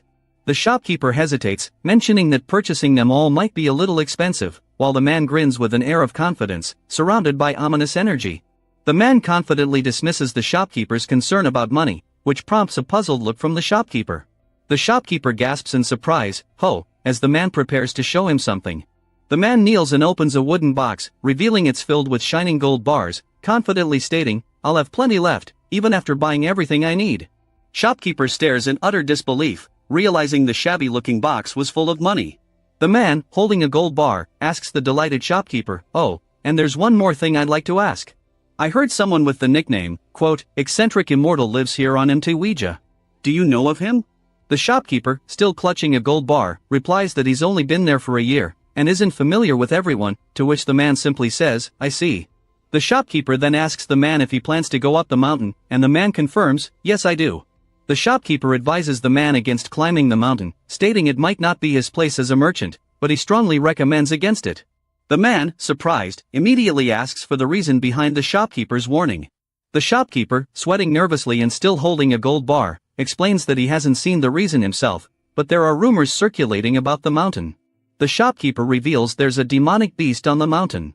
The man repeats in surprise, "A demonic beast," as the shopkeeper appears distressed, describing the ominous presence. The shopkeeper explains that the demonic beast isn't particularly large, but moves unpredictably, and has attacked those who have attempted to climb the mountain. The shopkeeper laments that the beast's presence caused all tourists to stop visiting Mtwija, forcing him to consider leaving. The man appears thoughtful, pondering the news of a demonic beast. The man declares that the presence of a demonic beast makes him want to climb the mountain even more. The shopkeeper, shocked, frantically warns him, "Yes, you shouldn't, wait, you're still planning to go?" The man, smiling, acknowledges the shopkeeper's concern, but dismisses it, while the shopkeeper still anxiously holds the gold bar, eyeing the box full of wealth. Looking up at the majestic mountains, the man confidently declares that he cannot resist his curiosity, and intends to proceed with his climb.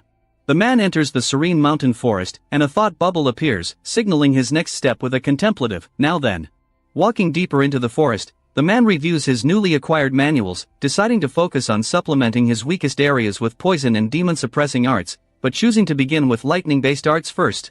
The man's face is set with determination as he continues his journey through the woods, clutching a martial arts manual firmly in his hand. The man questions if he's reached the spiritual power spot mentioned by the shopkeeper, then expresses awe at the incredible and vast mountain view. The man expresses frustration, noting that despite information stating someone resides on the mountain, he has searched all day, but found no one. The man recounts his skepticism regarding the martial arts sect's information about a martial artist on the mountain who can teach all common techniques, finding it absurd and strange that such a powerful individual would remain undisturbed. Standing at a cliff's edge, the man sighs, stating that if the information proves to be nonsense, he will be really disappointed. Neon. A dark, ominous presence with a glowing red eye and streaks of red energy appears, signaling an unseen threat or a sudden attack.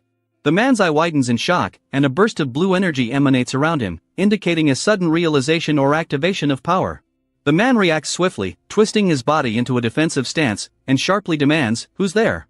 in response to the unseen presence. The man, looking back, confirms he felt a faint energy, saying, "That was definitely a faint energy just now," as he senses something unseen. The man deduces that the aura he sensed indicates at least a peak martial master, then wonders if it could be the beast the shopkeeper had warned him about. "Alright then, if you won't come out, I'll find you myself." The man's perspective shifts to a grayscale vision as he decides to amplify his senses, believing he can detect even a peak martial master's hidden presence.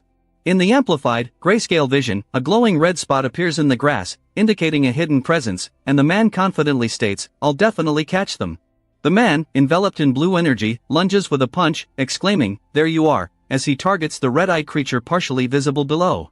A powerful, unseen force causes a massive section of the mountain cliff to violently break off and crumble, indicating an immense impact.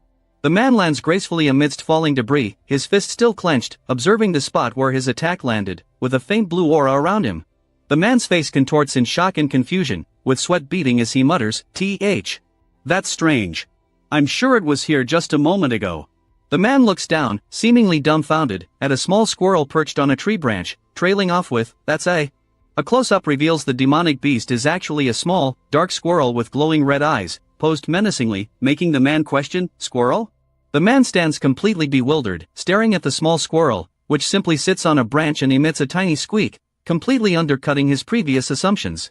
The man reacts in disbelief, spitting out whatever he was holding, as the absurdity of his recent encounter with a demonic beast that turned out to be a mere squirrel sets in. The man bursts into uproarious laughter, calling himself an idiot for believing a squirrel could be a demonic beast, while the little squirrel looks on with a confused Q sound.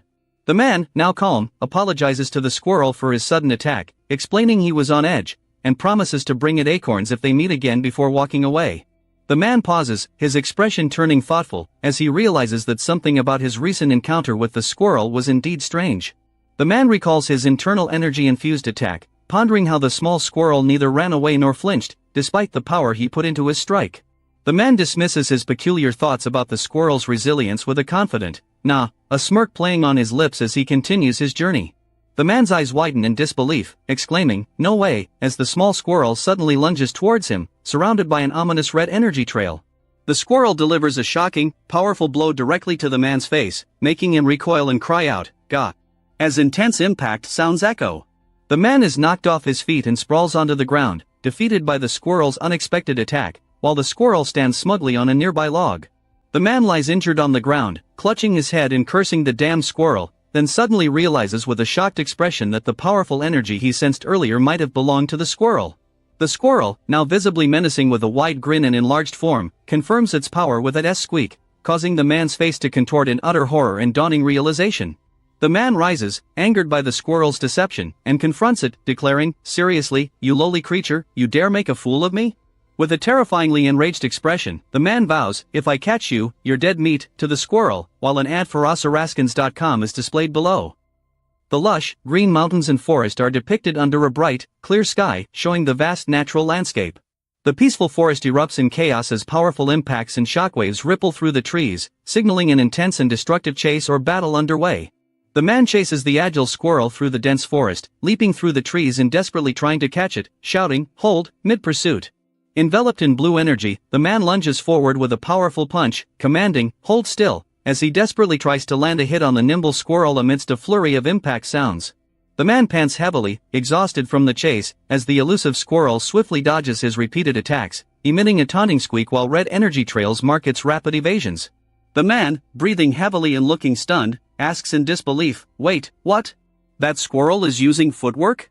Realizing the squirrel's incredible agility, the squirrel yawns and squeaks, looking innocent, as the man laments its small, hard-to-catch body and comically wonders if this is how a real Pikachu would feel before sighing and giving up the chase.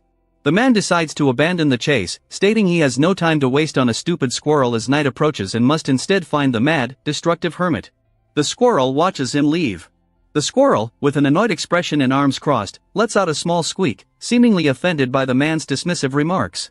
The sun begins to set over the majestic mountains and dense forest, bathing the landscape in a warm, orange glow as night approaches. The squirrel, now with a mischievous grin and a more sinister aura, leaps through the trees at incredible speed, demonstrating its extraordinary abilities. The small squirrel's eyes widen in an expression of intense surprise or shock, reacting to an unseen event or presence. The squirrel peers through the trees, its gaze fixed on a glowing blue aura that signifies the hidden presence of the man. The squirrel's eye is shown in a determined close-up as it lets out another small squeak, signaling its resolve. In a recurring pattern, the man is shown running through the forest, only to be ambushed and sent stumbling by another surprise attack from the persistent squirrel. The man stumbles defensively, clutching his head in exasperation as the squirrel with a mischievous grin flies past him, continuing its relentless harassment. The squirrel looks smugly satisfied, its eyes nearly closed in contentment, as a thought bubble reveals its internal. The small squirrel is shown mid-pounce from a tree, its eyes wide with determination, about to strike at an unseen target. The squirrel looks up at a massive, glowing, pumpkin-shaped object with glowing eyes, letting out a confused. The man, with a disturbing wide grin, appears alongside the startled squirrel, his thought bubble stating, "Hello? We meet again." The man swiftly catches the squirrel in his hand, looking triumphant, and declares, holding the squirrel. The man smugly asserts that despite reaching the peak realm, the squirrel is just an animal that fell for a simple trap, having underestimated humans. The man contemplates aloud whether roasting the claw of a peak realm squirrel would be more potent than terrifying the captured squirrel. A new man with dark, disheveled hair and a beard dramatically appears, demanding. The man holding the squirrel looks shocked, sensing the new man's heavy, yet bizarre energy, and wondering if he could be the new man is revealed to be the mad, destructive hermit, calmly holding a pipe while the powerful squirrel from earlier sits innocently on his shoulder. The man, with wide eyes, realizes with shock that the rat riding on Che Huan-Wu's shoulder is the same squirrel that had been tormenting him. The man immediately prostrates himself before Che Huan-Wu, apologizing profusely for almost harming his raised squirrel and begging for forgiveness. Che Huan-Wu looks down at the prostrate man with an unreadable expression. While the man remains on the ground, tense and hopeful, Che Huan-Wu asks the man if the Murim Alliance's old geezers told him of his location, to which the man nervously replies. Che Huan-Wu dismissively tells the man to HMPH, "Follow me," as the scene transitions to night, showing a full moon over a traditional building. The squirrel is seen sleeping soundly, while the man expresses internal relief that Che Huan-Wu is not scolding him about the squirrel incident.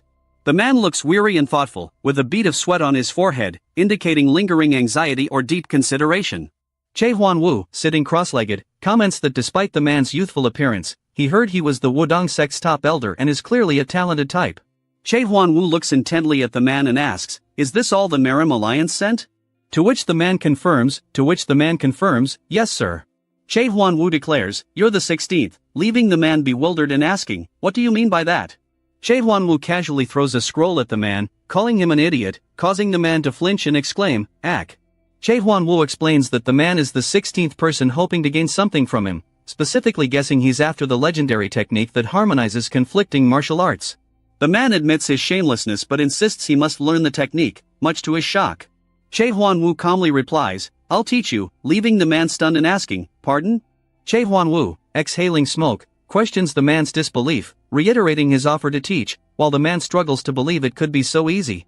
Che Huan-Wu clarifies that he's merely offering a chance, and the outcome depends entirely on the man's resolve, leaving the man to ponder the meaning of his own resolve. Che Huan-Wu reveals that before the man, 15 others, equally desperate, had sought him out. Che Huan-Wu elaborates that those 15 individuals hesitated and eventually gave up on learning the technique after hearing his conditions. Che Huan-Wu adds that some even angrily called him a fraud, prompting the man to inquire if he could ask why they gave up. Che Huan-Wu smiles, stating the reason is simple and offers to ask the man a question in return. The man looks visibly surprised and perhaps intimidated as Che Huan-Wu poses a question likely regarding something he has accumulated so far. Meanwhile, in a remote corner of Guangdong province, the scene shifts to a grand pagoda-style building under a dark sky, identified as the territory of the unorthodox sects and a coalition of assassins in Guangdong province. A stern man with a beard and glowing red eyes is introduced as the Assassin Emperor, one of the 10 supremes ruling over the Assassin Coalition.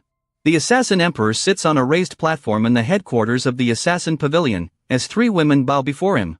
The Assassin Emperor leans forward, initiating a conversation with the visitors, beginning with a direct, "So then?" The man asks Blood Maiden sect leader Oh Jimyun what brings her to his headquarters, and she confidently replies that she will get to the point. Oh Jimuan asks the assassin emperor if he remembers the dragon phoenix meet 2 months prior, which he dismisses as just a childish festival. Oh Jimuan proposes killing Yun Huide, the meet's winner, offering double payment for success. The assassin emperor questions why she would put a bounty on some kid like that. Oh Jimuan furiously reveals her daughter's dantian was shattered by Yun Huide. The assassin emperor, seeing her rage and glowing red with energy, calmly agrees to take the job. The assassin emperor assures Oh Jimuan, enveloped in purple energy, that he will send his best men to bring her that bastard's head. Back with Chai Huan-Wu and the man, Chai Huan-Wu reveals that to learn the divine art, the man must destroy your energy core, leaving the man shocked and wanting to know the reason. Chai Huan-Wu questions the man about the relevance of knowing the reason, but the man persistently insists that he must know why. Chai Huan-Wu pauses, then tells the man that if he really want to know, he will explain the reason behind the extreme condition. Chai Huan-Wu begins his explanation, stating that the man has likely heard rumors about him, specifically concerning quote, bizarre theories from a martial genius. Chai Huan-Wu explains that this genius was rejected by the elders, and in his rage, destroyed his own energy core before leaving the sect. The man confirms, hearing this, but Chai Huan-Wu clarifies that the rumor is only half true, as his unconventional theories were indeed rejected by the Wudong sect and stirred much opposition. Chai Huan-Wu asks the man what he considers to be the defining feature of Wudong's martial arts, to which the man confidently answers, "Isn't it gentleness?" Chai Huan-Wu confirms the man's answer, emphasizing that the Wudong sect's association with gentleness is well known throughout the martial world. Chai Huan-Wu elaborates that the more important concept for Wudong is Taiji, stating that the sect's founder, Zhang Sanpeng, established its foundation. Chai Huan-Wu explains that the Wudong sect experienced a great revival due to Taiji theories found in early Taoist scriptures, which formed their foundation. The man internally questions if Chai Huan-Wu is referring to the Wudong sect's golden age from 150 years ago, sighing that it is old history now. Chai Huan-Wu continues, explaining that the problem arose when people excessively sanctified Taiji and existing theories, causing any new discourse to face immediate backlash and criticism. Chai Huan-Wu asserts that without progress, decay is inevitable, and he quote, couldn't stand it any longer, indicating his dissatisfaction with the stagnant state. Chai Huan-Wu describes how, sickened by the situation, he undertook a year-long wall meditation and contemplation, during which he began to question things. The man asks, question? Chai Huan-Wu questioned the long-held belief that Taiji was infinitely compassionate and gentle, pondering why it would split into yin and yang if it embraced all in harmony. Chai Huan-Wu dramatically reveals his new conclusion. Taiji possesses a will of its own, striking a small bell in emphasis. Chai Huan-Wu explains that this will is so powerful, so absolute, it can even embrace destruction and chaos, making Taiji a true divine force. The man asks if Chai Huan-Wu then completed a divine art based on these Taiji principles. Chai Huan-Wu confirms, calling it the Taiji embracing divine art. Chai Huan-Wu mentions that many mocked his divine art and called it something else, prompting the man to inquire, something else? Chai Huan-Wu, with a serious expression, dramatically reveals the other name for his divine art, the Chaos Origin Art. The man reacts with shock, exclaiming, the Chaos Origin Art? Implying recognition and surprise at the technique's infamous name. The man reacts with shock, realizing, the Chaos Origin Art is the rare demonic martial art that recently drew attention, questioning if this is the martial art he wanted to learn as Chai Huan-Wu looks away. The man's face contorts in anger as Chai Huan-Wu strikes him lightly on the head, admonishing him not to shout and revealing he's been annoyed from the start. The man shouts, why do you keep resorting to violence? I won't tolerate this if you continue to do this, as he clenches his fist and rubs his head. The man's expression changes to surprise as he realizes, wait, that attack just now? The man, now seated on the floor with his hands bound, concludes that Chai Huan-Wu's attack had internal energy, but Chai Huan-Wu states he only asked if the man was willing to give up his internal energy, not that he lacked it. The man asks Chai Huan-Wu why he said his energy core was destroyed, as Chai Huan-Wu turns and tells him to follow him, walking away. Chai Huan-Wu and the man walk outdoors at night, their footsteps echoing as they move across the ground. From now on, Chai Huan-Wu instructs the man to try channeling his energy into Chai Huan-Wu's energy core, shocking the man. The man expresses concern that such an act is dangerous and could lead to energy deviation, but Chai Huan-Wu sharply commands him to just do it, to which the man reluctantly agrees. The man's hand glows with blue energy, preparing to channel it. The man's glowing blue hand is extended towards Chai Huan-Wu's chest, ready to channel energy. Chai Huan-Wu, with a look of surprise and concern, thinks that something is strange and there should be some sort of reaction. The man, facing away, reaches out with a glowing white hand into a starry dark void. The man questions how Chai Huan-Wu can use internal energy without an energy core, to which Chai Huan-Wu explains that the Taiji embracing divine art does not require and must not involve an energy core. Chai Huan-woo, with his hand on his chest, explains that just as Taiji possesses a will, internal energy also has its own will, something martial artists never considered. The man looks on, realizing. This is Chai Huan-woo with a glowing aura and eyes stands before a tree-like manifestation of energy, asking what the man sees in his internal energy, explaining that it's not just a tool, but another part of his will. Chai Huan-woo states that the Taiji embracing divine art is simply a path to liberate this second self. The man realizes that Chai Huan-woo's internal energy flows freely throughout his body, not in an energy core, concluding that the energy is like a living being, and this is the Taiji embracing divine art. The narration explains that enlightenment requires endless effort, luck, experience, and talent, not artificial means, as Yun White is shown climbing a mountain with a determined expression. Images of Yun White fighting are shown in shattered glass, with the narration stating he was born with innate talent. The narration reveals that if Yun White lacked anything, it was just one thing, luck. A shattered glass effect reveals a brilliant star-like energy burst with accompanying sound effects, implying a breakthrough. That final missing piece for Yun White has fallen into place. Yun White is engulfed in powerful blue energy, signifying a massive increase in his internal power. Yun White looks determined and focused, with a subtle blue glow in his eyes. Yun White's hand, still glowing, is placed over his chest, suggesting internal consolidation of power. Yun White kneels before Chai Huan-woo, expressing his gratitude for attaining enlightenment and promising to never forget this debt. Chai Huan-woo smiles, dismissing Yun White's thanks, saying he only attained what was his to begin with, and telling him not to make a big deal out of it. Chai Huan-woo states there's still much to learn about the Taiji embracing divine art, and invites Yun White inside, to which Yun White eagerly responds, "Yes sir." Chai Huan-woo and Yun White walk side by side towards a house at night, continuing their conversation after Yun White's recent enlightenment. So, he really did attain enlightenment. Two masked men discuss that quote, he seems far stronger than we were told, but the eccentric immortal who's with him is the bigger problem, concluding he's not someone we can handle, and that asking him for help is a last resort. Besides, that kid isn't strong enough to take us all on alone with a determined expression. So we'll strike when he's by himself. A bright, clear blue sky with fluffy white clouds is depicted, indicating the passage of time or a new day. The narration explains that at an old house on Mount Huiji, Yun White prepares for enlightenment, having accepted the eccentric immortal, Chai Huan-woo, as his master, and trains in the Taiji embracing divine art by day. The narration reveals that by night, Yun White refined cultivation techniques he had acquired through the black market, as various books are piled up. A week passes, and Yun White is now seen walking through a bustling village located near Mount Huiji. Yun White states he bought supplies for his master, but before he can finish, a squirrel on his shoulder pulls his cheek, squeaking for attention. Yun White angrily scolds the squirrel, "You've got to be kidding me. I just bought you acorns earlier, you greedy pig," as the squirrel continues to squeak. Yun White internally questions his purpose, noting how events since the Dragon Phoenix manual have focused on monstrous secret manuals, and laments not having had a proper duel yet. Yun White expresses his desire to test his cultivation and internal energy using the Taiji embracing divine art and black market techniques, but knows his master's personality means he'll never agree to a sparring match. Yun White reacts with surprise and alarm upon hearing his name. Martial eccentric, Yun White? Yun White recognizes the frequency whispering technique as a voice commands him, "Come alone to the location we're about to tell you within half an hour. If you do not comply, everyone here will be killed," stated the masked man to Yun White from a distance, while people in the village react in terror. Yun White tells his squirrel companion, "Squirrel, you should head back first," then smirks, thinking, what perfect timing for guests to appear. Yun White runs swiftly through a forest, indicated by speed lines and motion effects. Yun White is shown in mid-air, diving downwards with intense focus and determination.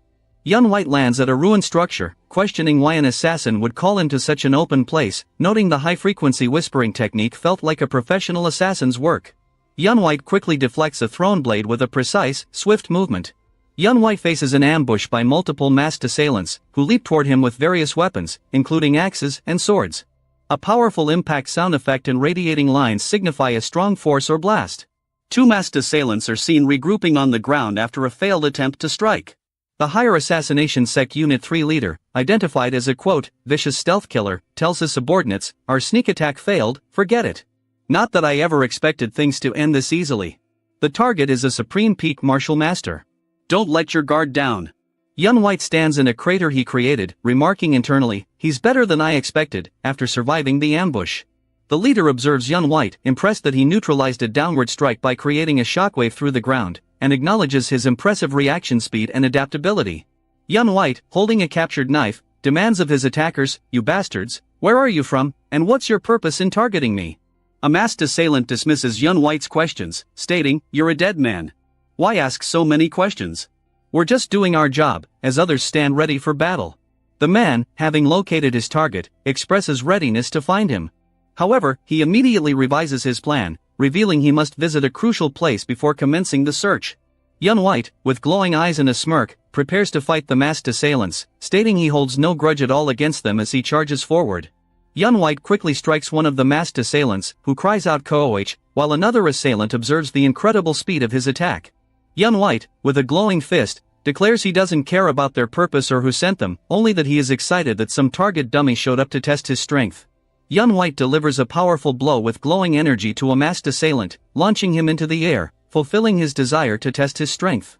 In a coordinated move, one masked assailant throws a metal chain, which ensnares Yun White's leg, while another shouts "HA" in anticipation. Yun White skillfully dodges an incoming attack, but is simultaneously hit by the chain, which binds his leg in the midst of the combat. The leader of the masked group, seeing Yun White's leg trapped, senses an opportunity and thinks, "Now's the chance." The masked leader orders his subordinates to kill him now, as three assailants rush Yun White while his foot remains trapped by the chain. Yun White acknowledges that sealing his footwork is a good strategy, but with a confident smirk, asserts that they picked the wrong opponent. Yun White unleashes Yun White-style 100 bewildering X-weaving, creating numerous glowing, illusory copies of himself to confuse his attackers. The masked assailants are baffled by Yun White's strange movements, exclaiming, "WH, what the," and admitting, "I can't find an opening at all." Yun White's eyes glow with internal energy as he prepares his next move, thinking intensely to himself, "It's time." Yun White effortlessly breaks the chain, binding his leg with a swift movement, leaping away from the surprised masked assailant who had thrown it. Yun White lands with explosive force amidst the masked assailants, creating a powerful shockwave of energy that knocks them back, causing one to cry out in pain. Yun White swiftly grabs a masked assailant by the neck, demonstrating his quick reflexes and control in the chaotic battle. Yun White delivers a devastating strike to the masked assailant he seized, resulting in a powerful, blood-splattering impact. Two masked assailants react with wide-eyed shock and alarm, witnessing the brutal effectiveness of Yun White's attack. Yun White stands triumphantly over the fallen assailant, confidently stating, "One down for now." Yun White moves with incredible speed, leaving a blur of motion as he continues his assault against the remaining enemies. Yun White knocks two more masked assailants flying with powerful strikes, their weapons discarded, and calmly notes, "Two more down." Yun White faces the four remaining masked assailants, appearing unfazed as he assesses the situation. "There are four left, huh?" The masked leader expresses surprise to a subordinate, noting that Yun White took down three of them quickly, despite their intelligence suggesting he had, quote, "just barely entered the realm of supreme peak." The masked leader internally observes Yun White's exceptional reaction speed, offensive maneuvers, and internal energy, concluding he might be beyond the supreme level, not just at its peak. "Don't get impatient, we've assessed his strength now." The masked leader, with a determined expression, announces a strategic shift. "From this point forward, we will deploy the quote, Hell Incursion Killing Formation." The remaining masked assailants spread out, forming the quote, Hell Incursion Killing Formation around Yun White, preparing for their new strategy. Yun White observes the change in the masked assailants' atmosphere, wondering what they are planning and deciding he quote, "better finish this before they try something dangerous." Yun White leaps into the air and delivers a powerful downward strike, but upon landing, realizes his quote, movement was too big, allowing the opponents to scatter. Yun White slides along the ground, dodging multiple thrown blades, mockingly questioning why the assailants are now running around throwing hidden weapons, after being ready to kill him. A masked assailant appears behind a surprised Yun White, revealing their feigned retreat was a ruse, as the assailant thinks, "Fool, did you think we were just fleeing?" Yun White prepares for a powerful close-quarters counter-attack, generating a swirling vortex of energy around his fists. Yun White stands over a defeated masked assailant, who lies unconscious on the ground, indicating a successful strike. Yun White is shocked as multiple masked assailants attack simultaneously, remarking, "This is," while observing their swift movements. Yun White realizes the assailants intentionally lured him into this wide-open space just to deploy this formation. Yun White confidently smirks, noting the formation is clever, and plans to break the ground with a glowing fist as he did previously. Yun White's face contorts in sudden surprise, realizing an unexpected development has occurred. Yun White coughs and grimaces as he is enveloped by dark purple smoke, indicating he is struggling and affected by something within the formation. The masked leader observes Yun White, remarking that, despite his arrogance, Yun White has fallen directly into their formation, while another assailant prepares to strike. An overhead view shows Yun White trapped within a vortex of swirling purple smoke, with narration explaining that the area is now filled with poison. The narration continues, stating that if a target has poison resistance, they may survive instant death but will be repeatedly bombarded. Yun White shows signs of being affected by the poison. The narration concludes that after repeated bombardments, the weakened target can be easily hunted down. A monstrous skull-like entity made of purple smoke looms menacingly over Yun White, revealed as the secret technique of the higher assassination sect. Yun White struggles within the formation, realizing the hell incursion killing formation is an inescapable, multi-layered realm that even a supreme peak master cannot break through. Yun White coughs blood and grows disoriented, acknowledging he is losing consciousness and needs to escape quickly before a complete collapse as an axe is thrown at him. Yun White cries out, as the thrown axe strikes him, indicating a direct hit and further injury amidst the chaos. Yun White grimaces, calling them meticulous bastards, and realizes they are trying to seriously prevent his escape as numerous glowing, red, hidden weapons are hurled at him. Yun White screams, as the glowing, red, hidden weapons pierce him, increasing his pain and wounds. Yun White, severely injured, generates powerful energy blasts to deflect more incoming hidden weapons, demonstrating his continued resilience despite the onslaught. Yun White's face shows intense pain, bruised and with visible veins, as the poison and attacks take their toll on him. The masked leader observes Yun White, declaring he has reached his limits, and prepares to deliver a finishing blow with his glowing purple sword. The masked leader unleashes Viper Slash, a devastating purple energy attack shaped like a snake, aimed at the weakened Yun White. A powerful golden energy beam suddenly intervenes, striking and neutralizing the masked leader's Viper Slash, creating an explosion and knocking Yun White back. The masked leader reacts with shock and disbelief to the unexpected intervention, exclaiming, "That's..." Yun White falls to the ground, disoriented, as a small masked squirrel creature lands on his chest, making a squeak sound. Yun White, bruised and still affected by the poison, questions how the small squirrel managed to enter the formation. The squirrel on Yun White's shoulder squeaks and gestures, seemingly attempting to communicate or help. Yun White realizes the squirrel is the one from earlier, and is surprised to discover it's not just a pet, but can use martial arts. A masked subordinate apologizes for the squirrel's entry, believing it slipped through the formation unnoticed, but the leader dismisses the oversight. The masked leader asserts that even with the squirrel, it's merely a peak-level spirit beast, and their poison target is dying, assuring them it cannot turn the tide. The masked leader orders his subordinates to resume and tighten the hell incursion killing formation to trap Yun White again, as the purple energy intensifies. Yun White and the masked leader, Jihan, lock eyes with intense gazes, a silent challenge passing between them as their power glows. Multiple masked assailants, along with blue and orange energy constructs, form a complex new attack around Yun White as the fighting resumes. Yun White rushes forward, surrounded by a blue aura with the small, masked squirrel creature following closely engulfed in its own orange energy. Yun White swiftly defeats several masked assailants in close combat, knocking one down with a powerful strike as the squirrel scampers nearby. Yun White, still bruised and spitting, reflects that the knowledge he gained from his past hell incursion killing formation experience helped him survive the current predicament, while the squirrel looks on. Yun White grimaces in pain, his face showing the lingering effects of the poison and previous injuries. Jihan, the masked leader, observes his defeated subordinate, realizing Yun White is an, eccentric immortal, and that their current numbers are insufficient, concluding they need more people. The masked leader, Jihan, expresses his realization that their current forces are insufficient to take on Yun White. A new, older man with long gray hair grabs a masked subordinate, angrily demanding to know where he thinks he's going. Yun White's expression shows surprise, as the older man's voice is heard questioning the masked subordinate. "You're not actually running away, are you?" The enraged face of the older man, later identified as group leader Jihan, is shown, with a menacing aura emanating from him. Yun White and the masked subordinate react with wide-eyed surprise and fear to Jihan's furious accusation of being scared. Jihan's face is filled with rage as he repeats the question, "You're not actually running away, are you?" The masked subordinate apologizes to group leader Jihan, explaining he believed retreating and regrouping was the best course of action under the circumstances. Group leader Jihan, with a furious expression, violently strikes the masked subordinate. Group leader Jihan chokes the subordinate, berating him as a disposable hunting dog who deserves to die if he can't hunt, questioning how he can be used if he thinks of escaping. Yun White watches the scene, surprised, and admits he doesn't know who the aggressive older man is. Jihan realizes Yun White is a martial master who reached the evolutionary realm, a fact that surprises him, and he ponders Yun White's true identity. Jihan dismisses the defeated subordinate lying on the ground, calling him a useless bastard. Jihan's eyes narrow intensely, indicating a shift in his focus and a new resolve. Jihan confronts Yun White, observing that he thought Yun White was just a brat, but now sees him as a tiger cub. Jihan acknowledges Yun White's impressive strength for causing so much damage alone against multiple foes.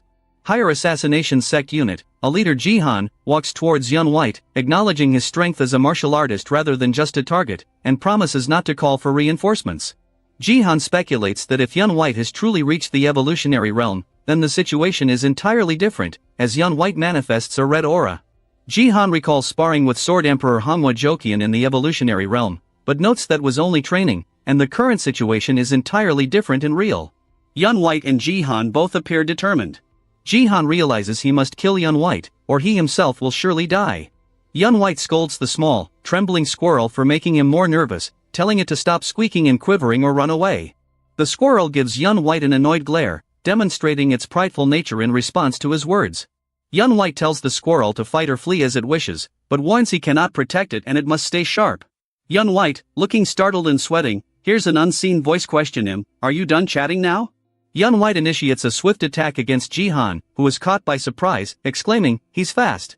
Before Yun White's strike connects, Jihan is shown clenching his fist, seemingly recovering from the initial impact of Yun White's sudden attack. Yun White generates a blue energy attack, while the squirrel emits orange energy as they both rush towards Jihan in a combined assault. Yun White crouches and observes Jihan, noting that the man is swinging his massive sword like a dagger, with each strike possessing the destructive force of a natural disaster. Jihan stands amidst a ruined landscape, confidently holding his large sword, which is surrounded by intensely compressed red sword energy, demonstrating his immense power.